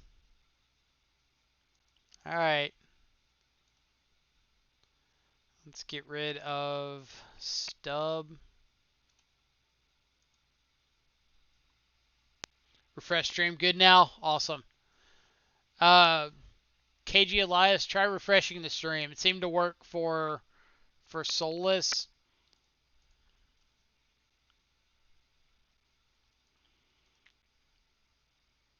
What do we got?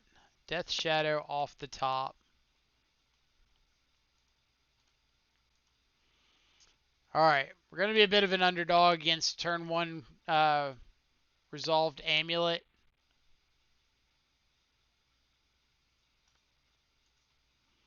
Especially if they have Amulet into like a Dryad here.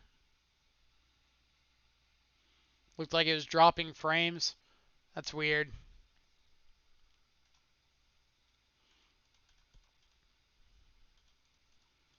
Alright, so we would really like to find like a Thoughtseize off the top.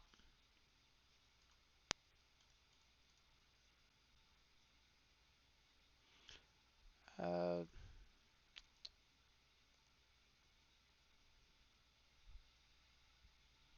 Never didn't have it.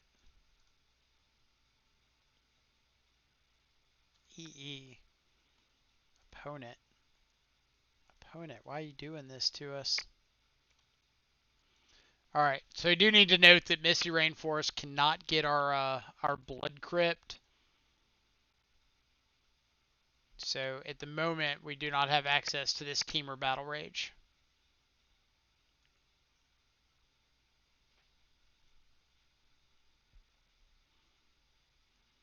What do they draw?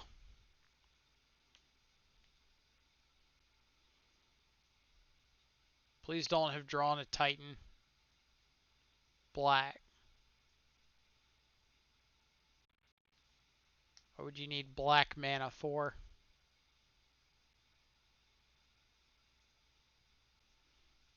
Okay. Okay.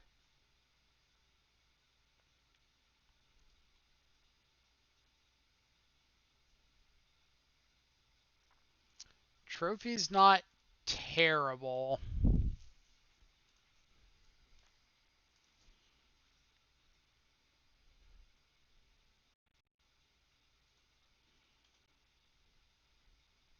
I really don't want to trophy this Dryad, but obviously if it comes down to it, we will trophy a Dryad.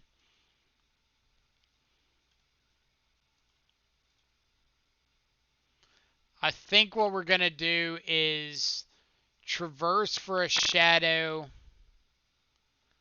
play a shadow. It kind of gives our opponent like one window to resolve, or one turn window to resolve a Titan, um, or to resolve like a Valakut. But we couldn't really do anything about that anyway.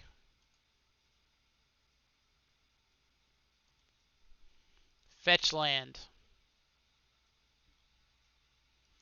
Easy. Easy.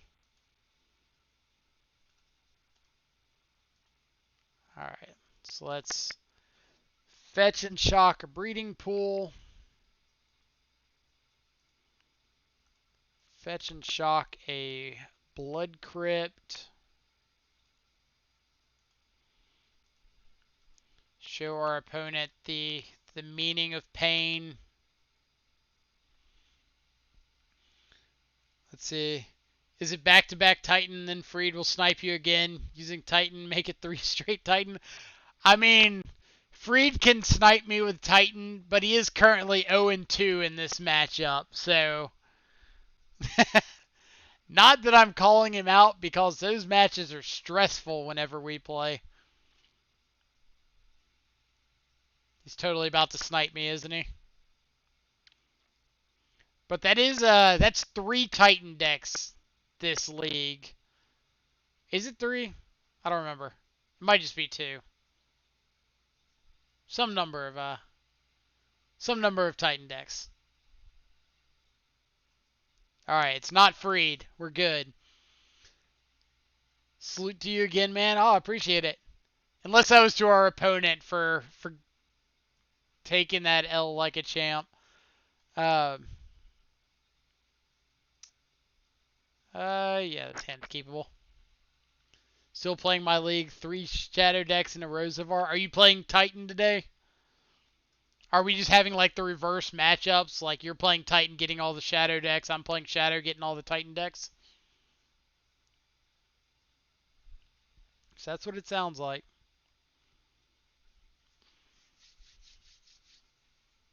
Alright. So at the very least, we're 2/3 of a way to traverse. And a fetch land plus either Stubborn Denial or Dismember being live means we've got Traverse available. So that's kind of my thought process behind keeping this hand.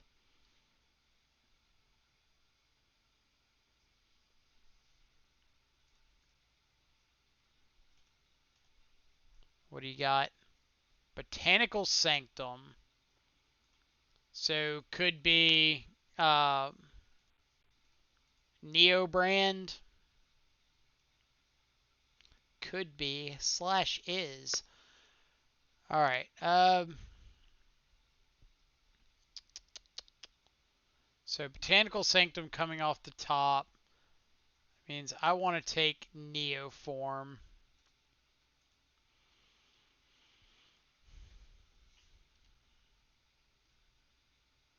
And I want to draw a fetch land. I still want to draw a fetch land. One time, deck. Hey. Easy. Easy. Alright, so our opponent has got a bunch of cards that we know about. Are we in any danger of dying if we let them untap? No. They could top deck. Let's say they top deck Allosaurus Rider. They could Manamorphose into uh, another green spell, but they can't Manamorphose into a green spell and a Neoform. So let's play out our threat if I tap correctly.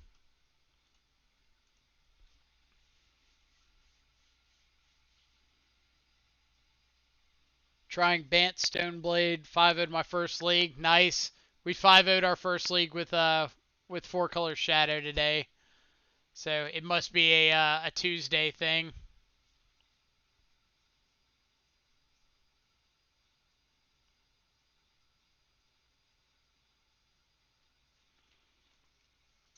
Alright, so opponent casts a Serum Visions. Bottom off the Serum Visions. That's what I like to see.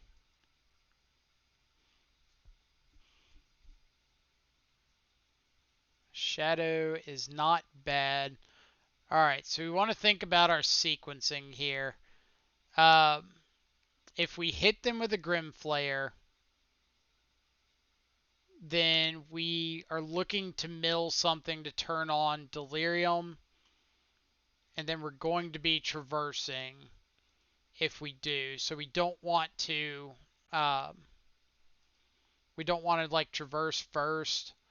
Shadow turns on Delirium. So let's get rid of all of those. In turn 2, or second main phase, we can traverse, go get a Bloodstained Mire, so we can fetch and shock a Blood Crypt, play out a Shadow, say go. Now we have access to a Ferocious Stubborn Denial, as well as just dismembering our own Shadow into turn. Kind of speed up our clock pretty significantly. And then we can untap, have Inquisition plus hold up Stubborn Denial. So pretty good chance we win this one.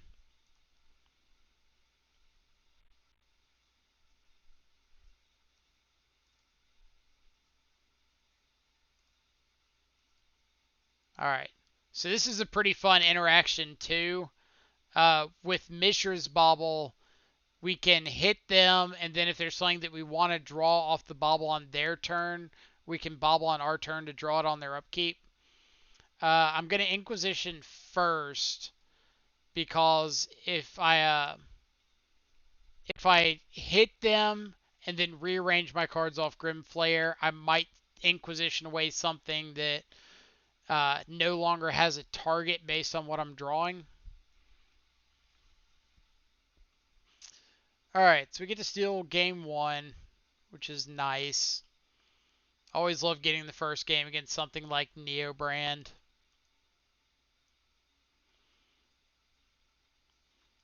Alright, so post board. I know I want to get all of this this 1-for-1 removal out. There is a small argument for like, oh, leave in a dismember or 2 dismembers, because they can just work to like grow a Shadow in a pinch, as well as if they do decide to go on like the Allosaurus Rider beatdown plan, you can just have dismember as an answer to that.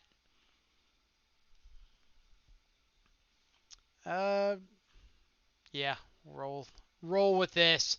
Aether Gust interacts with Neoform and Eldritch Evolution extremely well because it plays around Veil of Summer, and sacrificing is part of the cost. So they have to put a whole bunch of resources into this Neoform or Eldritch Evolution just to have it like put back on top of their library. But they lose their creature and the green cards that they had to exile to get the Rider on the board.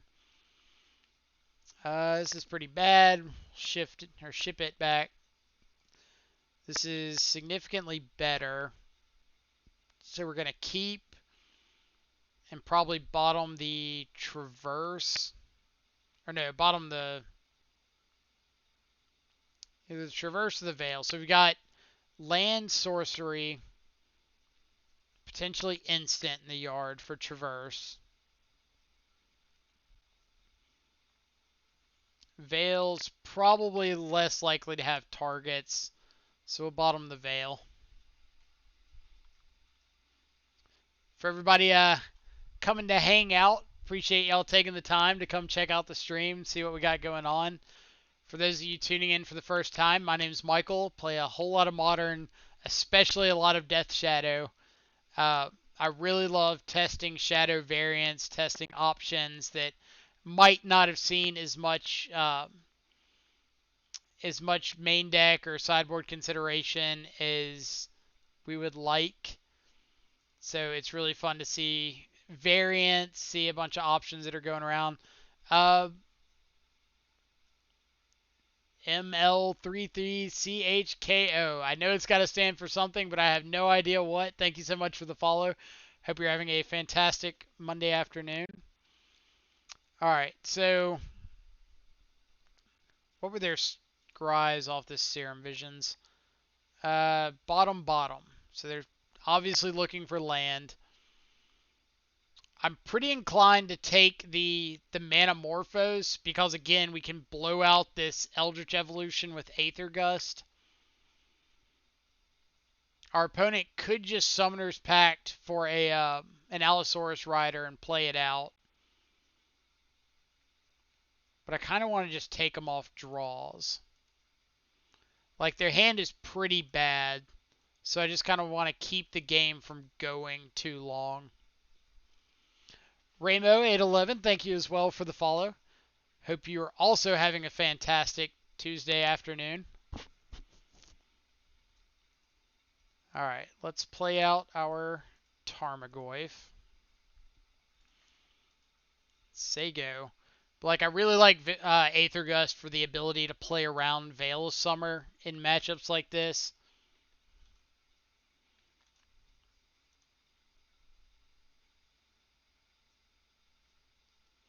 Alright, Death Shadow's solid.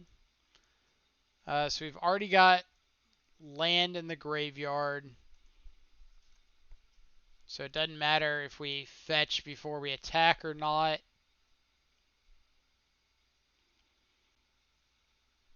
Let's go ahead and get our Blood Crypt. Just play out a 1/1 Shadow. And say go. So our opponent's hand is 2 copies of Summoner's Pact, Eldritch Evolution, and 2 unknowns.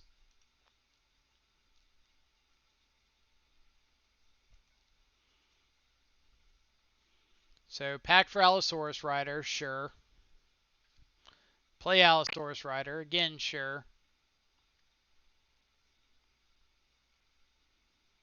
Eldritch Evolution will meet its untimely Aether Gusted end, and I expect this to get the concession.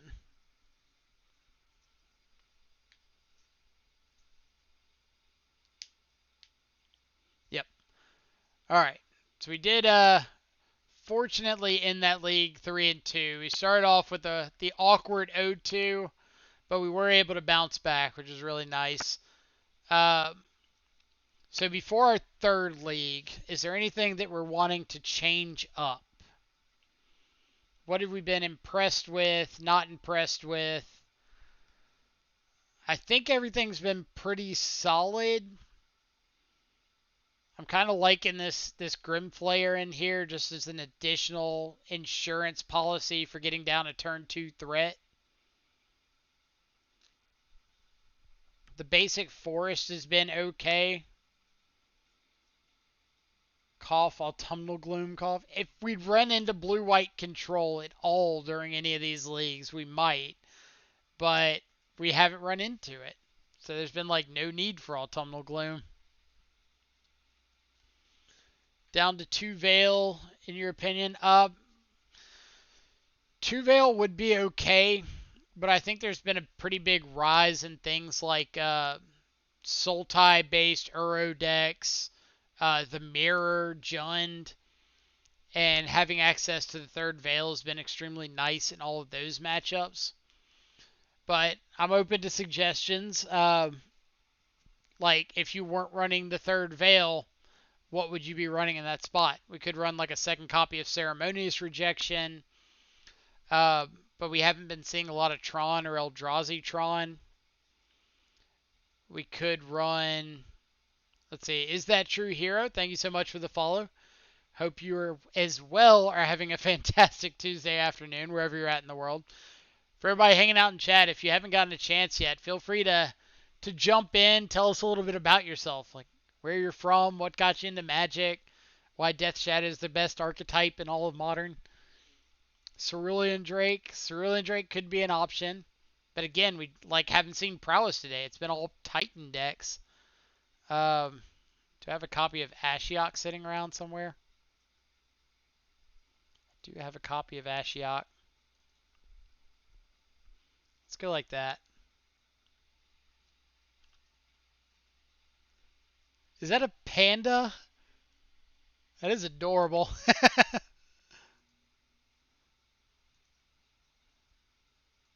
That is ridiculously cute. Death Shadow is the best card in all formats. Agreed completely. Which is why we love casting them on this channel. Gust in the main. What are we, a dirty Euro player?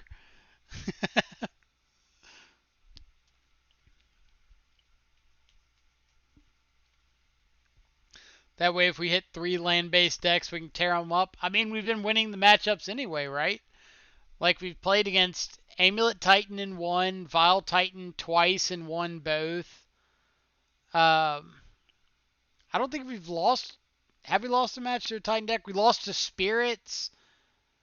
And what was the other one? Spirits and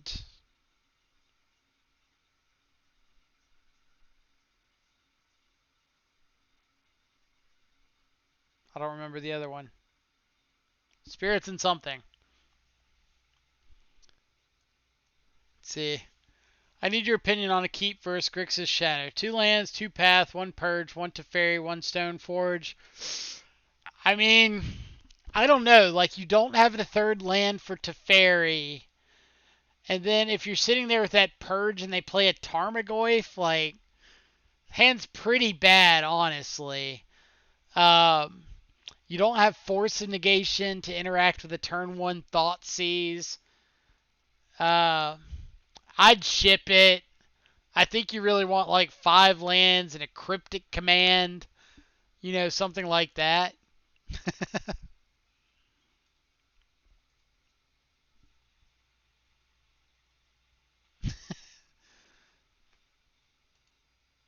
Freedy, I'm 100% joking. Freed can keep his terrible hands.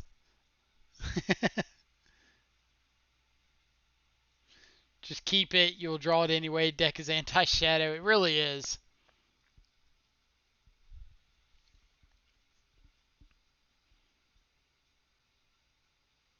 Let's see.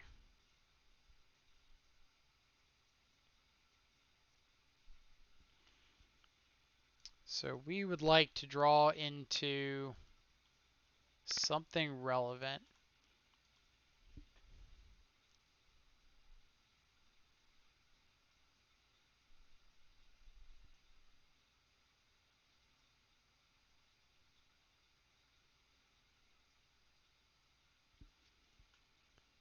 All right. Sorry, I had to answer a message.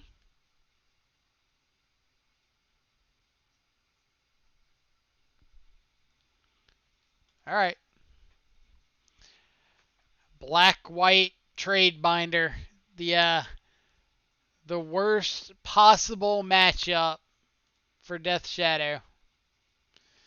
Just removal and hand disruption and value cards like Liliana the Veil and Lingering Souls.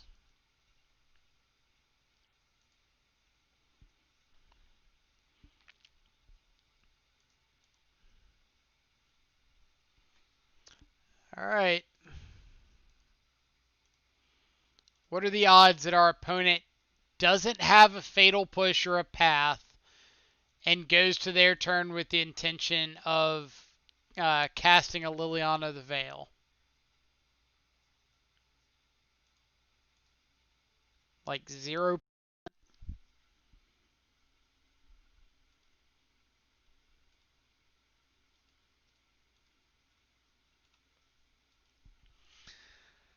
Uh, Fatal push.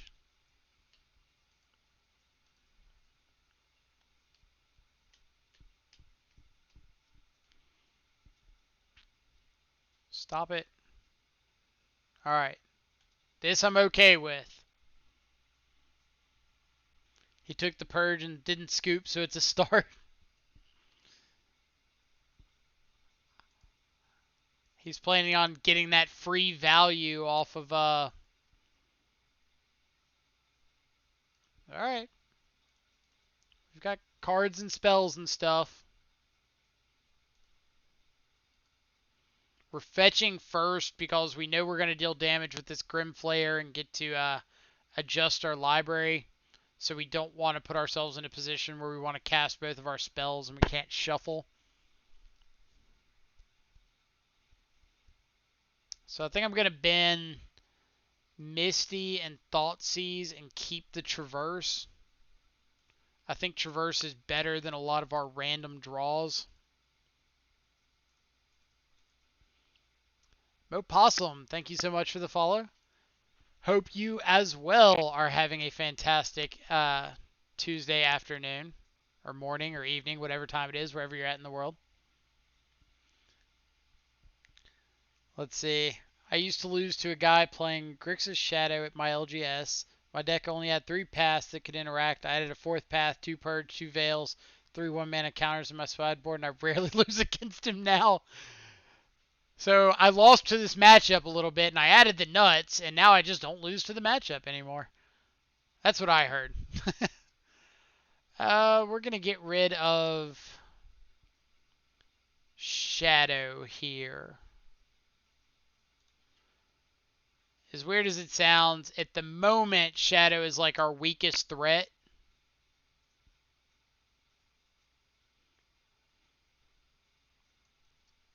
And now we'll hit Liliana with Grimflayer and swing Tarmogoyf at our opponent.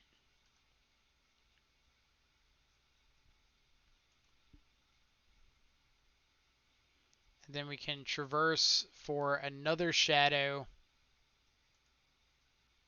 Play out Shadow, hold up Stubborn Denial, say go. And we might be able to steal this one away. Let's see. How many Soul Herders do you play? I saw the one that one only had a single copy. A Soul Herder deck with only one copy of Soul Herder? Who? Ephemerate is better than Soul Herder. I'll give you that one, hands down. Alright, opponent. Please don't Field of Ruin us. Haha! Black-White Trade Binder's a buy. It's not. It's not a buy. It's terrible.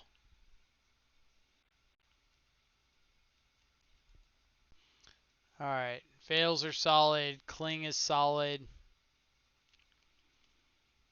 Everything else is eh. Plague Engineer's got power and toughness. Assassin's Trophy deals with swords and things. Battle Rage, easy cut because of Fatal Push and Path to Exile. Board out some amount of our hand hate.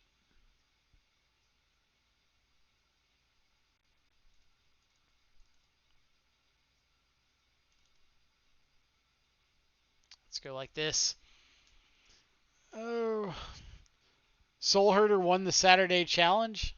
I did not see that at all. I didn't look at too many deck lists from the weekend outside of like Ari Zax's Grixis Shadow Challenge list. I wouldn't play Soul Herder on Magic Online, not in a prowess meta. My local meta has no prowess, so I run 3 Soul Herders safely. No prowess locally. How does that feel?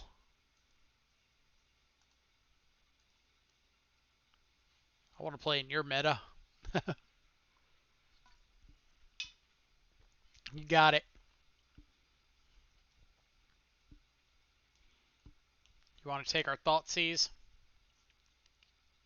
Yep. Alright, Street Wraiths. Do your job. Relevant card. Relevant card. Cards with text. Alright, turn 2 double shadow.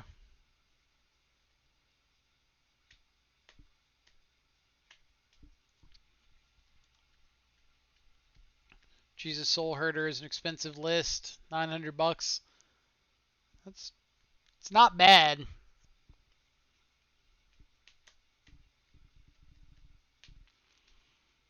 Alright. Opponent decides to finagle one of our Death Shadows.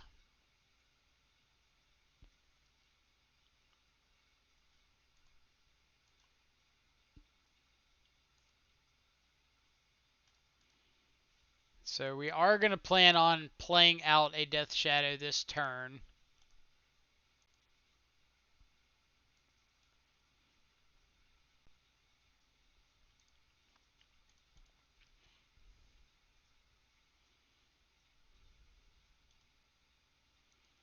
Like, if we sit here and don't play out a Death Shadow, our opponent could untap, play Liliana. We could Assassin's Trophy it.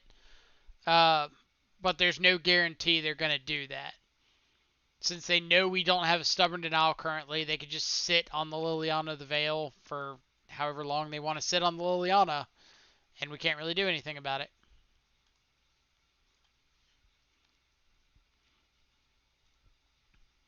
Alright, Path to Exile is not bad.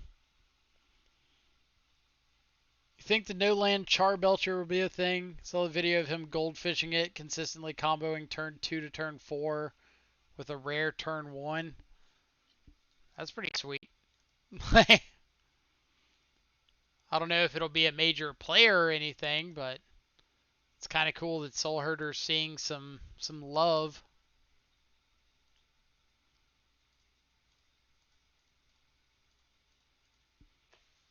Alright, here's a Plague Engineer. We're going to name, what is this, an Elemental? Elemental. Now we'll just name Spirit. Get to stop things like Lingering Souls, Kaya's Guile if they make a Spirit.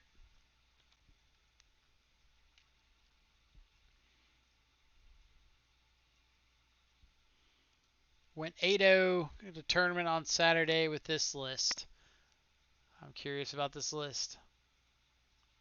So it is triple Soul Herder.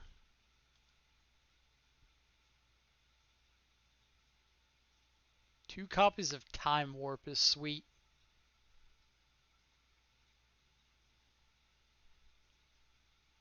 It's a pretty dope list.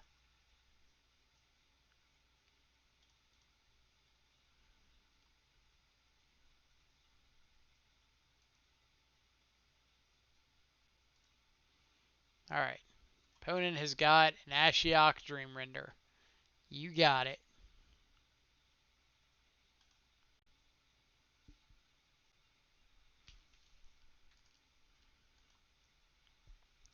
So them not milling themselves there is kind of an indicator that they don't have Lingering Souls in their deck.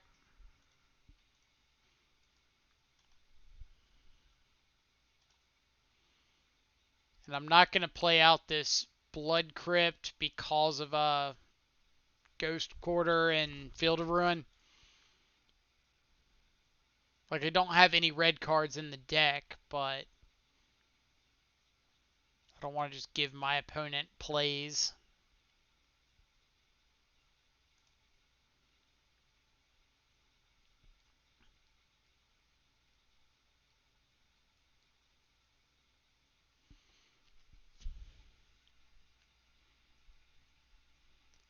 I'm your leader. I guess you could consider this control. I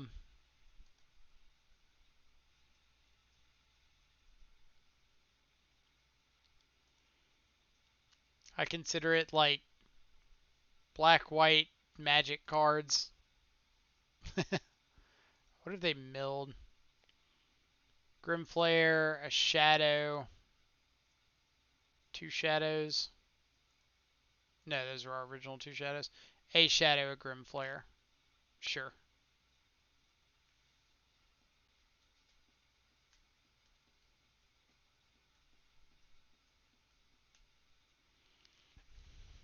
See if our opponent wants to use a removal spell on our Plague Engineer. Hell yeah, Shambling Vent. Scourge of Shadow decks everywhere.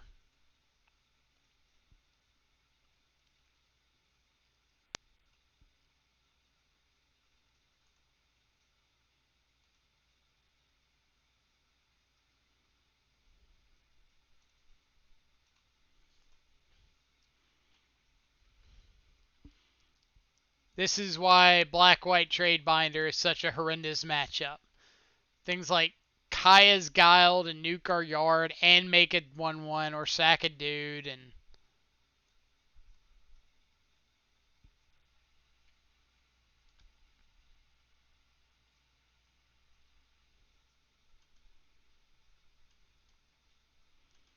thought that was a Celestial Colonnade. Alright, what kind of sword did they get? Feast and Famine, sure.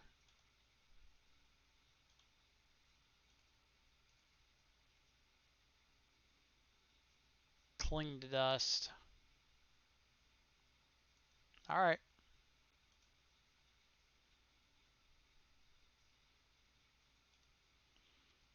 Let's get rid of Kaya's Guile. Sure.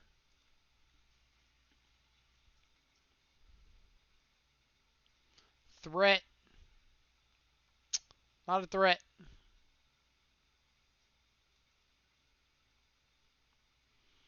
So I'm gonna plan on just Assassin's Trophying the sword. If they decide to go all out and play a sword, equip it up, which it looks like is the play.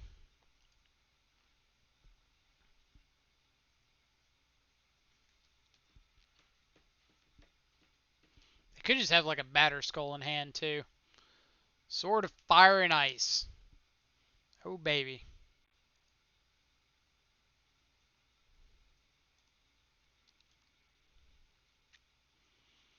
Well, if that's the case, I would like to dismember.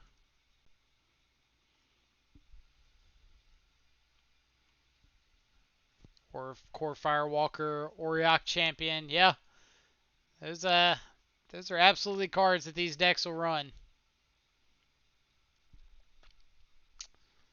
Drawing mono fetch lands is a little bit awkward. Like if we just had something that was an actual clock, we could be okay.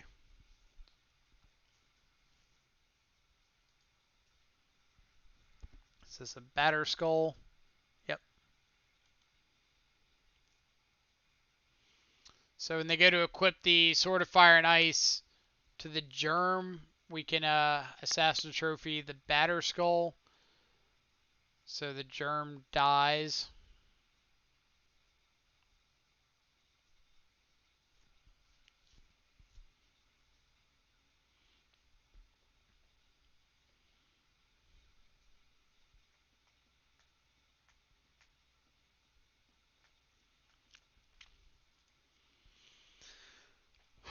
Alright. We still need help. Yep.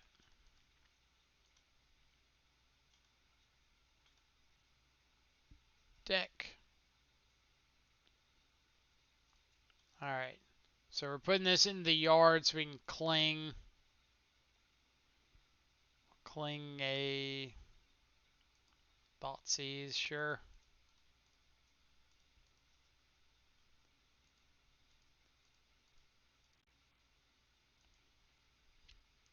Any luck? Nope. Alright. We'll scoop it up. Go to game 3. Dude, you draw like absolute shit. I'm trying. I'm not good at the drawing better part of this deck. Anything that we want to change up based on what we saw?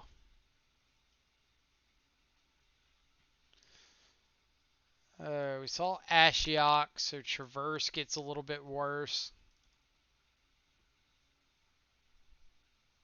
Hmm.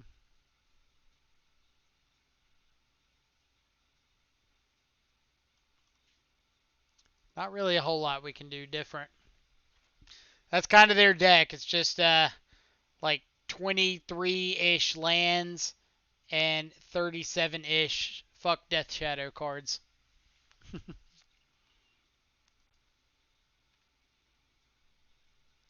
All right, Thoughtseize to Tarmogoyf with a potential Lurrus.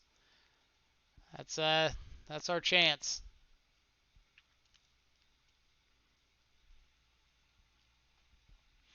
What do you stream usually? Death Shadow. We're kind of a Death Shadow channel for sure.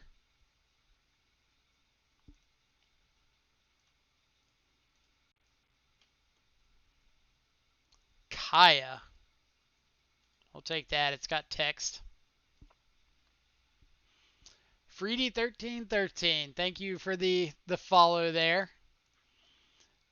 I figured that question was going to be followed up with like an, oh my god, you suck. Like, why are you streaming this deck? I don't know. I just love it. Alright, so we do have turn 2 Tarmogoyf. Shadow's a nice pickup. So turn 3 we can decide if we want to Shadow or if we want to Lurrus plus Bauble.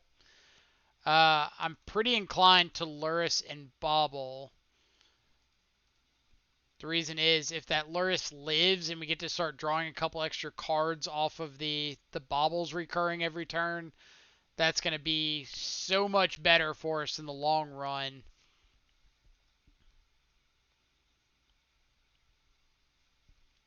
Alright, so we know our opponent drew that Fatal Push this turn.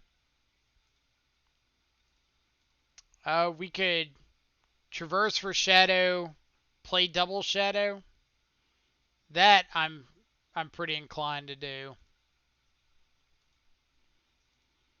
That way we get value out of this Traverse now in case they draw like an Ashiok.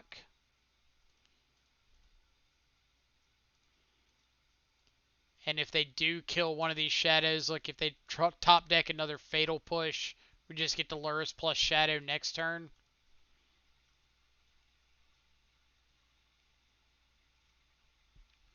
I was considering playing Shadow at one point, but the low life total is outside my comfort zone. That's completely understandable. A lot of people, yeah, they're just dead here. A lot of people shy away from the deck because the idea of killing yourself to kill your opponent can often be kind of overwhelming. But then you have games like this where you get to see a bad matchup and just turn it into, oops, I win because I'm playing 1 mana 10/10s. And that part's pretty nice. Like, I think the ability of Death Shadow to punish any deck in the format if they stumble is insurmountable. We'll reveal our Lurrus. Oh, damnation. Get out of here. Get out of here, Holmesy88, but good games. If you come back and watch this later, I had fun. I hate you for playing black white, but I had fun. But yeah, a lot of people are kind of nervous about playing Death Shadow because once you start fetching and shocking aggressively, you realize that, oh, my opponent can just attack me once and I'm dead. Or if I stumble and they draw a removal spell, I die. And that's kind of the margin that you live on because you also have games that go the other way. Like my opponent missed their third land drop and they died. My opponent didn't find a removal spell in their top 4 or 5 cards and they died. And that's kind of where you make your money with the deck. Alright, so we're against a Lurrus deck. Typically, Lurrus as a companion either screams black-red prowess or devoted devastation.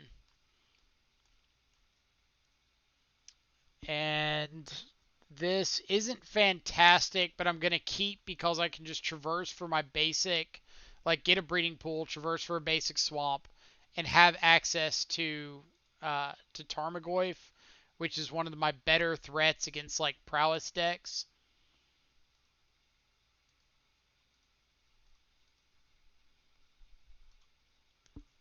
If it is Devoted Devastation, we at least have the ability to interact a little bit with Thoughtseize and Stubborn Denial.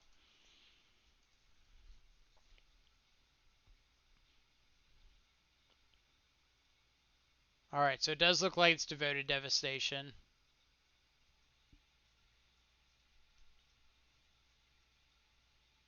Shadow is definitely a deck to not be undermined, just not my piece of cake. Bogles. Ugh. Alright, so Bogles. Who plays this deck? Alright, we can Thoughtseize and Soft Stub. We can Tarmogoyf. I think I'm on board with Thoughtseize and Soft Stub. The reason is I think we get blown out by things like the Pro Creature enchantment. Oh, their hand's not good. Let's get rid of an Umbra. I was going to say we get blown out by things like the Pro Creature enchantment, the First Strike enchantment if we don't have a Shadow. But being able to take some of those, take like a, what is it, Daybreak Coronet early is really nice.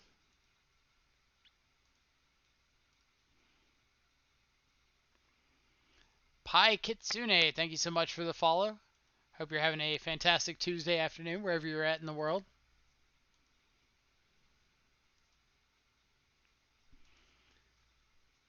Yeah, Freedy, Thoughtseize Hold Up Stub I think has the higher upside once we identify that it's Bogles there. We're still not out of the woods.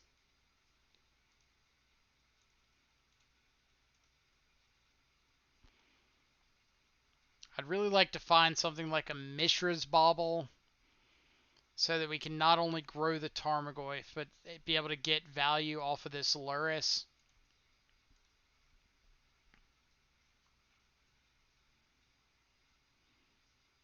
Because I want to get this Goyf up to a 4 or 5 for sure.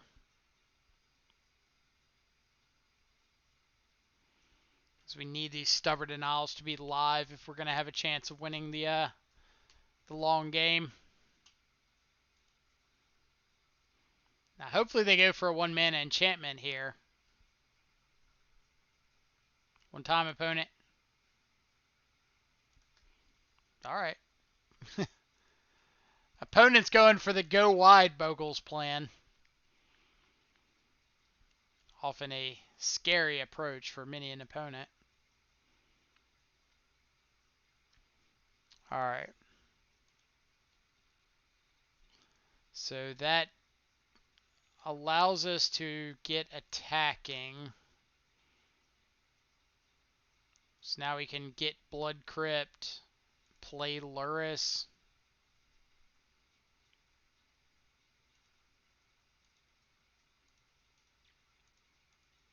There's a non-zero chance this turns into a Battle Rage Lurrus game. For one, we want to get an instant into our graveyard, and Battle Rage provides that. And two, if we attack with Lurrus and they double block, we might just take the opportunity to gain a bunch of life.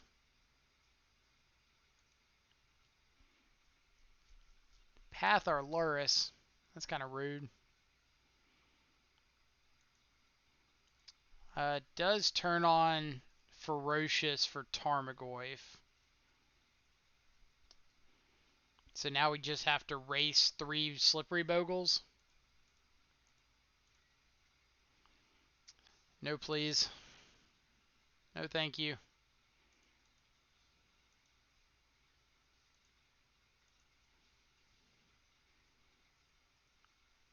Bogle's turning sideways. A scarier thought has never been seen in all of modern. Gonna go get a Dryad Arbor. Nope. Another Bogle. Yeah. Yeah.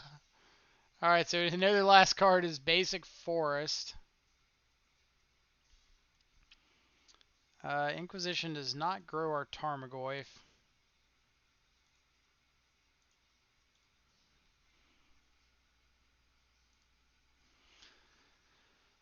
Alright. This is not the way I usually expect the Bogles matchup to go. So, for anybody tuning in, I'm just as confused as you are over this. Ishu 1990, thank you so much for the follow. Hope you're having a fantastic Tuesday afternoon wherever you are at in the world. All right, just don't play a what's that dude's name? Core Spirit Dancer. Lurrus is fine. Lurrus means you dead. I would like to Battle Rage this here Tarmogoyf. Airborne Swine, thank you so much for the follow. Hope you as well are having an awesome Tuesday afternoon wherever you're at in the world, or morning or evening. Appreciate you coming and hanging out with us today, checking out some sweet Death Shadow action. All right, stealing game one is really nice here. This is not a fun matchup by any means. All right, so Assassin Trophy, Plague Engineers for sure. A couple Aether Gusts are pretty good. They interact well with things like Hyena Umbra. There's not a lot of auras that they interact with, but it's better than some of our like cheap one-for-one removal.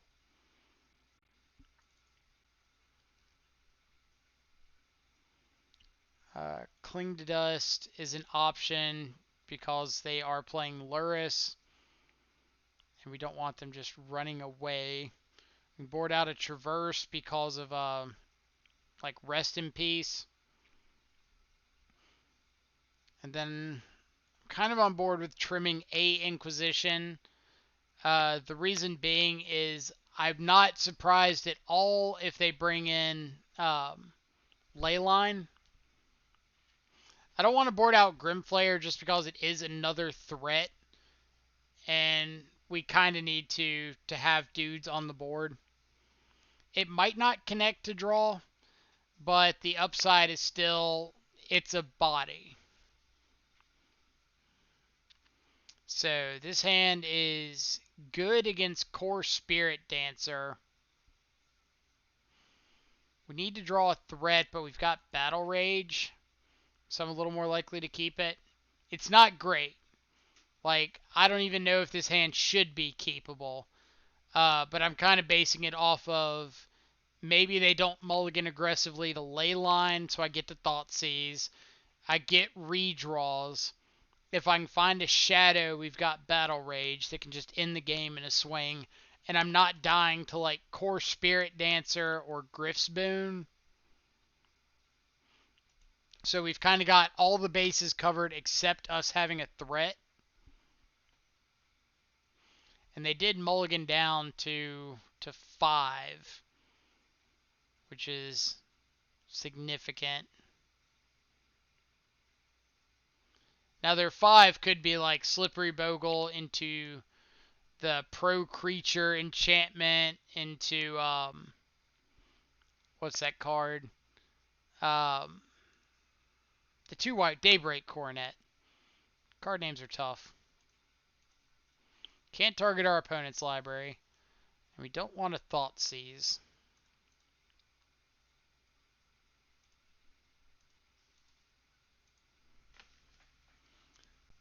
Can Gust hit Bogle? It can hit a Bogle on the stack. It cannot hit a Bogle that's resolved. Good question.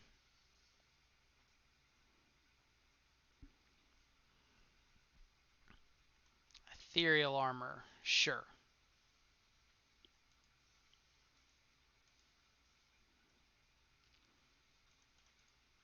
Alright.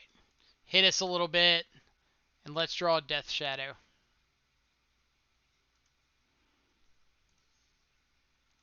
We'll cling to dust here, get a little redraw action. That can potentially be a Death Shadow. Alright, so we're going to play out Tarmogoyf this turn. Next turn we can Thoughtseize ourselves, take Thoughtseize, get Delirium, traverse for a Death Shadow, and play it out.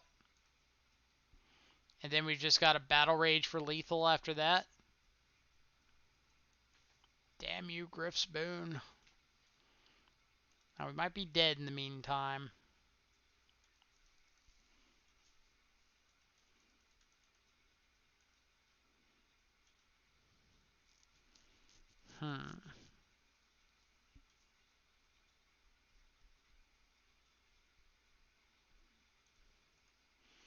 So it does look like we're dead in the meantime.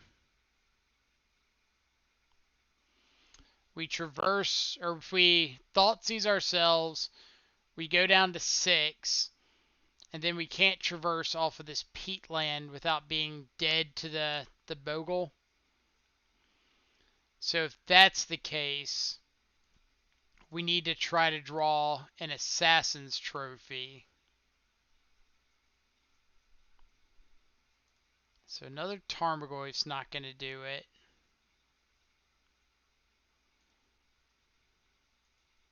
So let's go ahead and fetch, shuffle away this Tarmogoyf. We'll get Blood Crypt. And see if we draw into an Assassin's Trophy.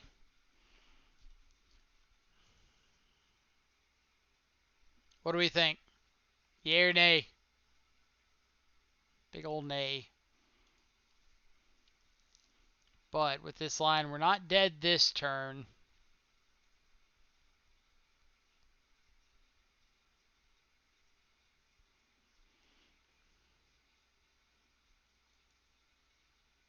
And now we are dead. Alright. Leyline, Bogle. Bunch of tough to answer enchantments. Maybe should have pushed Goyf to get Shadow. We could. Like, we would have ended up being dead to this anyway. So it didn't end up mattering. But that could have been an idea.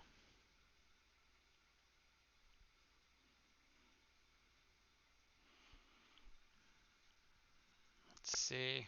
Changing up anything going into game 3. I don't think so. I think we're kind of sticking with our plan. Well, we would have the win if they attacked us. If they didn't attack us, we could Thoughtseize ourselves, go to 5, 4 off the Traverse. So that's a 9 there at 17. We Battle Rage for 1 for 10. We Battle Rage for 20. And they can block 4 of it, so they're not dead. Nope. Need lands to play spells. Yeah, we'll keep this. It's another hand that's not super fantastic, but we're not really reliant on like hand disruption. We've got a couple threats here. Opponent chose to not mulligan to Leyline this game.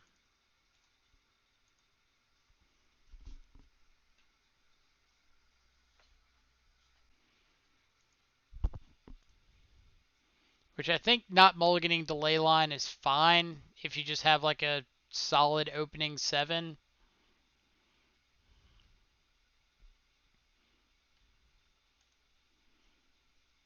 Yep. So let's go get an Overgrown Tomb and Cling to Dust here.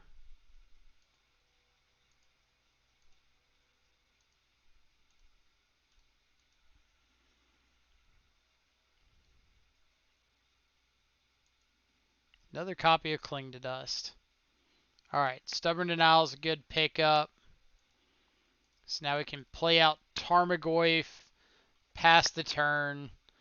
Next turn, have the ability to, like, Stubborn Denial something, Cling plus Stub. If we draw a fetch land, we can Shadow Cling Stub.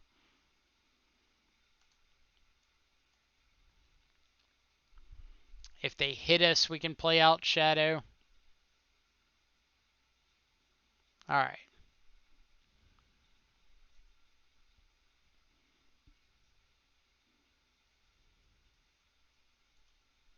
So I do want to Assassin's Trophy the Spirit Dancer pretty badly.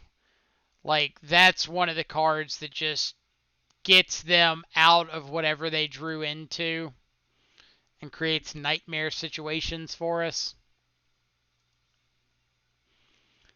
I'm going to hit them with the Tarmogoyf because I don't mind them attacking back since we have this Shadow.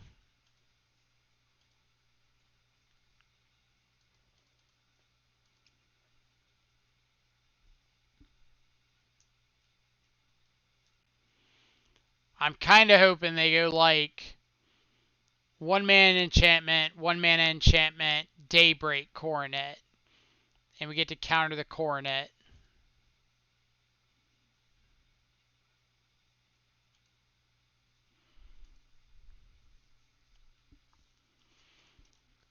Alright. So you're saying it's a race. Just pass the turn.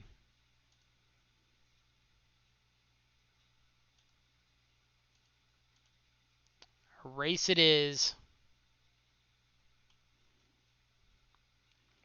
Alright, so we can't currently grow the Tarmogoyf. So we're safe just attacking.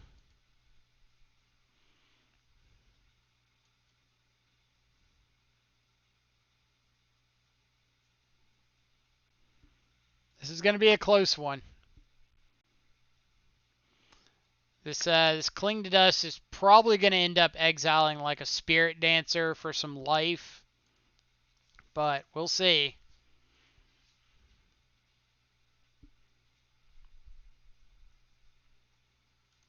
Because if they go like into turn, Path to Exile our Shadow, we kind of have to stub that. Dryad Arbor's fine. If they just want extra blockers.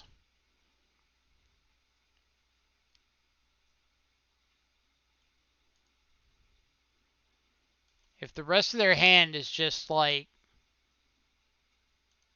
lands, we're in good shape.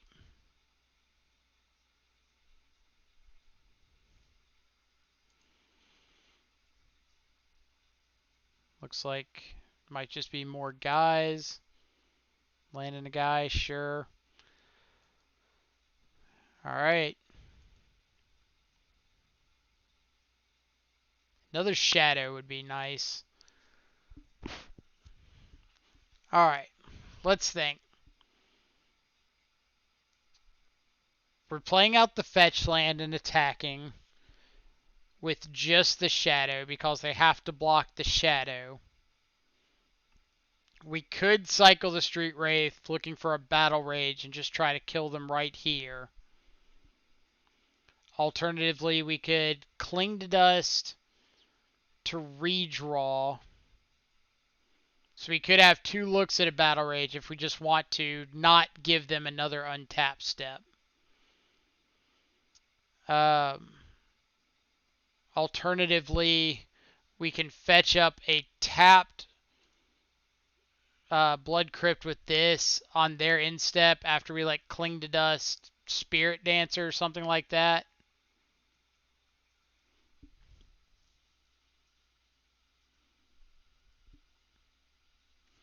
We're not dead if they untap. They're swinging with these. We block Dryad Arbor. We Cling to Dust, Core Spirit Dancer out of their yard. We go up to 8, and we take 6. And it's not even 6 because they have to block the shadow. So we're definitely not dead.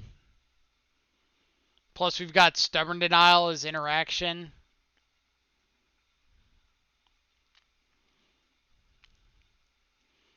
Like, they should read this delay as us not having Battle Rage.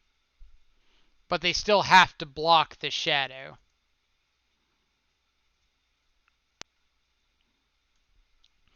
And there's a chance we bait them into like a attack with both or with everything, and we get to block one and Cling to Dust.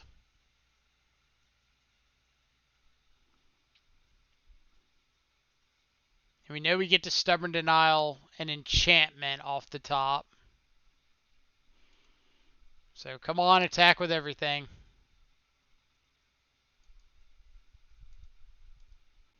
Alright, so we want to block here. Cling to Dust, Spirit Dancer. Gain a little bit of life. Now if they don't have another Bogle, they dead.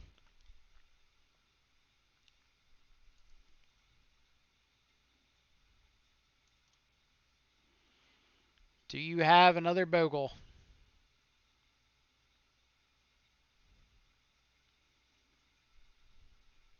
Like Path to Exile doesn't do it. Any enchantment doesn't do it. Has to be another creature.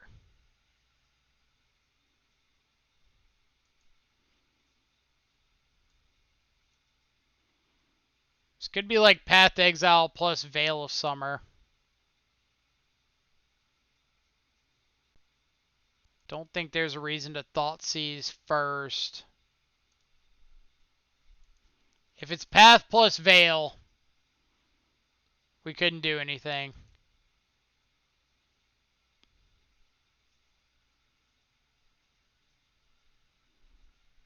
And the verdict is... Haha! Cling to Dust, MVP. You played yourself, Bogles. They did. I wouldn't say they did. Like, they had to make that attack to present lethal.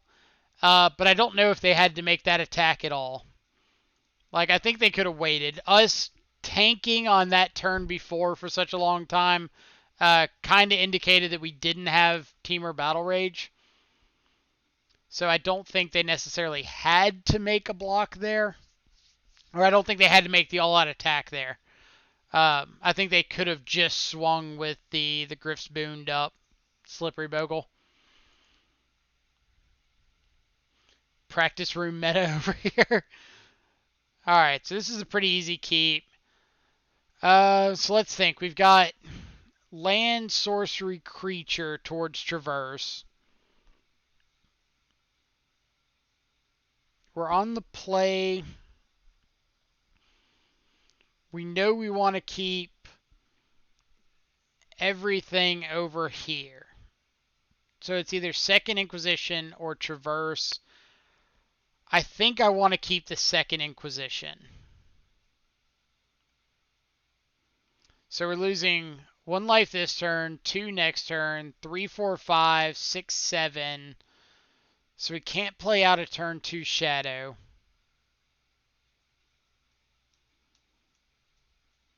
We could bottom the Peatland in hopes of drawing another fetch, which would let us play out a turn 2 Shadow. It's close.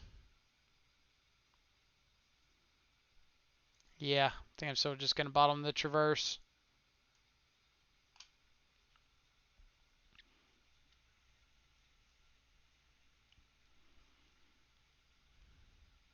This is Titan just beat him.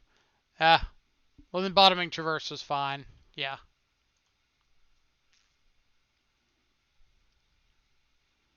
His hand's not great against Titan, but it's not terrible.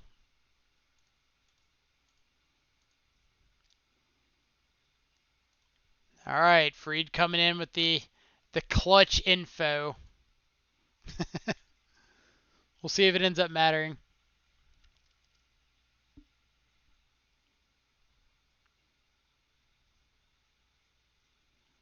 Thoughtseize, another Wraith, anything like that would be solid.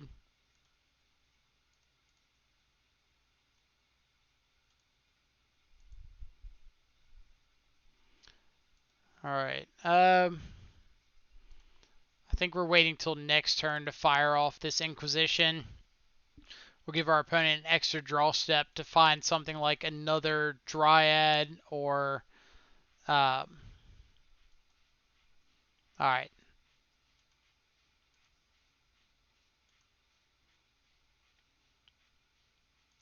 I hope they didn't draw that last turn, and I feel super punished.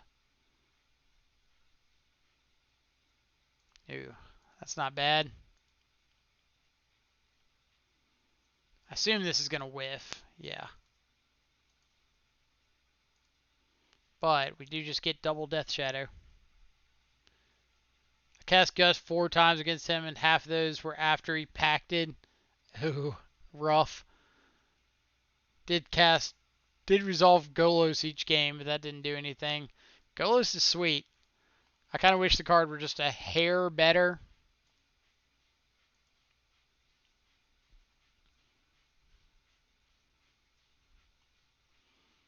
Opponent making unnecessary triggers here to prolong the game. So they do have turn 4 Titan with this Garenbrig. So we do need to keep an eye on that.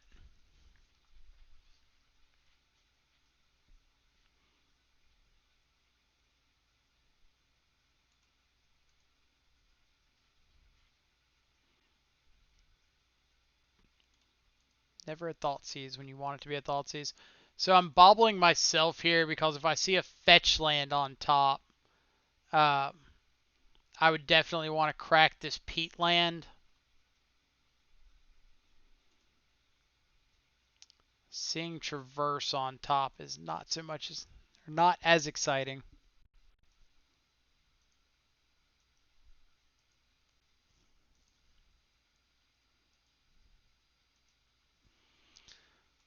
Alright, so they can play a Titan, haste up a Titan, attack. So we pretty much need to draw a Battle Rage here.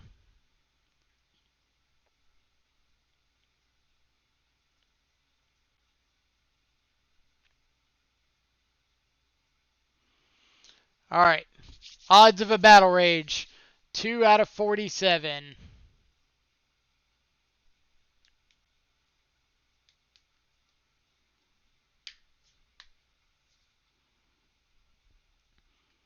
Or they choose not to get a hasty Titan.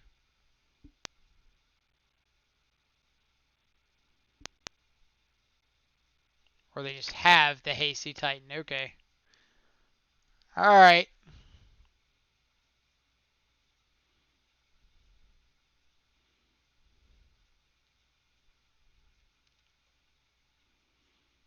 Alright. Yep, Battlement was in hand. I guess we saw Battlement. You're right.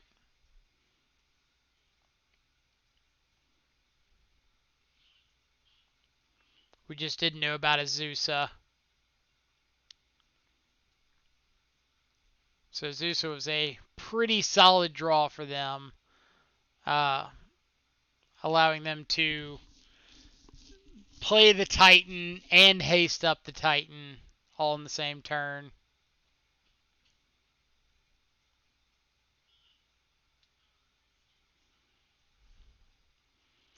Alright, Battle Rage. One time.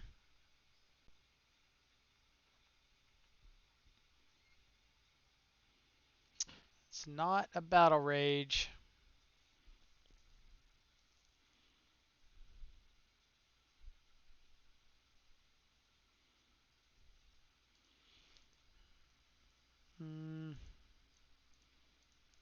Yeah, there's not really anything we can get, but we'll take a look for the heck of it.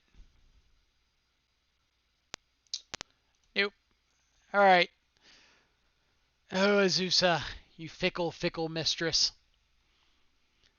So what is this? The, like, fourth or fifth Titan opponent today?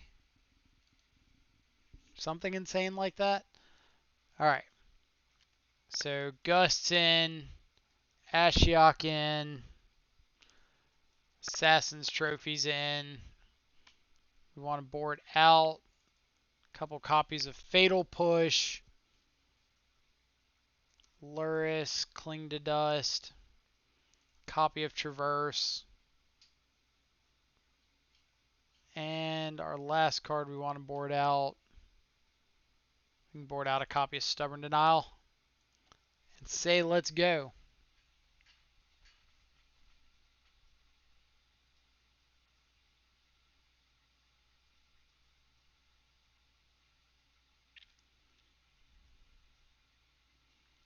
Could you Pete land for Temur Battle Rage? Fetch a Swamp? Yeah, we could have done that. Fair enough. Fair enough. Hand's great.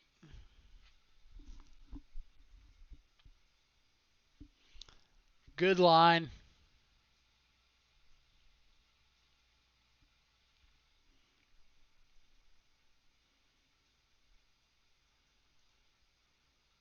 Alright. So let's get Overgrown Tomb. Fire off an Inquisition. Punished. Punished for the aggression. What I mean by that is a lot of times in these matchups, I advise like turn one, hold up Stubborn Denial because of situations like this. If we had Stubborn Denial or held up Stubborn Denial, we could have countered Amulet, untapped, Inquisition the other Amulet, Thoughtseize the Dryad, and just been in ridiculously advantaged shape. But now they're going to get to resolve an Amulet.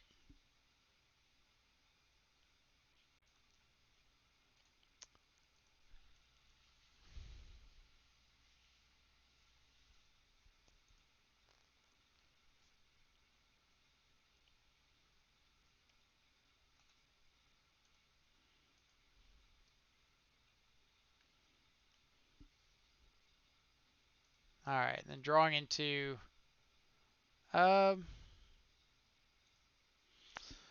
So, if we Thoughtseize here, we're kind of compounding the issue. What I mean by that is we're planned on Thoughtseizing turn 1, or planned on Inquisitioning turn 1 so that we can play turn 2 Tarmogoyf. If we Thoughtseize here and don't play out a threat, we're just worsening the scenario by not getting a threat out either. If our opponent had drawn into a bounce land there, we're in trouble. But we really just need to get the Tarmogoyf on the board. So they do have Titan. We could take the Titan and trophy the Dryad. But I think I just want to take the Dryad and think about trophying like the Amulet or something else that they draw. Maybe trophying the Garen Brig. Because I want this Tarmogoyf to get in some attacks and be able to end the game quickly.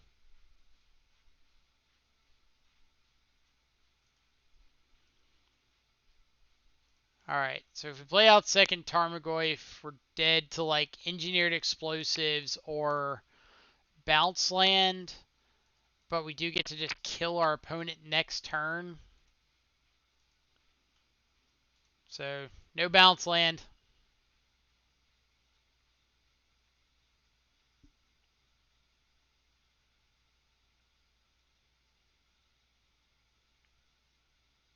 Alright, on to game 3. Stubborn Denial, significantly worse on the draw. There's not really a ton that we want to bring in, though, which is kind of an issue.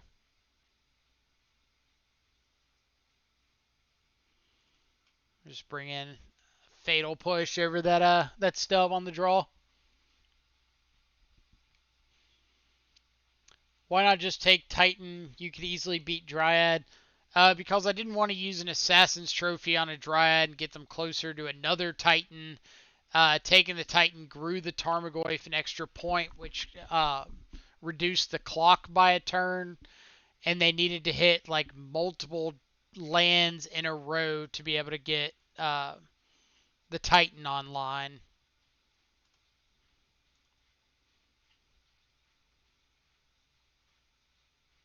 Turn 1 Ancient Stirrings, you got it. Yeah, Dryad increased the Tarmogoyf by creature and enchantment, where Titan just increases it by creature.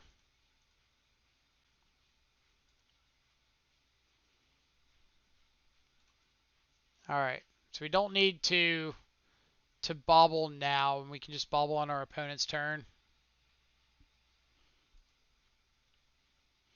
Yeah, we're dead to a bounce land, but if we take the Dryad, they get an extra turn. If we Assassin's Trophy it, then we're dead to just like a Titan or a Pact off the top. Like, either way, we're dead to something. It's all about mitigating what we're dead to. Do we want an Inquisition? Sure.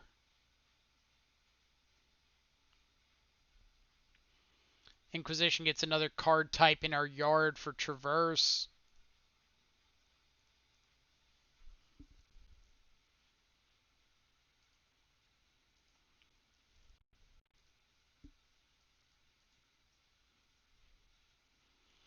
Pact Dryad. Titan. Alright. So we can take a Pact, Fatal Push, a Dryad. Is that our best play? Or is it better to just make them use the mana on the on paying for the Pact?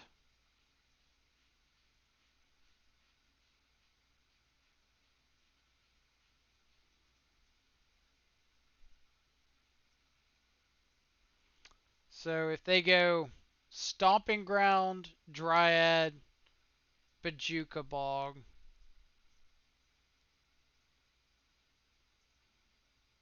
Yeah, I think I'd rather just take the Dryad. If they want to Pact for a Dryad and play that, then at least it means they're not doing anything relevant next turn.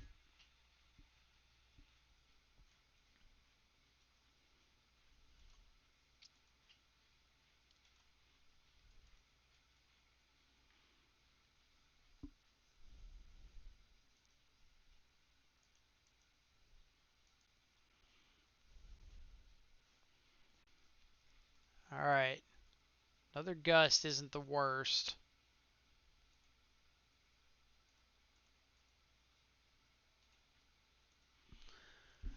Let's see.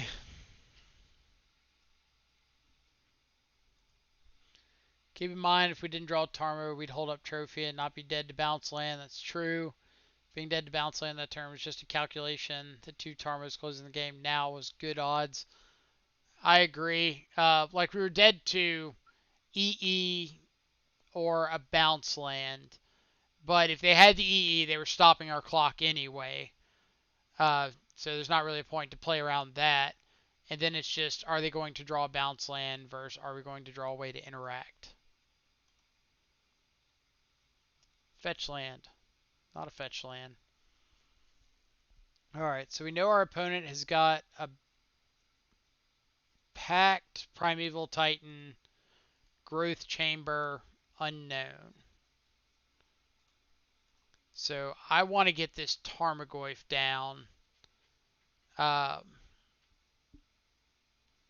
If one of our opponent's last two cards are Garenbrig,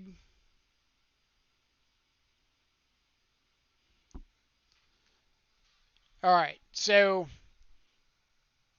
if one of our opponent's two unknown cards is Castle Garenbrig, then playing the Tarmogoyf lets them resolve a Titan, where we could hold up Aether Gust.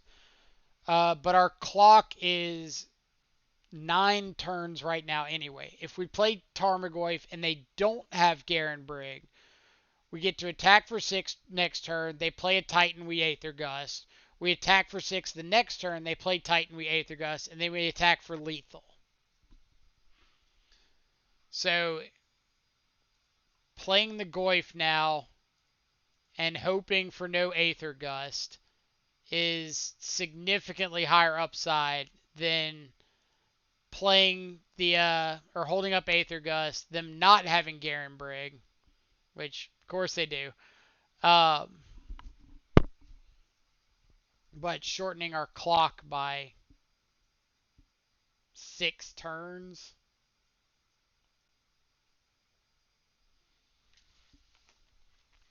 Like, we couldn't do anything about them having Garenbrig. We'd be Aether Gusting here, hoping to draw a 4th land next turn, or else we're just doing the same thing again. And that's not really getting us anywhere.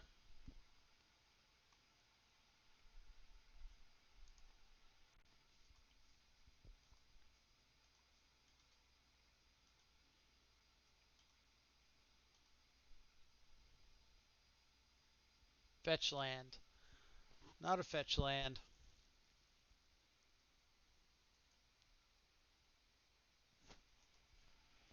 Alright. Pretty rough shape here. We really needed that one more turn before Titan came down.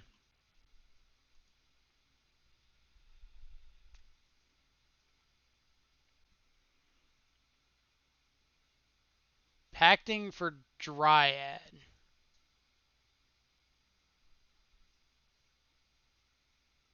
They just draw another Titan.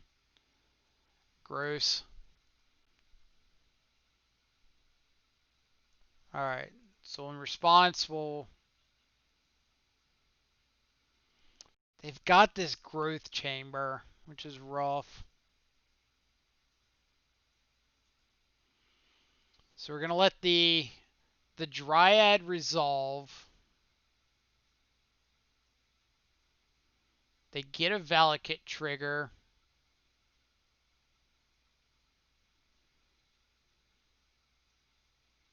So Field of the Dead trigger resolves. Valakut trigger.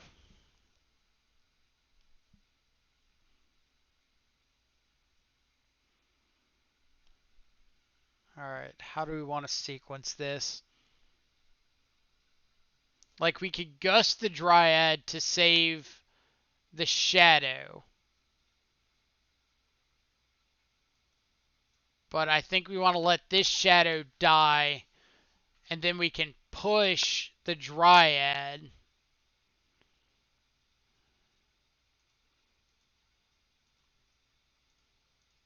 And now we can Aether Gust the Titan as well.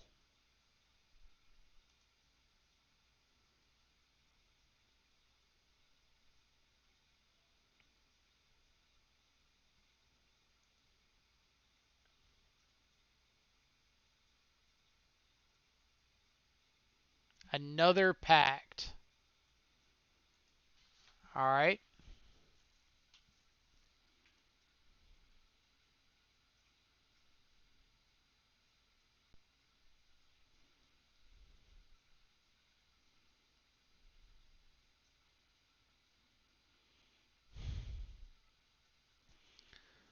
So if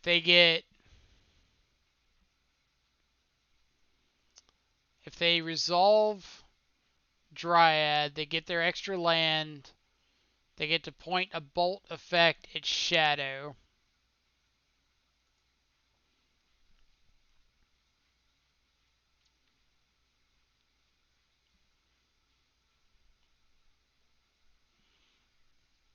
They're going to go to combat. Alright, so now we want to Aether Gust the Titan.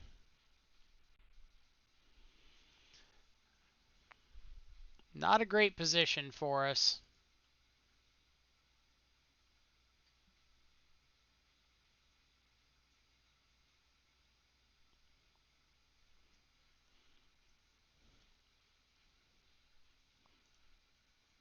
Let's see. So we can't traverse for a threat, but we can at least traverse for a land. Which doesn't seem like much, but it does let us keep playing spells, which is pretty important right now. If we attack with the Tarmogoyf, and our opponent quad blocks the Goyf,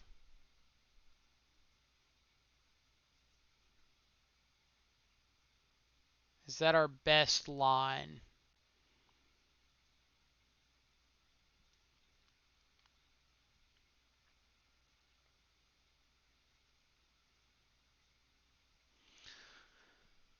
Uh, no. Need to pass. Our opponent's got to pay for a couple packs here.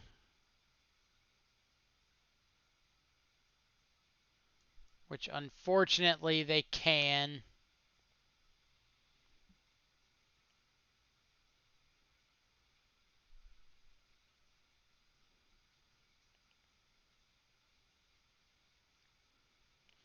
I wonder if, like, they've got to play 2 basic forests, right?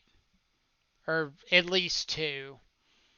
So, like, even if we Assassin's Trophied one of their mana sources, it wouldn't actually do anything.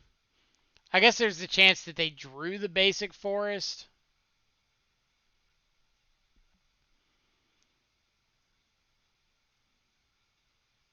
Alright, so we could trophy the Dryad.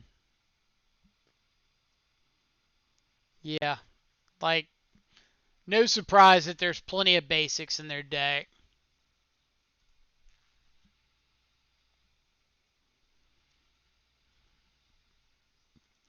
Yeah, we didn't want to trophy a growth chamber because exactly that. Like we're not stopping them.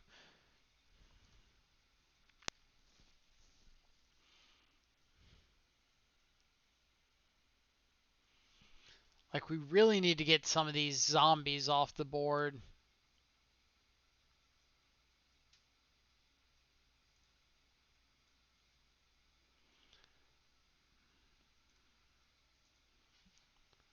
We're pretty dead in the water if they just get to keep all these zombies around.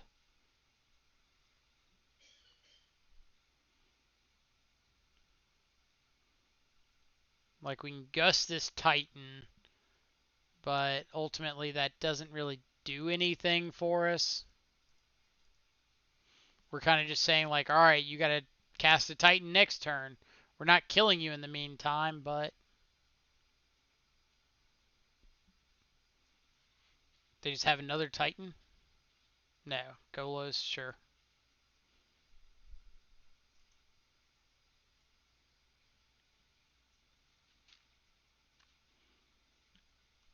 So they don't currently have a white source. They can't activate Golos. That's a thing. All right. Pretty dead. Pretty dead.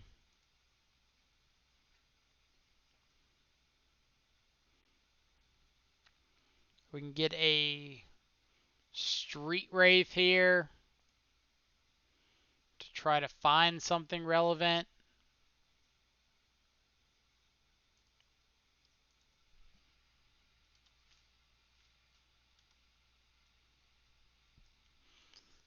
Uh, would something like Legion's End or Maelstrom Pulse be a sideboard option for this deck? Seems big in the online meta to deal with the board of zombies. I would like Legion's End more than I would like Maelstrom Pulse, but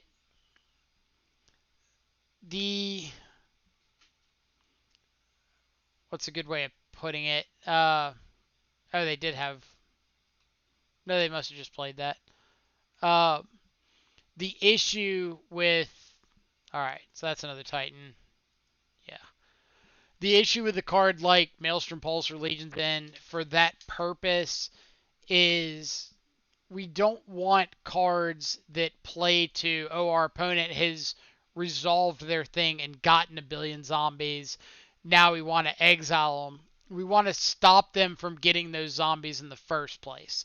Like, that's going to have a much bigger chance of us winning than us saying, okay, we're going to board this thing to stop them from killing us with the zombies after they've already got it, because it doesn't deal with the Field of the Dead, uh, and it doesn't work towards killing them quicker, if that makes any sense. Like, we want proactive things in our board. We don't want reactive, oh, they've already done their thing, now let's try to answer it.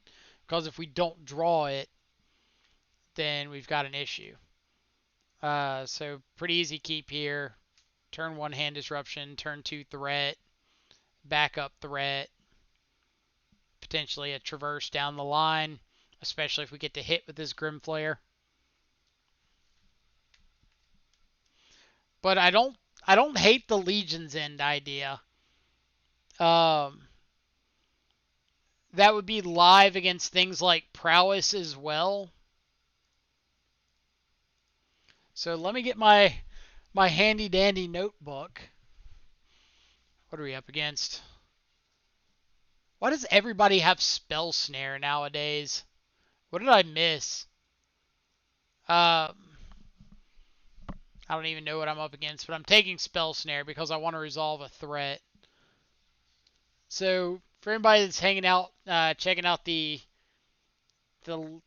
stream for the first time, this is our handy dandy notebook of testing ideas. So I like to put whatever the idea is, who suggested it, where they suggested it, so that I can give proper credit to people as we try things out. So for instance, I will put, if I knew where my pen disappeared to. Is it a Dawson's Creek notebook? Unfortunately, it is not. It is a lame Walmart $1.50 notebook. Far less creeks involved. Where on earth did my pen disappear to? Pen, where you at? Like, I literally just had that pen 5 minutes ago. How does a pen just disappear? Ah.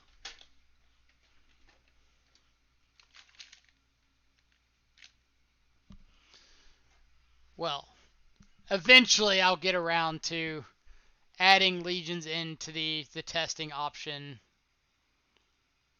Alright, so opponent is looking like they want to resolve a threat. Do I want to Grimflare or Tarmogoyf? I kind of want a Grimflare. Typically these like blue-black decks are where Grimflare shines a little bit more, because you get to start filtering your draws earlier to get to like real threats. The Underpants Gnomes took your pen. Great reference. I think we went over that one already. Step 1, steal underpants. Step 2, Step 3, profit. Yeah, we'll keep this bauble around for now.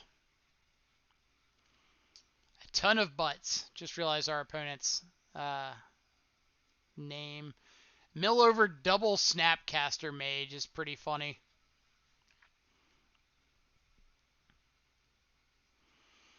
Alright, so I'm hoping I get to kind of get him here. What I mean by that is, if I get to hit him with a Grim Flare and turn on Traverse, then I might get to like play Traverse, have them remand it, and then resolve an actual threat.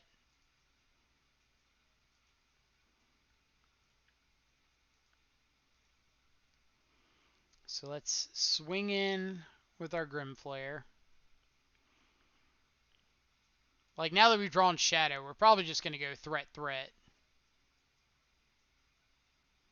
Well, found all my fetchable lands. So let's bend the Watery Grave. We'll keep the Blood Crypt and the Shadow. Order doesn't matter too terribly much. We'll play Tarmogoyf so they can say, oh my god, we got him, remand, it's got text. And then we'll play Shadow. And they'll be upset. Maybe be upset. They might not be upset. There's no telling. Magic's a strange game. Grixis. Grixis with remands. Alright. Here's a Death Shadow. Carry on. What are you drawing into? Scalding Tarn. You got it. Scale 1 to 100. How likely is our opponent to have 3 mana Teferi in their Magic deck? Multiple spell snares.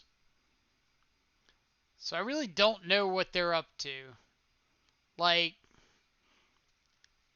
Spell Snare, Snapcaster Mage, Thought Scour leads me to think like Grixis Control with stuff like Tasigur. But then like Remand doesn't really go along with that. So you can see my confusion. Alright, let's start by bashing in.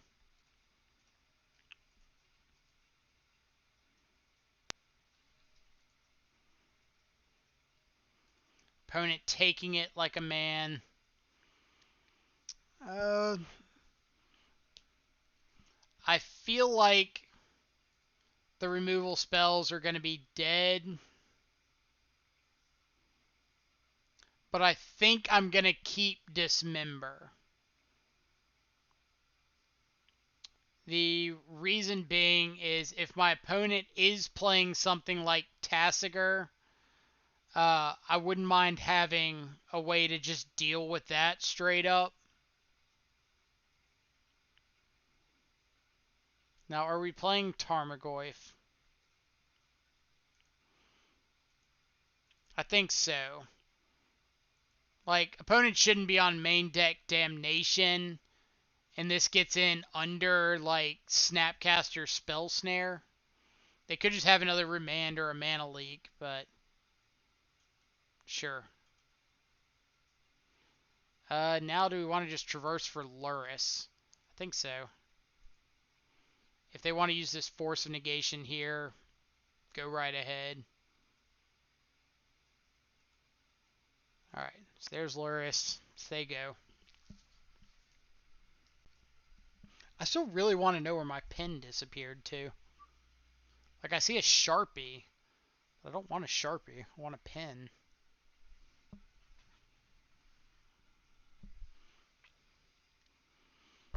Pens are apparently hot commodity around these parts. It's not even one pen. Like, I should have 2 or 3 pens sitting over here. And, like, they've all vanished. Alright, opponent's decided to scoop it up. I'm going to assume this is some sort of, like, Grixis Control. Spell Bomb's great against like Mystic Sanctuary, Snapcaster Mage, Veil of Summer, and Cling to Dust. Give us nice little points of interaction. Battle Rage is pretty terrible against the Fatal Push, Assume Fatal Push deck. We don't even know anymore. This could be anything. Fatal Push pretty bad. We want to keep in Dismember because it not only kills Snapcaster Mage, but it can kill like Tasigur. We can board out a Street Wraith just to round out the numbers a little bit. That was a little loud. Sorry. Super excited because I love Grixis Control as a deck. I used to like pine over every video that Corey Burkhart put up.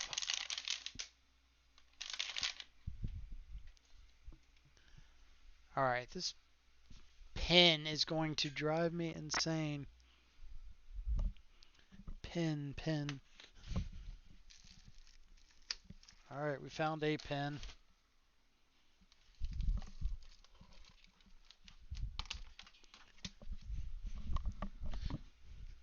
Ha.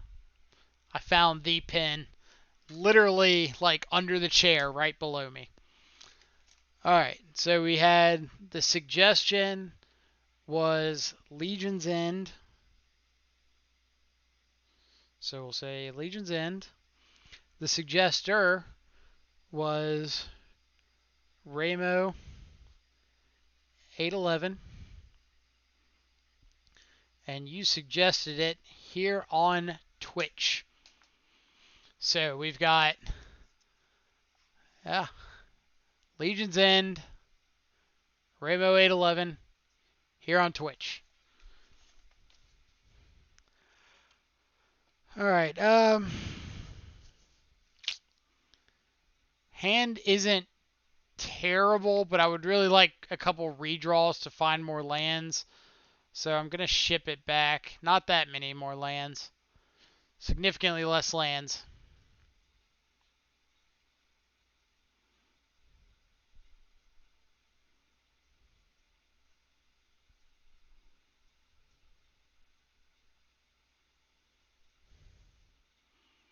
So pretty easy ship back. Yeah, we'll keep this on a 5. Let's get rid of the second Traverse and Inquisition.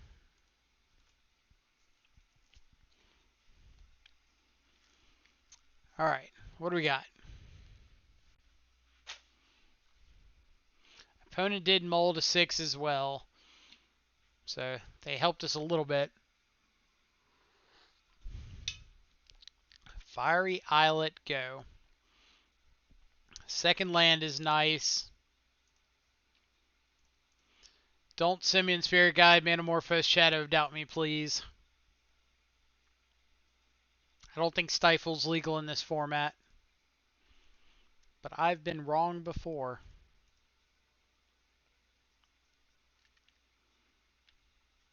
Force of Negation? Alright, they did have the Force. We'll take Mana Leak so we can resolve this Grim Flare next turn.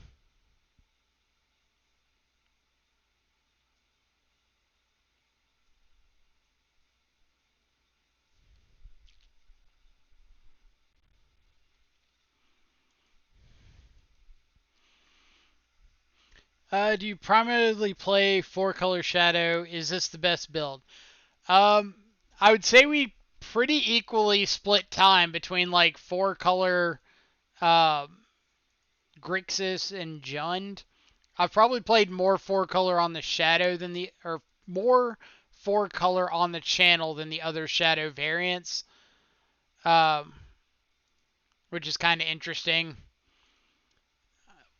See, would I say it's the best build? I would say Shadow as a whole comes down to personal preference. I like this build because I don't like things like Seal of Fire, Tarfire. Gorgclan Rampager's fine, but I don't like playing a bunch of subpar versions of existing cards just to try to enable Delirium. But that's kind of personal opinion.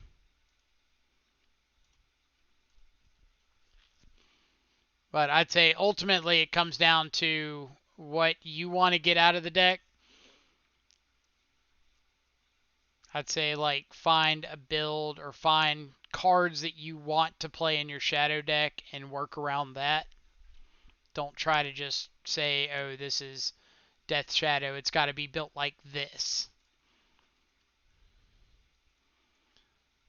So now we know we're up against Grixis Delver. Yeah, no problem. Like, I think Death Shadow in general is one of the most customizable archetypes that you could ever have access to. So playing to that strength is really nice. Like, if you know that your deck has all of these customizable options, then why not, like, work towards that? Alright, so I don't mind Veil of Summer or Shadow. So I think I'm just going to keep all of these on top and plan on drawing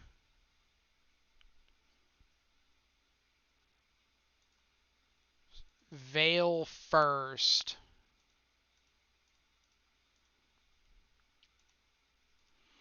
Alright, don't mana leak me. Like we know his hand is Thought Scour, Force of Negation, Unknown. We don't care about the Force of Negation.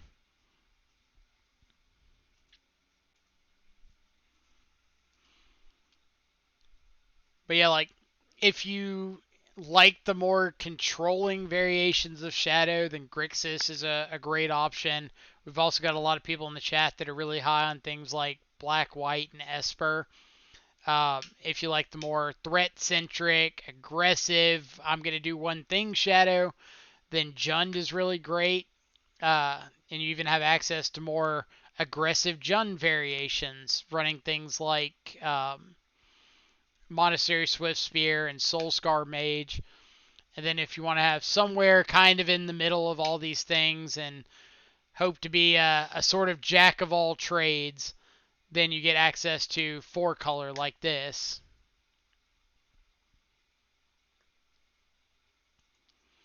Alright, so Force of Negation, Unknown.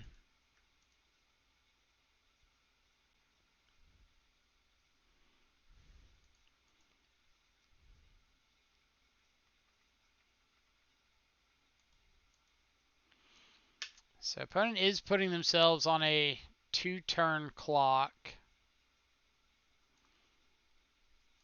I think I will bin a few of these things now.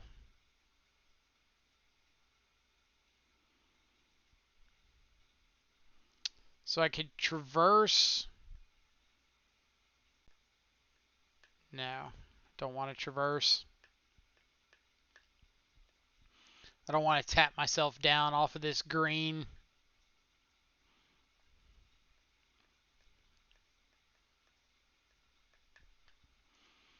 Yep.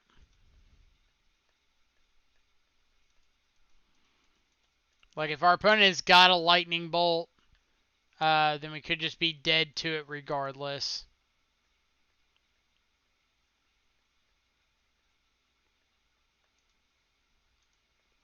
But if they don't have a lightning bolt,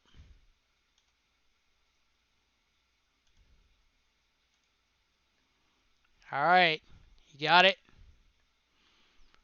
Are they going to go to our turn so that they can Force of Negation? So let's start with Veil of Summer. Because they either have to counter this or they're not going to be able to counter our Stubborn Denial. Drown in the lock. So they just had a whole bunch of interaction. Alright, on to game 3. How many butts do you think OP has? Um, a ton is 2,000 pounds. They're not using the metric ton, so we know it's a clear 2,000 pounds of butts. Um, I don't really know the average weight of a butt, so that might be something that we have to look into, get a little more information.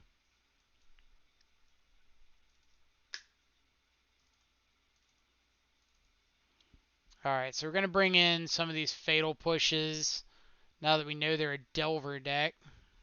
Didn't see that one coming.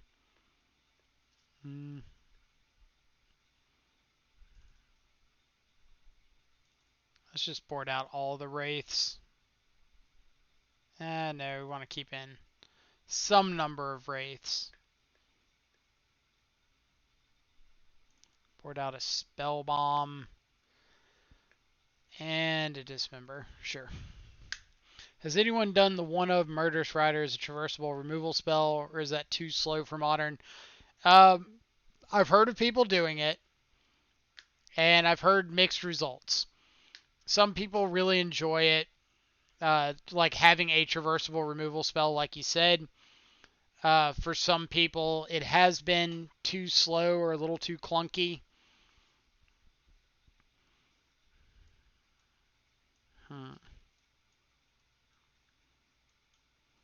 I would really like to have turn 1 Hand Disruption.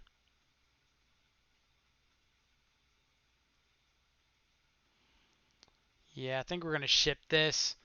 Like, we don't have the Hand Disruption. We don't have removal. This isn't great, but we do have a lot of cheap interaction, which is nice.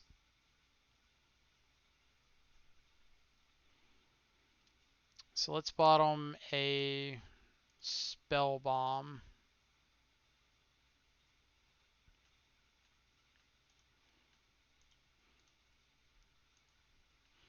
Now we do need to draw a second land so we can play this Grim Flare out.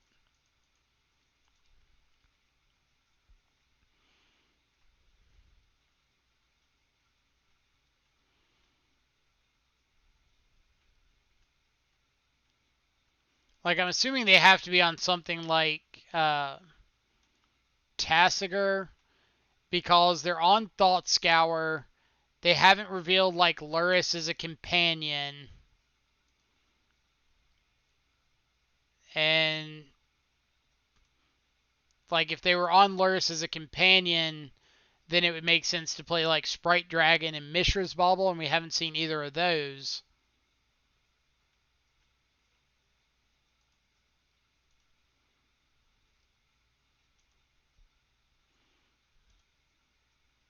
Land. Alright. There's a chance. We'll just go ahead and play this into a potential remand or mana leak. Kind of like Veil of Summer. If they got it, they're going to have it now. They're going to have it next turn. So us sitting around doing nothing isn't going to help anything.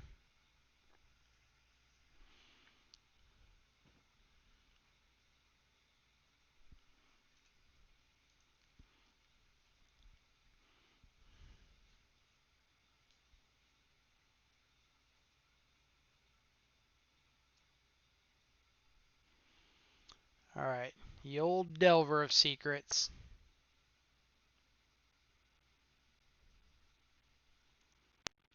So let's go ahead and attempt to push a Delver.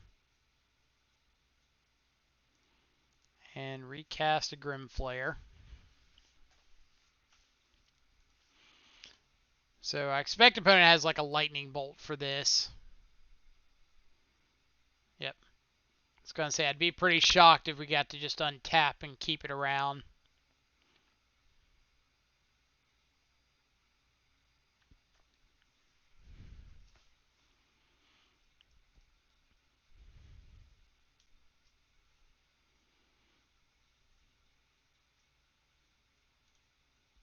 Let's go ahead and cling. We're going to target the Remand. We could target the Lightning Bolt, but I don't want to just give them like a free Snapcaster Bolt.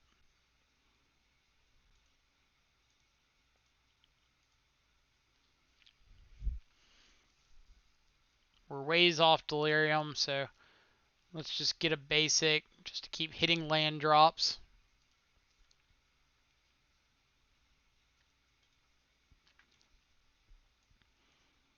Now, if we can just find a threat, then we have some decent protection for it. If our opponent can be nice and play something like a Tasigur here and just tap out, we wouldn't mind that.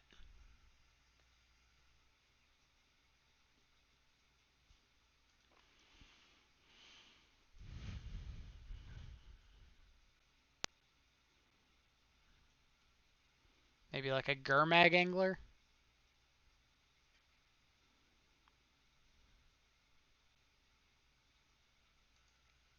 Called it. Unfortunately, opponent, we did anticipate such a move.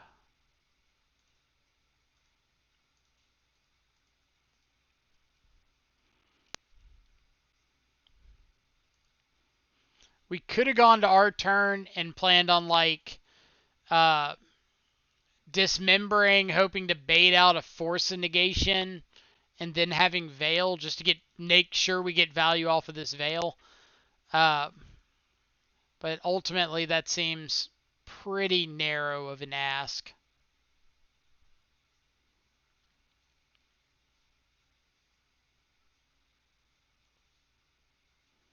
Young Peasy.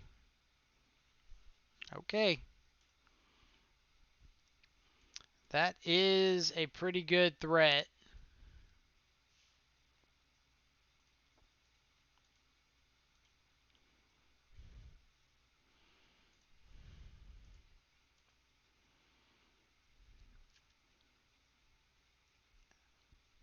Fatal Push the Goyf. So let's Veil the Fatal Push.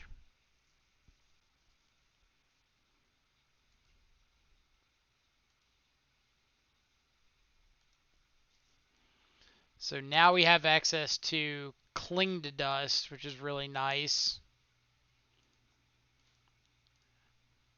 But we get to Thoughtseize too, and potentially take something like a Snapcaster Mage.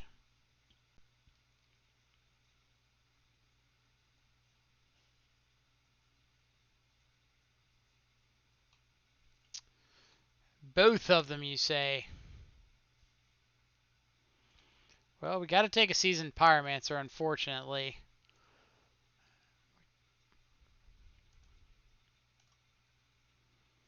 We might have a rough time digging out of this one.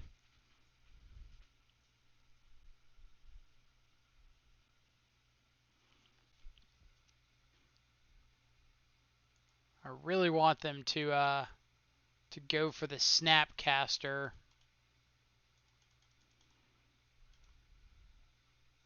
Like, I don't want them making tokens off this Pyromancer.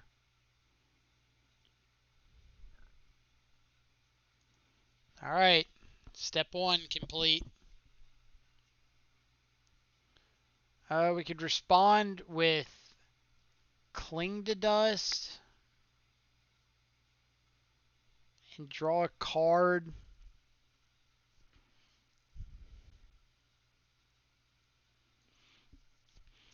Alright, so I think what I'm going to do is Veil this Fatal Push and then plan on Cling to Dusting the Seasoned Pyromancer.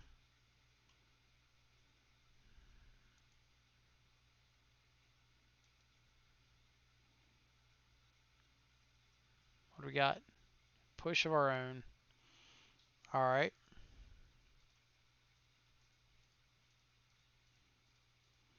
So this does unfortunately tap us out for a turn. But I think we kind of have to. I just don't think we can afford to let them go so wide with these tokens.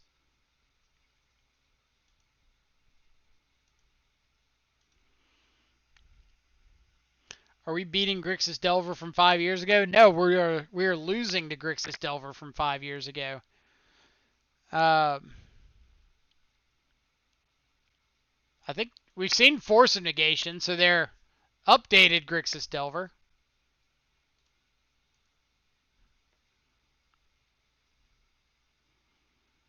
Opponent chooses that they do not want to get frisky. We know their last card is Force of Negation.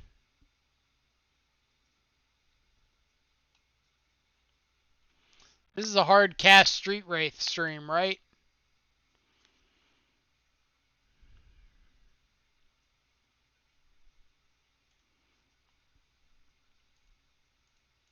Yeah, this is definitely a hard cast Street Wraith stream.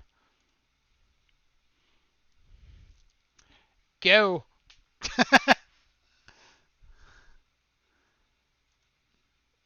Carry on, opponent. We got a true name nemesis.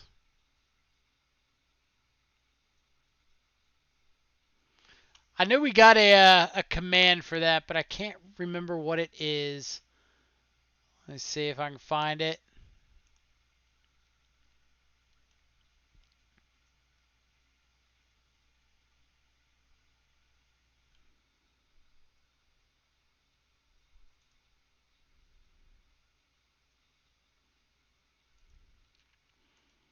Did I just make up that they had a K command? Or they had a, God, Force of Negation? Ashiok, sure. You have got it.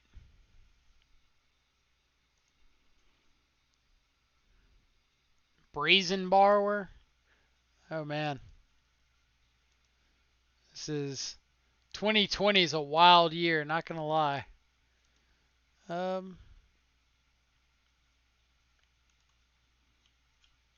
let me get back.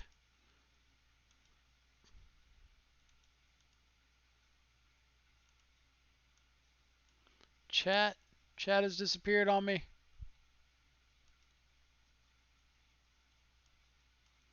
All right, I think that's back. So opponent exiling everything to play this Gurmag Angler.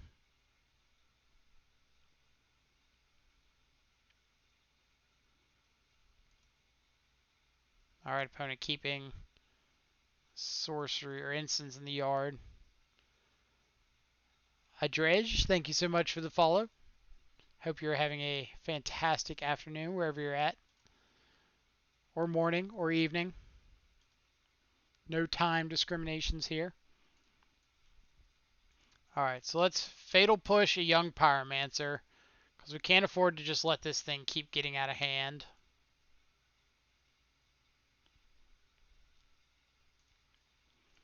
Bobble our opponent.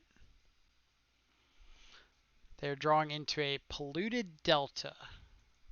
Alright. I don't want to attack because I wouldn't complain about trading off either the Street Wraith or the Tarmogoyf for this Gurmag Angler. Or we can just play another Street Wraith.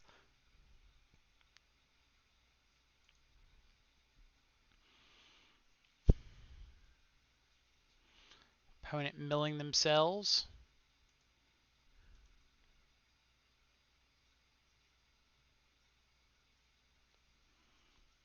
So they are going to get some redraws off of this Cling to Dust.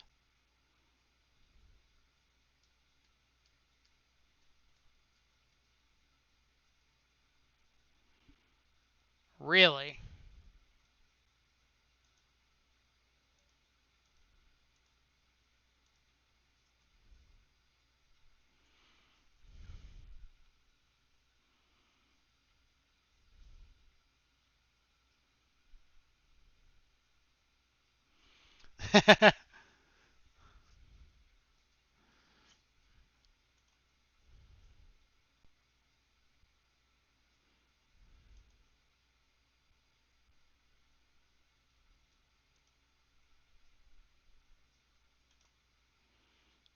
Cling could have messed with the Goyf.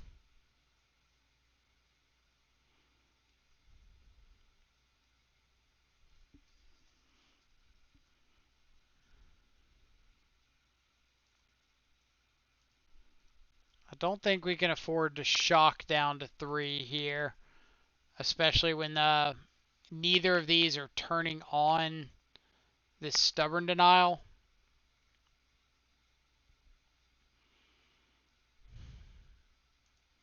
So unfortunately, we kind of have to just let them get this draw.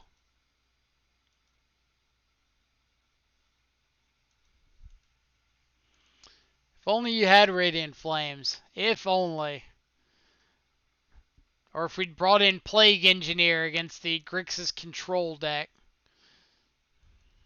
I don't think we brought in Plague Engineer, did we? Nope. But I was not expecting Young Pyromancer.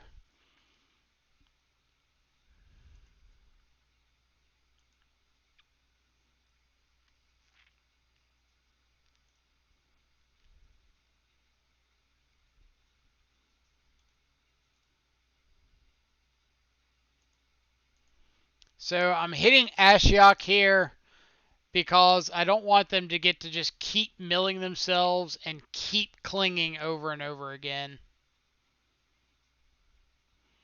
We definitely can't beat that.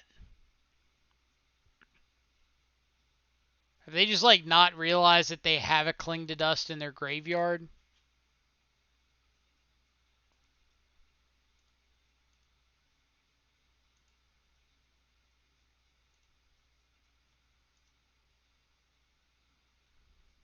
Or do they have the Lightning Bolt?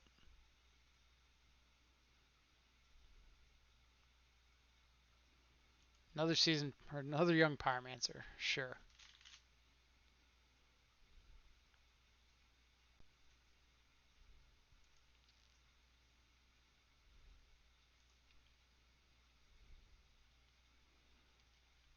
Give us a Cling to Dust of our own. Still got one in the deck.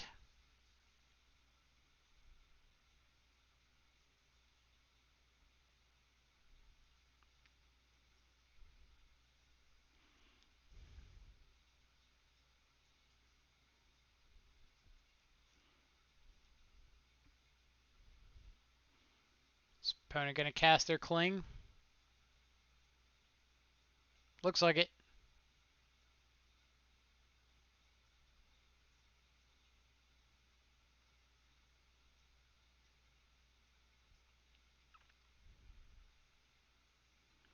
Nope.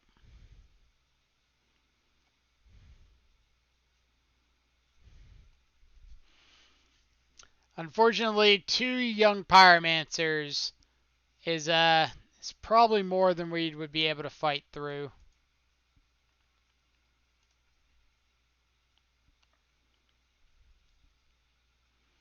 Then again, what do I know?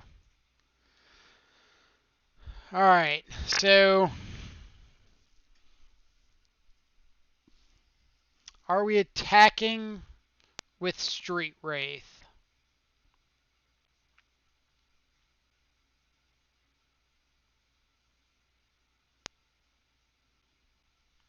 Are we attacking with Street Wraith?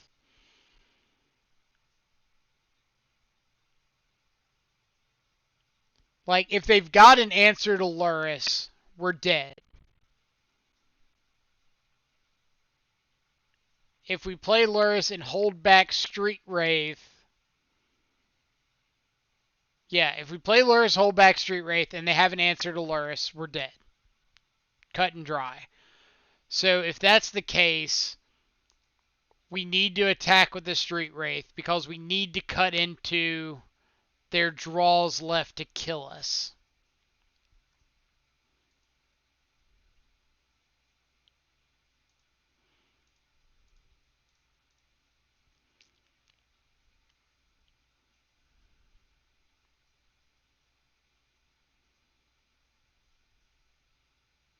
Because this at least means that they can't attack all out without giving us life.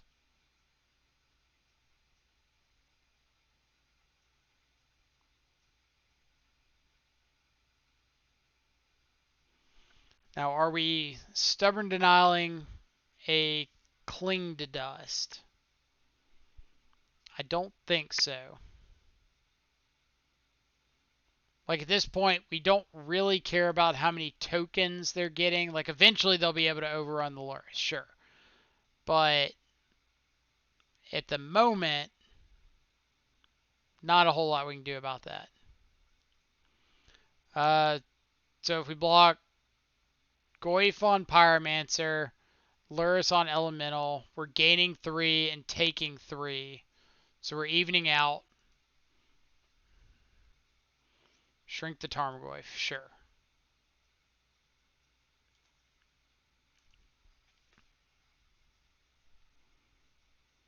Alright. That's one dead draw. Don't have a counter spell.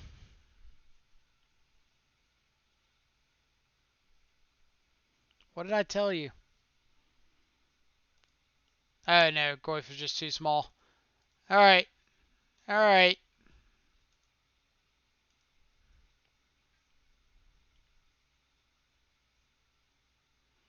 Weather the Storm in our Shadow deck. Ah, Grixis Delver.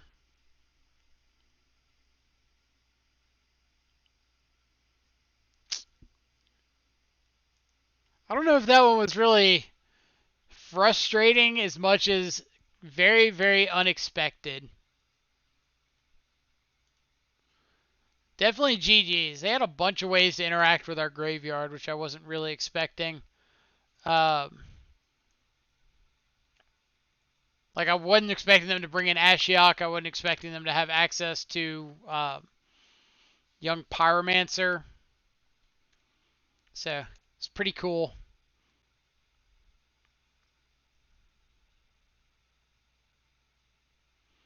I feel like they're the kind of deck that wants Tasigur instead of Gurmag Angler, since they actually just have a lot of lands and can get use out of it.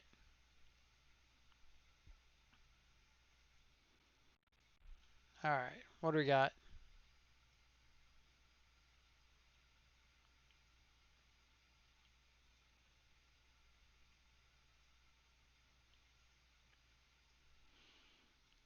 Yeah, hand's great. Turn 1 hand disruption, turn 2 threat. I can't think of much else that I want out of my opening hand.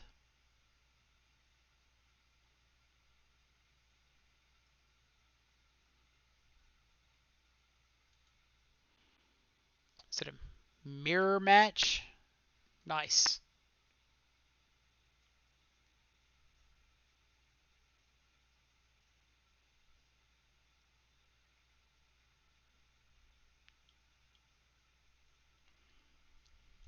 Do love me some mirror matches. So let's see how this goes. Opponent was terrified of our Death Shadow. Understandably so. They didn't bobble, did they? Nope. So it is Grixis. Good to know. I kind of want to just take this Thought Scour just to take them off of potentially drawing out. But I think I'm just going to take the threat. Because it is Grixis and they're typically very threat light to begin with, being able to interact with their first threat or two is pretty huge because there's a decent chance they might not see another.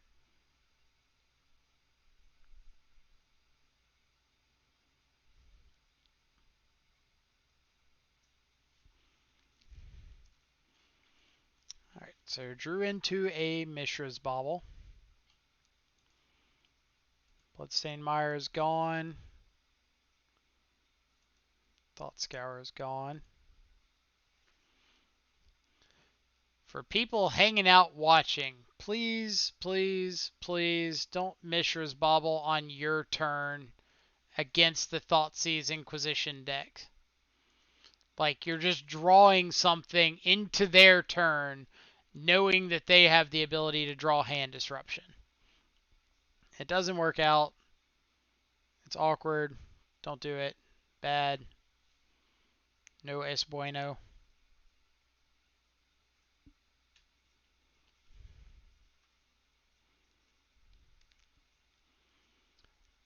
And now our opponent is doing a whole bunch of things, and they're not really mattering.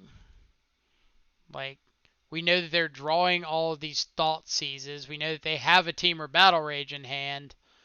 And because they've been aggressively fetching, shocking, Thoughtseizing, like, all we have to do is hit them with a Tarmogoyf twice. And they're dead. Yeah. Like, this is what I try to tell people in the mirror. You don't have to do all of these actions. Just because you have the ability to doesn't mean it's right.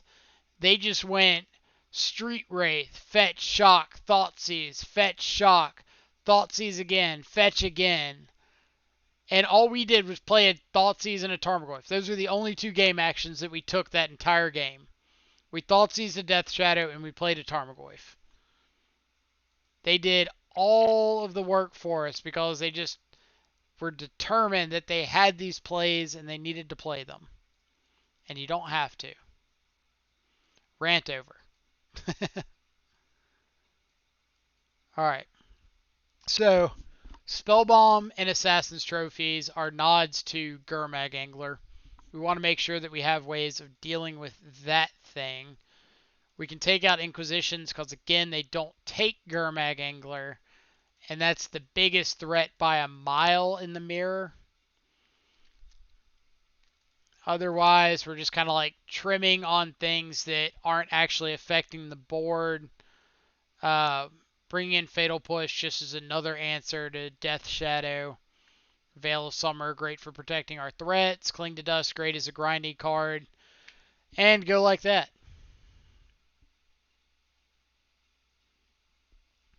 So yes, Mirror.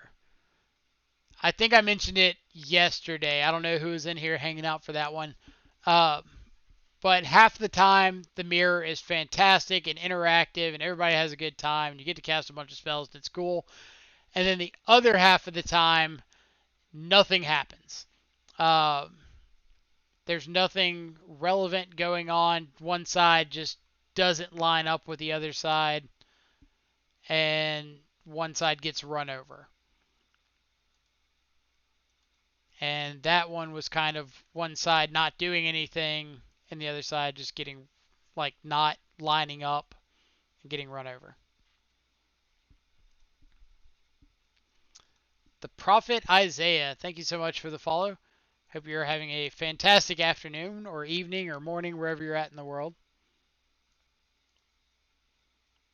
Like, I'm wraithing here because I would like to find a second land. I can fetch Shock and Thoughtseize. I think there's a decent chance my opponent's just sitting on a Stubborn Denial here.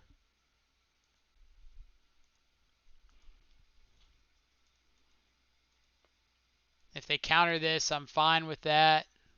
They don't, and they reveal a Gurmag Angler. So I'm going to take that one. And now we're just going to sit here and wait till we draw a second land.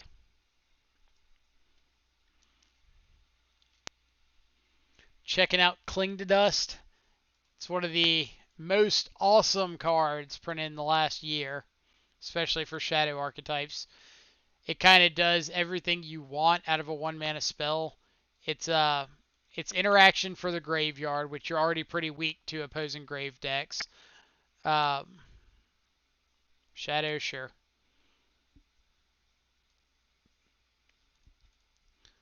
Opponent's got one Shadow. Psh.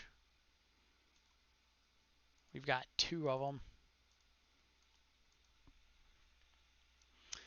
Back to Modern, first time since Modern Masters came out, so I'm figured out the new cards effects. Nice, nice. If you have any questions or wondering like why a card is included, feel free to ask out or ask. Just found out Dredge got another free 3/1. Yes. So Dredge got access to Silver Smoke Ghoul, which is 3 mana. So if our opponent just has like another land, gets to fetch, shock, snap dismember, we die. Um, but they got access to Silver Smoke Ghoul, which is, again, a free... Are you sure about this, opponent? No blocks. None at all. So opponent might just be dead here. We'll see. They got to flash in a Snapcaster to keep from dying. And we get to trophy the Snapcaster.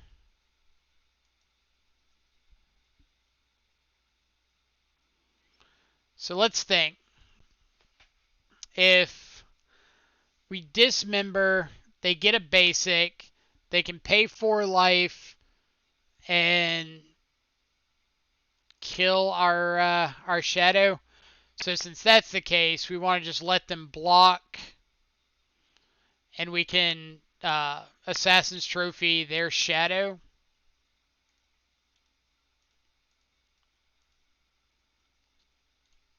And say go.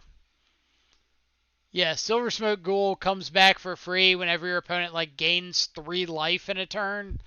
So Creeping Chill triggers it. A lot of them are running Smiting Helix, the Flashback Lightning Helix as a copy or two, just to have additional ways of triggering it. And it's pretty solid. Pretty solid indeed.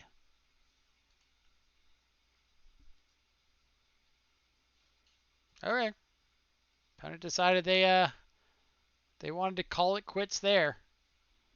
Power to them. Oh well. So this is the list that we just ran through. We played 3 leagues today. We had a 5-0 and 2 3-2s, which the 3-2s were a little rough, but not much we can do about that. And you can draw or dredge with it. Right. Absolutely right. But yeah, 4-color was really nice today. Some of the advantages for 4-color over Grixis that we played yesterday are the threat consistency, having access to Tarmogoyf that you can play in multiples where you might not be able to play Gurmag Angler in multiples is really nice. And then having access to Traverse the Ulvenwald is extremely good for making sure that we're able to keep the threats coming as the game goes on. Other than that, yeah, 4-color is great. I think we're going to start playing some Mana Traders series matches starting tomorrow, try to qualify for the Mana Traders event. And so we'll stream some of those and see how it goes. But in the meantime, I'm going to send everybody over to Incowden, who's currently playing some Izzet Prowess. So y'all give him some love on his stream. And I hope to see everybody back over here tomorrow. So until then, have a fantastic rest of your evening. Get some good food, some good sleep, and take it easy.